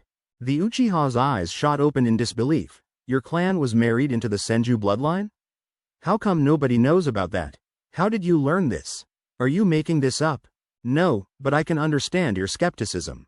Before you fly off the handle, I'm not saying I can understand what it's like to lose everyone you ever cared about. In truth, I never really had anyone, so I guess it's easier for me to cope with it. Naruto swallowed his pride and announced. Assuming this is all true, how did you find out about this? The old you would have bragged about being from a clan. Plus, none of the other clan kids seemed to know you were from one. Sasuke shook his head. There was one member of my clan I met a few years back before he passed away. He trained me and wanted me to keep everything a secret for my own safety. I'm telling you this in good faith because I think you and I should be allies, Naruto answered. It was clear to Sasuke that Naruto almost seemed pained to humble himself like this, but he couldn't help but appreciate Naruto's empathy and awareness on the differences in their oddly similar circumstances. He also found it unbelievable that Naruto of all people wanted to reach out to him and be allies. That explains a lot, but what makes you want to ally with me? Sasuke shook his head again. Why not? You're the only other person our age I have anything in common with. Neither one of us has any friends, so maybe we could be friends, Naruto sighed. Sasuke blinked in disbelief. You want to be friends with me? I told you the truth about myself, so you'd at least consider it. Honestly, I'm not expecting you to say yes, but if you do say no, then at the very least keep what I told you to yourself. Trust is a two-way street. I don't expect yours without offering some to you first. With that said, I did mention I had questions of my own for you, if you're willing to answer, Naruto responded seriously. Sasuke gave him a bewildered look for a moment before a serious stare graced his features. He was silent for a good few seconds, but finally he spoke up again. Considering what my goals are, I don't think I can have any friends. Nor would I want any either. I'll answer your questions though since you've been cordial enough to answer mine. Go ahead and ask what you want to know. Your clan was wiped out by your older brother, right? Naruto asked. The Uchiha seemed a bit surprised by Naruto's insight but simply nodded in response. Yes, and my goal is to get strong enough to kill him. My brother was in Anbu when he was our age, so your perception on how serious I take my shinobi training was completely accurate. This kid stuff they have us doing is a joke compared to what my true goals are and how much stronger I need to become. Do you know why your brother spared you? Naruto asked. Sasuke seemed shocked by Naruto's uncanny knowledge about that detail and went wide-eyed as he stared at the blonde in silence. Finally, he spoke. I won't even ask you learned it, but what is the purpose of asking me a question like that? I think I know why. Naruto followed up, causing Sasuke to glare at him. He clearly didn't like Naruto cross-examining him or talking about the Uchiha massacre, but his curiosity kept him from shutting down the conversation. How could you understand him or his twisted motives? How could anyone? Sasuke shook his head, almost disgusted. Do you know what a Mangekyo Sharingan is? I'm guessing your brother had one if he was strong enough to wipe out the Uchiha clan. Apparently, it's awakened through pain and suffering. It's an immensely powerful variation of the Sharingan and each one is said to be unique. It's a double-edged sword though, and overusing it will render an Uchiha blind eventually. The only way to counter its corrosive deterioration is to get an eternal Mangekyo Sharingan, which can only be acquired by taking the eyes of sibling Uchiha who also has a Mangekyo Sharingan. I think your brother tortured you so that you'd awaken a Mangekyo Sharingan, and so that he could take your eyes one day, Naruto explained. To say Sasuke looked mortified by this information was an understatement. Naruto had impossible knowledge about the greatest secrets of the Uchiha clan, it seemed. Not even Sasuke himself knew about most of this, but everything made sense to him after hearing Naruto rationalize Itachi's actions. His brother could only get an eternal Mangekyo Sharingan through him. All of the torture and his brother's words about becoming stronger, it made perfect sense now. The reason Naruto knew this information was because of Tobirama. His sensei explained how it worked to him after telling Naruto the story about Madara Uchiha and his brother Izuna, whom Tobirama killed. It was forbidden knowledge even among the Uchiha clan for obvious reasons, since it would encourage infighting. How do you know all of this? Even I didn't know any of that. I did know about the Mangekyo Sharingan, but not this, eternal Mangekyo Sharingan. So, my brother killed everyone in our clan just so that he could get stronger? He did all of this so that I could get powerful and he could steal my eyes? Why? My brother was already powerful and a prodigy. What did he need more power for? Sasuke began to start showing emotion as anger rose up from beneath his normally stoic demeanor. I learned about it from my former sensei before he died. He knew a lot about your clan and told me some of this stuff. After I looked into the Uchiha massacre, it just made the most sense to me. Sorry to pry into your business, but I just thought you should know if you didn't already. It won't give you closure, but at least you can understand your brother's motives now, Naruto sighed. The Uchiha cracked a fist as he looked into Naruto's eyes. My entire life, I've tried to rationalize why he did it and why he spared me. I'm glad you told me. It's the answer I've always been searching for. He won't kill you until you get a Mangekyo Sharingan, so I'd take full advantage of that time to get as strong as you can, Naruto stated. Sasuke then nodded in approval. You make a good point. This is the extra motivation I truly needed. Speaking of the Sharingan, do you have yours yet? Naruto followed. Sasuke stared at Naruto intensely as he answered, I think so, but I don't know how to activate it. Just how much do you know about the Uchiha clan anyways? It's rather unsettling that you know so much. Other than what I've told you, I also know that they were the rivals of the Senju clan prior to Konoha's founding and that the Uchiha clan wasn't trusted by the village higher UPS, Naruto stated. The Uchiha frowned. Normally I'd say no to allying with someone else, but you're clearly way smarter than I ever gave you credit for. Plus, I appreciate your humility in confronting me like this, Naruto. I'm receptive to the idea of us being allies, but I can't promise you any friendship. I am curious as to what your idea of being allies or friends even is though. What exactly do you want out of this? You seem way too pragmatic to simply be doing this out of sympathy or childish reasons. What do you want from me? Well, I could use a reliable training partner, and I wouldn't mind us exchanging information or advice on serious dilemmas. I'll help you hunt your brother as well, if you're willing to help me whenever I need it, Naruto followed up. Sasuke glared at Naruto almost offended. I don't need help hunting Itachi, I have to be the one to take him down. You shouldn't involve yourself in that. Yeah, well I'm willing to help you do that. For starters I can at least help you train to get stronger. You look like you need a good training partner as much as I do, Naruto noted. The Uchiha scoffed, and what kind of help do you want from me in exchange? Just be my ally and help me out if I ever need it. We don't have to real friends, but I think you could do with some help, and I certainly could too. That's the whole reason I'm reaching out to you in all honesty. I can't become Hokage without reliable and powerful allies, and I'm willing to invest into helping you out for that, Naruto explained pragmatically. Sasuke sighed as he thought over the situation. Well when you put it that way, I can see the mutual benefits of such an agreement. I do have one more question though, do you want revenge for your clan as well? Naruto thought about that question for a long moment. He understood the significance of Sasuke asking it. The Uchiha would see him as a kindred ally if he said yes. Naruto didn't really want to be dishonest about it. He did not crave revenge for his clan's death, but maybe that would change in the future after learning more about it. Maybe Kumo or Kiri would want him dead as well. He definitely wanted revenge for Tobirama's death. Eventually he decided that saying yes was the best way to get Sasuke to befriend him. If the Uchiha saw him as a fellow outcast survivor seeking retribution, then he would be a lot more receptive to believing that they were in the same boat. I do, but I don't know enough about how my clan was wiped out to have any direct goals surrounding it yet. I know that I have an obligation to my ancestors to get strong and to make sure they didn't die in vain.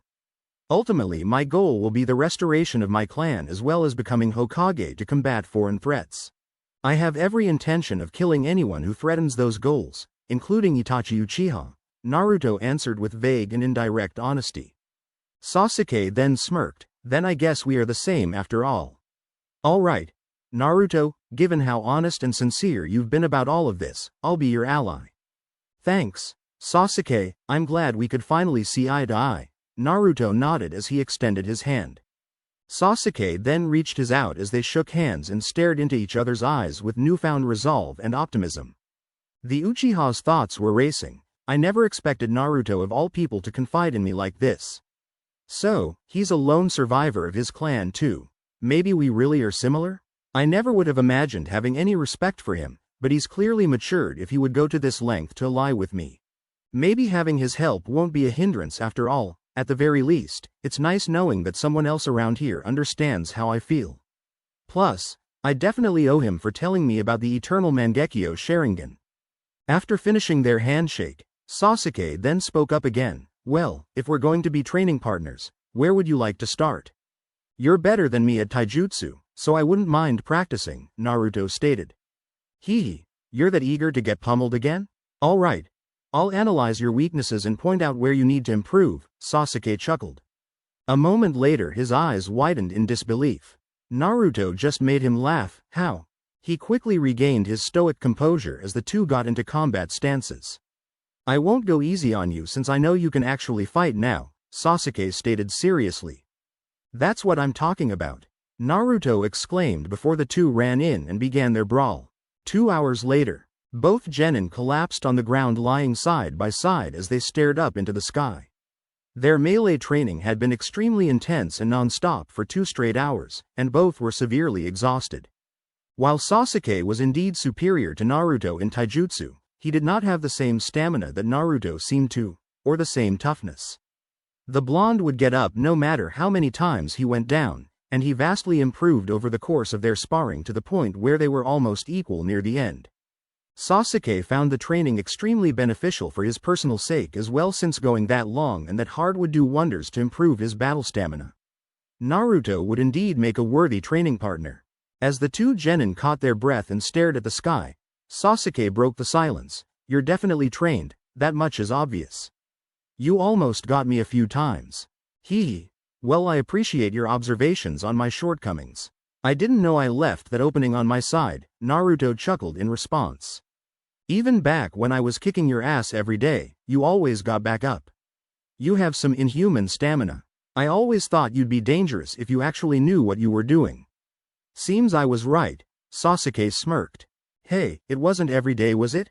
Naruto shook his head as he sat up. Sasuke shrugged. Close enough, but if anything it's impressive to see how far you've come. Though I am curious about what your actual strengths are. Clearly you're way better than I am at accuracy, and don't think I've forgotten how you almost snuck up on me earlier. My greatest strength is probably my chakra reserves and stamina. What would you say yours is? Naruto wondered. I'd say I'm balanced in taijutsu and ninjutsu, but my greatest shortcoming is your greatest strength. My endurance needs a lot of work. I have above average chakra levels, but they're probably less significant than yours, Sasuke answered as he sat up. I saw you practicing fire jutsus when I showed up earlier. How much ninjutsu do you know? Naruto asked. Sasuke sighed. I know a few fire jutsus. If I'm anything like my brother, I'll probably have an affinity for the lightning element as well. Do you know any ninjutsu, Naruto? I know a bit of everything. Wind is my strongest affinity, but I have a strong affinity for earth and water as well, he answered. Wait, what? You know multiple types of elemental jutsus? Sasuke gawked. Naruto nodded as he stood up. Yeah, watch this. Wind Style. Gale Palm. Sasuke watched with disbelief as Naruto clasped his hands and shot a wave of compressed air from his hands which leveled a tree in the distance. Before Sasuke could even process what he was seeing, Naruto pulled out a kunai and performed another jutsu, Wind Style, Vacuum Sword. An arc of compressed wind then flew off the edge of the kunai which was now imbued with wind chakra as it flew off and sliced several trees down. Sasuke then stood up and spoke disbelievingly. I'm honestly impressed, Naruto. Elemental ninjutsus are not something genin are commonly skilled in. Your turn. Show me your fire, Naruto replied as he stepped back. The Uchiha nodded before flipping through hand signs and exhaling powerfully, Fire Style, Great Fireball. A fireball then erupted from Sasuke's mouth as he poured as much chakra as he could into it. To Naruto it actually seemed way stronger than the ones he was practicing earlier. It was almost as if Sasuke didn't want to get shown up by him. As it blanketed the field and exploded, Naruto laughed, pretty good. Better put that out before you burn the Uchiha district down. Water Style. Wild Water Wave. A stream of water shot out of Naruto's mouth as he put out the fire Sasuke had just started. The Uchiha then looked at him again and smirked. And you're saying you can use Earth Style as well? Earth Style. Stone Shuriken. Naruto shouted as he flashed his signs before launching stony projectiles from the ground shaped into shurikens. Sasuke then laughed. Ahahaha, you're stronger than I am. Unbelievable, I must be dreaming. Come on Uchiha. I know you got more in your arsenal than just a fireball, Naruto goaded. The other genin gave him an amused look. I really did underestimate you. Fine. Fire Style. Flame Spread. Naruto watched curiously as fire manifested over a kunai that Sasuke had just drawn. Naruto then manifested wind chakra over his kunai as he stared the other genin down. "Let's see how your blade work is, Naruto," he remarked. "You're on, Sasuke." Naruto laughed as the two charged into duel once again. Later that evening, to Naruto and Sasuke's surprise, the two genin would spend the rest of the day training together. They sparred, showed off various skills and analyzed each other's strengths and weaknesses. While he wasn't too happy about the idea of revealing some of his arsenal to Sasuke, Naruto found the Uchiha boy's commentary on his skills extremely helpful.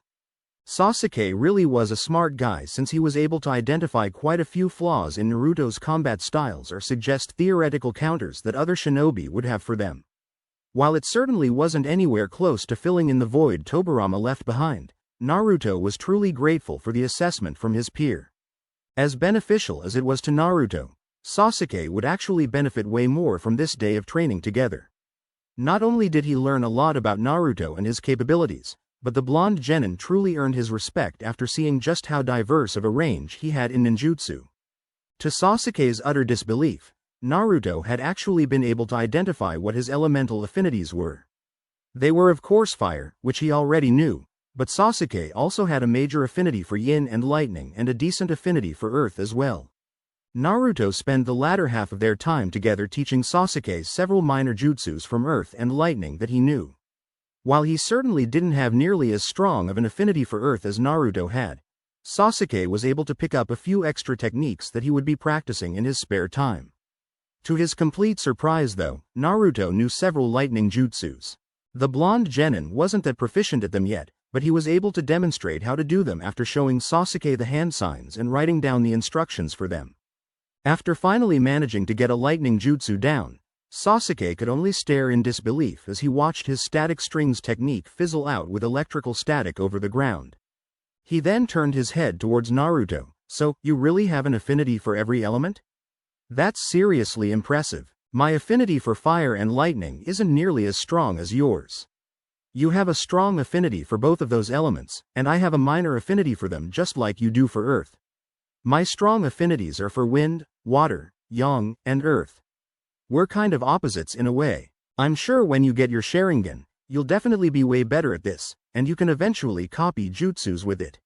Let me know when you get your Sharingan and I'll let you copy all of mine," Naruto explained. "You would do that?" Sasuke seemed surprised. Naruto nodded. "Why not? I don't stand to lose anything by making you stronger. This was really beneficial training, Naruto. I don't say this often, but thanks. I never expected you of all people to be helpful at teaching me ninjutsu. You're definitely more reliable as an ally than my lazy sensei.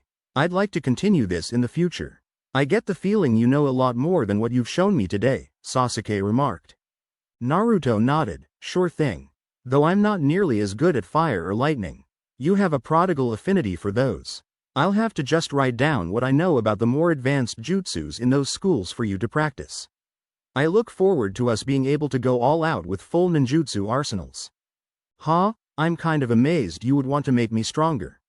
I might actually start showing you up again if you teach me all of that or let me copy all your skills," Sasuke laughed. The blonde rolled his eyes as he put his hands behind his head. Yeah, don't start getting full of yourself just yet, Sasuke. Besides, have you ever heard the term, iron sharpens iron? The two of us can make each other stronger. We'll hold each other accountable. So don't start slacking in your training. I'm only going to get stronger, and I expect my training partner to do the same. Go ahead and write down those advanced lightning and fire jutsus for me right now. I'll make sure to master them before our next bout," Sasuke requested eagerly. "That's the spirit, and don't forget, the only easy day was yesterday," Naruto nodded. "I like the way you think," Sasuke nodded with approval.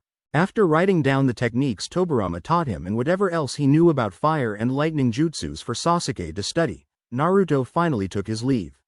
After the blonde left, Sasuke looked down at the scrolls and papers in his hands as a strange euphoria filled him up. He felt a very peculiar optimism and motivation welling up deep within. Just knowing that there was someone like him was validating and made him feel good. Naruto was someone stronger who was willing to help him train and achieve his goals. Someone he could genuinely respect and confide in. Someone who he could measure his progress against. Someone that would motivate him to keep getting stronger. Iron sharpens iron, huh? Don't go sleeping on me, Naruto. I'll pass you up again in no time. Sasuke spoke to himself as he looked up and went back to training. Naruto barely made it halfway down the street of the Uchiha district before sensing that someone was watching him.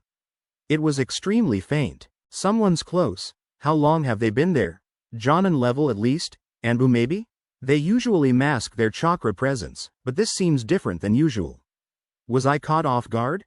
I might have been distracted while I was with Sasuke and didn't notice them before.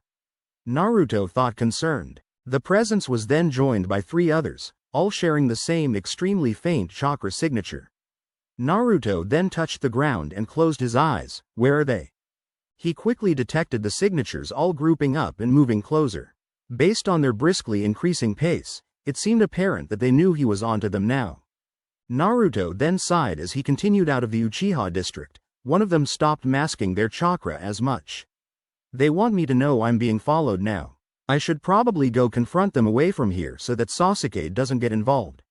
I got careless. How could I forget about the regular Anbu patrols? After leaving the Uchiha district, Naruto decided to walk to an isolated area near the forest and simply just leaned against a tree with his arms crossed. He then turned his gaze to where the 4 Anbu stalkers were all gathered and patiently waited. Seeing the genin looking in their direction, the Anbu patrol finally revealed themselves as they all stealthily landed near him.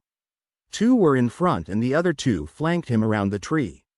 All 4 were wearing masks and they were deathly silent as they stared down the Jinchuriki, radiating as much cold intimidation as they could.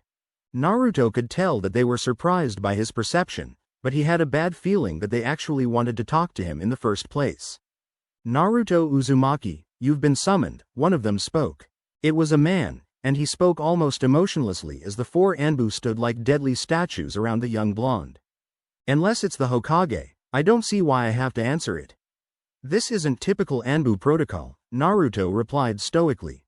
The Anbu traded looks with one another, but their expressions were impossible to read due to their masks. 3 of them were male and 1 was female by the looks of it. Their ages were impossible to guess as well, but the woman and one of the males seemed like they were young. The woman was probably in her late teens or early 20s, and the younger male was most likely around his age.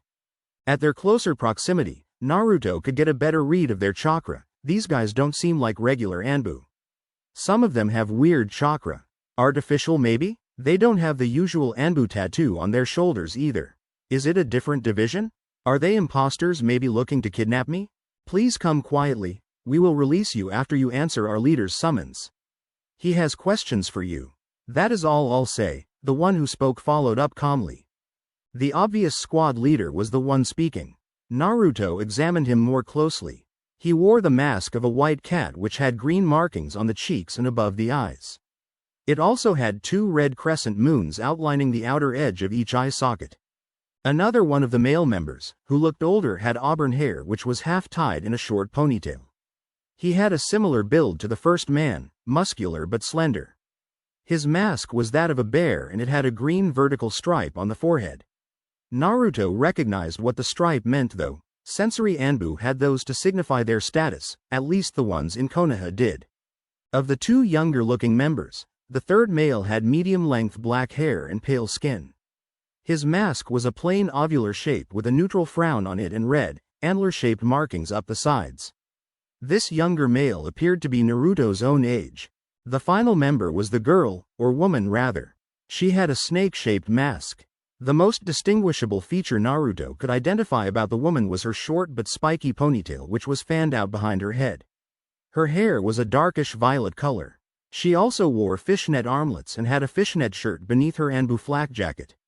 Naruto then looked around at the 4 of them. I could probably escape. These guys can't take me if I use all my abilities, but I should play this smart and find out what they want and who they're first. The genin didn't move as he looked them over calmly and analytically. If I take out their sensory teammate quickly, I can remove their ability to track me as easily. They won't be able to catch me. I should wait until we're moving though.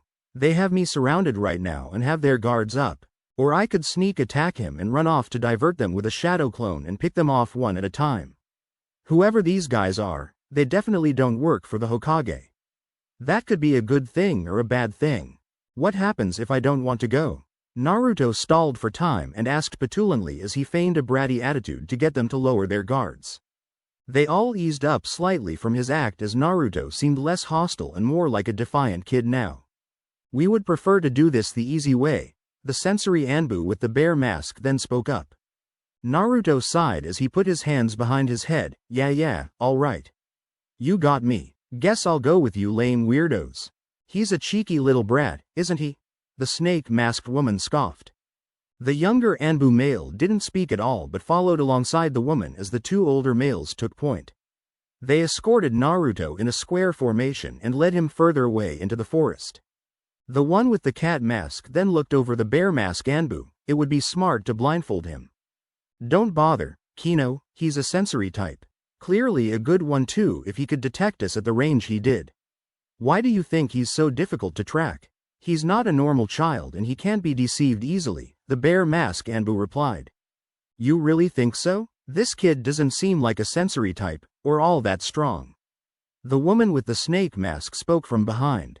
He sensed us all the way back at the Uchiha district and let us catch up to him. Don't underestimate the boy, Kasaka. He's very dangerous and unpredictable. The leader clearly instructed us to take the boy seriously, and I agree with his caution, the bear mask Anbu replied. The fourth member who had the red antlers on his mask then spoke for the first time. Strike Team 4 said he has a habit of vanishing and reappearing in mundane places. It seems apparent he's skilled at misdirection. I've also heard contrasting reports of him being in two places at once. I agree with Kuma's concerns. Naruto Uzumaki is dangerous and cunning. I figured it was only a matter of time before that happened. My cover might actually be blown already if their leader thinks I'm strong and dangerous. Bear Mask Guy also knows I'm a sensory ninja too. Naruto thought grimly. Naruto patiently bided his time as he waited for them to get further out into the woods and away from any witnesses. He wanted to make his move now but decided to wait since it would be good to gather information on where these guys' base was. Something about this is definitely sketchy. Anbu headquarters are on the other side of the village. They could actually be infiltrators and imposters. I might actually have to kill someone for the first time if that's the case. Naruto weighed his options as he assessed the scenarios he could potentially be faced with. Hearing Naruto's voice, that thought caused Kurama to sound almost jovial as his voice echoed in the blonde's head. What did I just wake up to? Are we being kidnapped? We going to kill these guys, Naruto? Hopefully I don't have to, but I'm going to see where their base is. Apparently, their leader summoned me. These guys aren't regular Anbu. I suspect they're infiltrators from another village or possibly a shadow branch of Anbu in Konoha.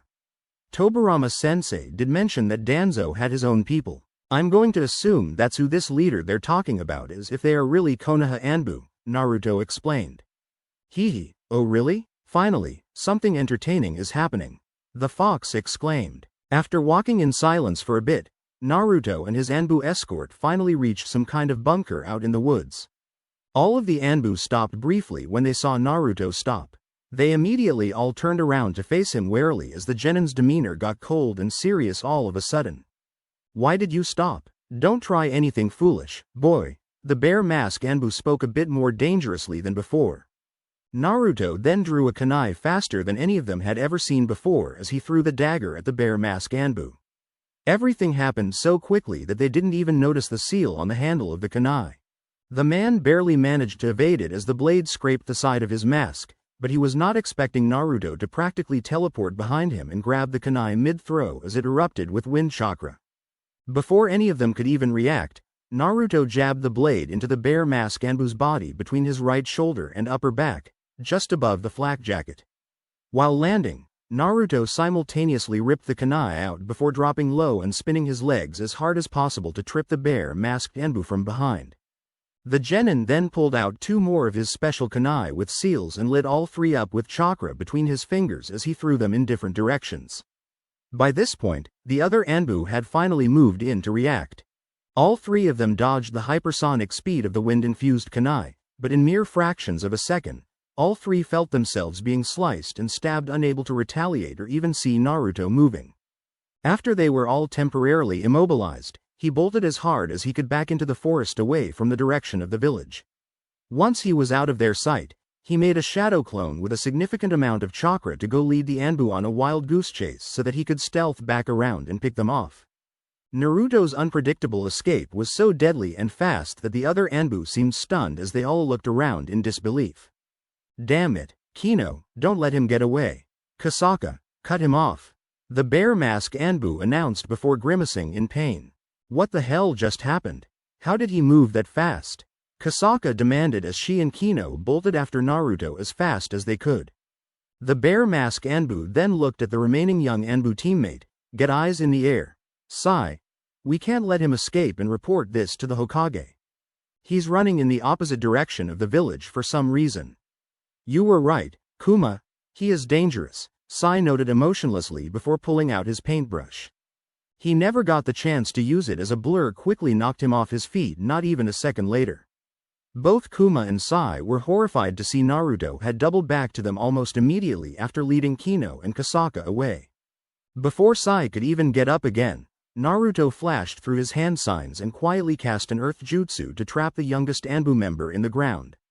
Kuma drew a kunai just in time to block a wind-infused swipe from Naruto's kunai a second later. The two pushed back and forth briefly, but Naruto abruptly pulled back and spun his kunai around the man's guard, slashing his arm. Urghh. Kuma groaned in pain as he jumped back and stared at Naruto warily. He could only watch as the blonde swiftly moved over to kick Sai in the back of the head, knocking him unconscious. Given the fact that the youngest Anbu member was still stuck in the ground, he couldn't do anything to stop it. Kuma then looked around urgently as if expecting Kino and Kasaka to come back, but they didn't for some reason. Naruto didn't move for a moment as he glared at the man and spoke, wondering where your friends are. Did you take them out already? Kuma demanded. His stoic and professional demeanor was quickly beginning to waver. Are you guys actually part of Anbu in Konoha? You sure don't seem to be. My first guess would be infiltrators from another village here to abduct the Nine Tails. For your sake, I hope that's not true. The other option is you don't want the Hokage knowing about this. In that case, I have to consider you a threat that needs to be dealt with, Naruto spoke dangerously. Why, you know about the Nine Tails? Kuma gasped. Naruto glared at him. Of course I do, you guys must think I'm an idiot. Just then, Naruto sensed his shadow clone being dispelled. The other two Anbu managed to trap it in a clever pincer and were shocked when it dissipated into smoke. Damn, I don't have long before they get back. Better take this guy out quickly, Naruto thought seriously. To his utter dread, over a dozen more Anbu members all came pouring out of the bunker and ran in to reinforce Kuma. The bear-masked Anbu seemed relieved by it as one even began to start healing the man while the others moved in to surround Naruto. Guess I'm fighting all of them then, Naruto thought, annoyed as he drew a special kunai again with the seal on the handle. Be careful, he's deadly and fast, Kuma announced to the others as they moved in to surround the genin. Naruto then infused his kunai with wind chakra again before putting the handle in his mouth. Afterwards, he flashed through hand signs, earth style, rock wall. A wall of earth shot up to block the Anbu in front of him, which gave Naruto just enough cover to battle off the ones coming in to flank him.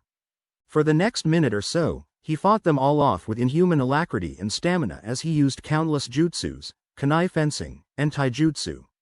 The whole time he was doing this, not one of them realized that Naruto was putting seals all around the battlefield and even on them with elite subtlety. Just when it seemed like they were beginning to overwhelm him, Naruto threw out a smoke bomb obscuring everyone's vision. The blonde then used flying Raijin to warp around the battlefield, picking off all the Anbu that were obscured by the smoke. Nobody could react fast enough or even process what was going on as Naruto took out over a dozen of the Anbu in mere seconds. He didn't kill them, but he didn't hesitate to wound them out of commission. As the smoke settled, Kuma and the remaining Anbu there all backed away with evident fear as Naruto walked out of it. The sight of 13 downed Anbu members, including the unconscious Sai behind him, was mortifying to them. What the hell just happened? The female Anbu who healed Kuma asked fearfully. He really is a monster, another one of them remarked. Naruto had a chilling battle calmness as he blankly stared at the remaining Anbu members without saying a word for a good few seconds. You know, I'm getting really sick of you guys stalking me all the time. I didn't kill any of them, yet. I wonder what the Hokage would think about Anbu trying to lure me to some bunker outside of the village.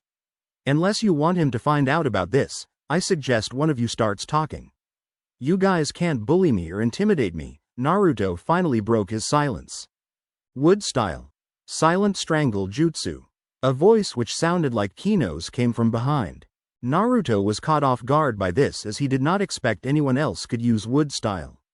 Branches and roots erupted out of the ground as they wrapped the Jinchuriki up. The blonde then turned his attention towards the return of Kino and Kasaka, who both seemed out of breath and serious. Kino's arm was transformed into a large tree of wood and was the source of the branches and roots now constricting Naruto. How in the world does an Anbu know wood style? Isn't it a unique Kekkei Genkei that only the Shodem Hokage and I have?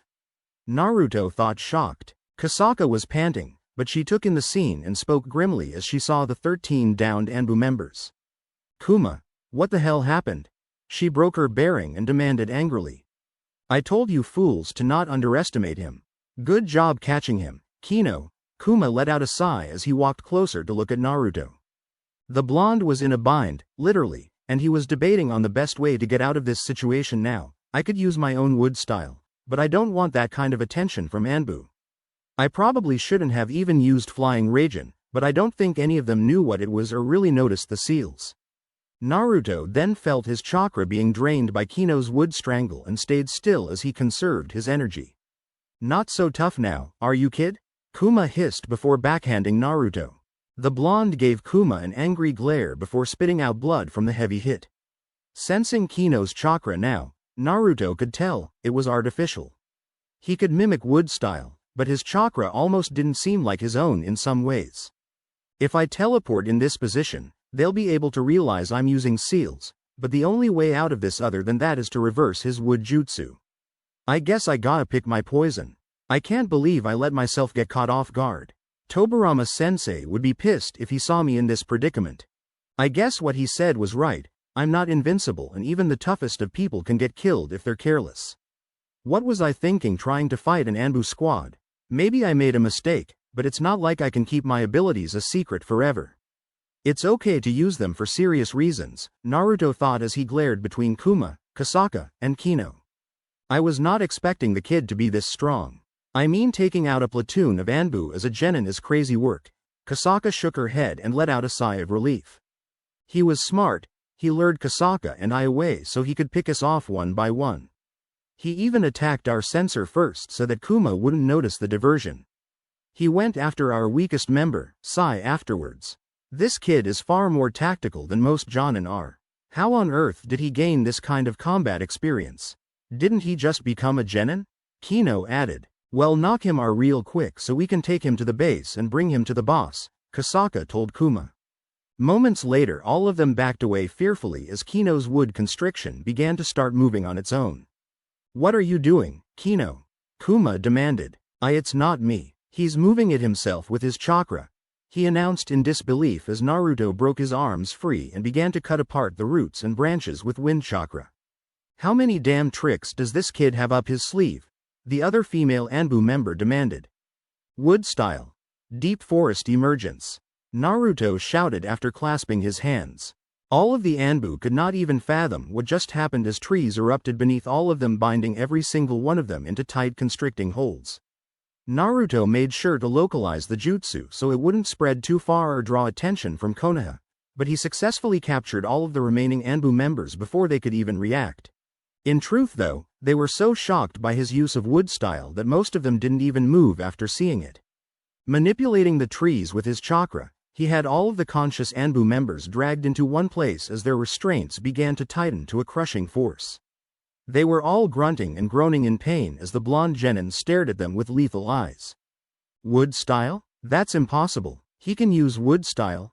One of them shouted in disbelief. This can't be happening. Kuma began to gasp in pain as thorns emerged around the tree branches and wood constricting the Anbu and piercing into their bodies. Naruto then casually walked over and began to rip off their masks one by one almost dramatically as he took in the horrified and disbelieving expressions of the elite shinobi. He also made sure to backhand Kuma as payback for the man hitting him earlier. After doing that, Naruto examined their faces. He didn't recognize any of them personally, but he would remember them for the future. Kasaka's jaw was dropped, and she looked at Naruto in actual terror as he stared at her briefly. Huh, you're that lady I always see at the dango place down the street from Ichiraku Ramen. I thought I recognized your darker chakra. So, you guys really are Konoha nin then? Naruto then glanced at Kuma. I've seen you in the Hokage Tower before, usually with Danzo or the elders. You're part of the Yamanaka clan, right? I'm guessing Danzo is your boss then? That was my other guess about who you guys worked for. I'll definitely remember your faces. If you all don't leave me alone, I might actually have to start killing people. I'm getting sick and tired of Anbu stalking me everywhere. How are you able to use wood release? Kuma demanded. Naruto answered the man as he looked at Kino now, who had a rather plain appearance. I don't know why you're so surprised. Your buddy over there can do it too. I'm hardly impressive considering the prodigies that rose up in this village like Minato Namikaze or Itachi Uchiha. Even the Sannin and Old Man Hokage were legends. You guys are also kind of sloppy. That wing T-Viper formation was out of sync, and don't even get me started on how you didn't once think to try a wolf fan pattern or a rotating sentry formation to attack me. I wasn't expecting another wood-style user, but his chakra seems artificial. He won't be able to use it against a natural wood-style wielder like me. The other female Anbu member who had longer hair then spoke up confused. How do you know Anbu tactics? Maybe the fox told me, who knows? You guys think I'm a demon brat, so why are you so surprised that I'm actually a monster? I don't really like grand shows of force, but I could wipe out all of you by myself if I really wanted to, even without the Kyuubi. Keep that in mind the next time you try giving me orders or acting high and mighty. I know you can't kill me because of the fox, but I could definitely kill you guys, Naruto replied almost darkly as he was hoping to scare them. It clearly worked as several of the stoic Anbu members recoiled at Naruto mentioning the fox. They were even more shaken than before. Kuma wasn't since he heard Naruto mention it earlier, but he still seemed gravely concerned. Kasaka gritted her teeth and glared defiantly at Naruto, arrogant little brat. You think we're weaklings compared to you? You tell me, if this is the best Anbu has to offer, then I'm probably one of the top shinobi in this village already and I'm only 13. If the other villages realized how weak Konoha was right now, we'd be in serious trouble. If I actually saw you as my enemies, you'd all be dead right now. I'm not going to kill you, but I will remember your faces and I will put you down if you ever test me like this again. You can tell your crippled old boss to come talk to me himself if he has something he wants to say. Naruto replied dryly. Before anyone could say anything else, the sound of clapping caught Naruto's attention. He then spotted an older black-haired man with bandages covering part of his head and one of his eyes. One of his arms was also bandaged in a sling. I wouldn't have believed it if I didn't see it for myself. The voice of Danzo caught everyone's attention. The conscious Anbu there all looked mortified and embarrassed as they saw the man walk up with a very uncanny smile on his face. Naruto couldn't remember ever seeing Danzo looking happy. Please release them, Naruto Uzumaki. You proved your point, and your strength. There is no need for us to battle. You will not be reprimanded, and we will not report the events of this night to the Hokage or anyone else. If anything, I'm impressed by this unprecedented display of power and guile. I severely underestimated you and your ability to protect yourself, Danzo stated as he walked up calmly. To everyone's surprise, Naruto actually did release them, causing all of the Anbu members to slump down and grimace in pain. Every single one of them looked humiliated as Danzo turned his gaze over them and back towards Naruto. You know, you could have just walked up and asked to speak to me, old man. Sending a shady Anbu squad to pick me up without any indication of what they wanted was too big of a risk for me to trust. You almost got these people killed for nothing, Naruto scoffed at him. I actually sent that squad to bring you to one of our root bases here in the hopes of recruiting you. After witnessing your impressive display of power, I'd say you're clearly the type of shinobi Konoha needs right now. Obviously, the Hokage would not approve of it, which is why this cloak and dagger situation was necessary. Fu Yamanaka here believes you're a gifted prodigy, and you proved that just now by taking down an Anbu platoon by yourself. I am pleased that things ended up this way. My men needed to see just how vast the gap of power was between you and them. Nothing you said was wrong. Konoha is too weak right now and it needs stronger weapons and stronger ninjas, Danzo stated plainly. So, he wanted me to retaliate to see how strong I actually was. Cunning old bastard, isn't he? Maybe running was the better option, but if Danzo was on to me, I guess this was inevitable at some point anyways. Naruto thought seriously. You want to recruit me? That's surprising. I thought you hated me. I've never heard of Root before. Is that why some of these Anbu members seem different? Naruto asked confused. Danzo nodded. Yes, Root is a special division of Anbu.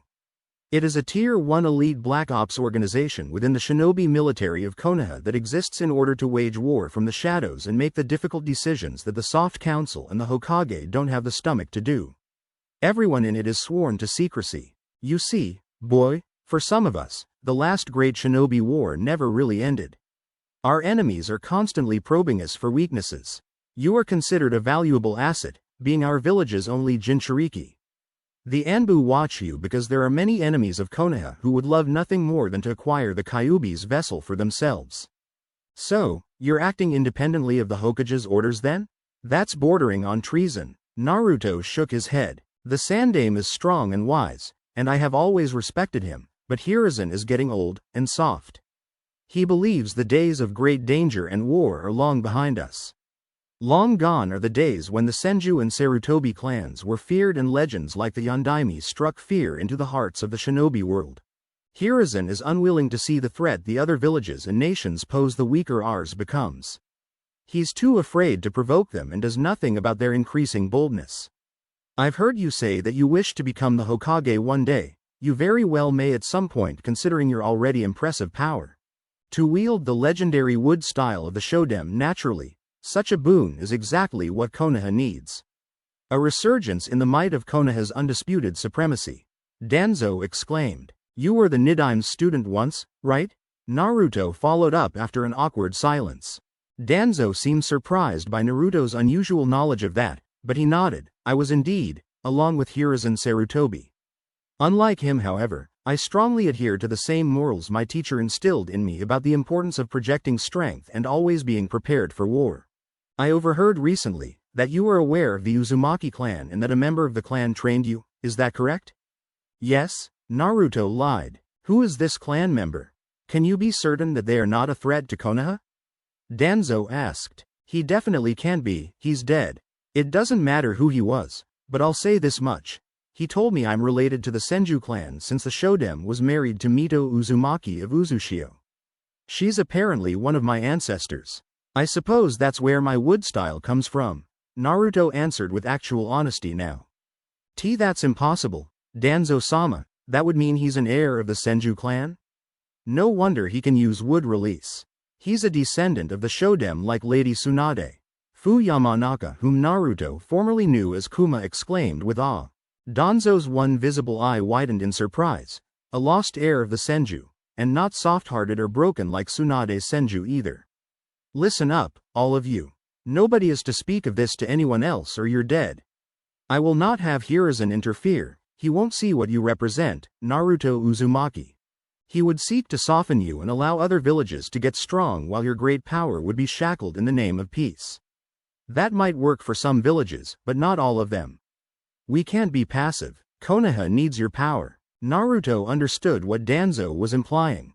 It was very similar to Tobirama's outlook on current-day Konoha and what he wanted Naruto to understand about the political sphere of the shinobi nations.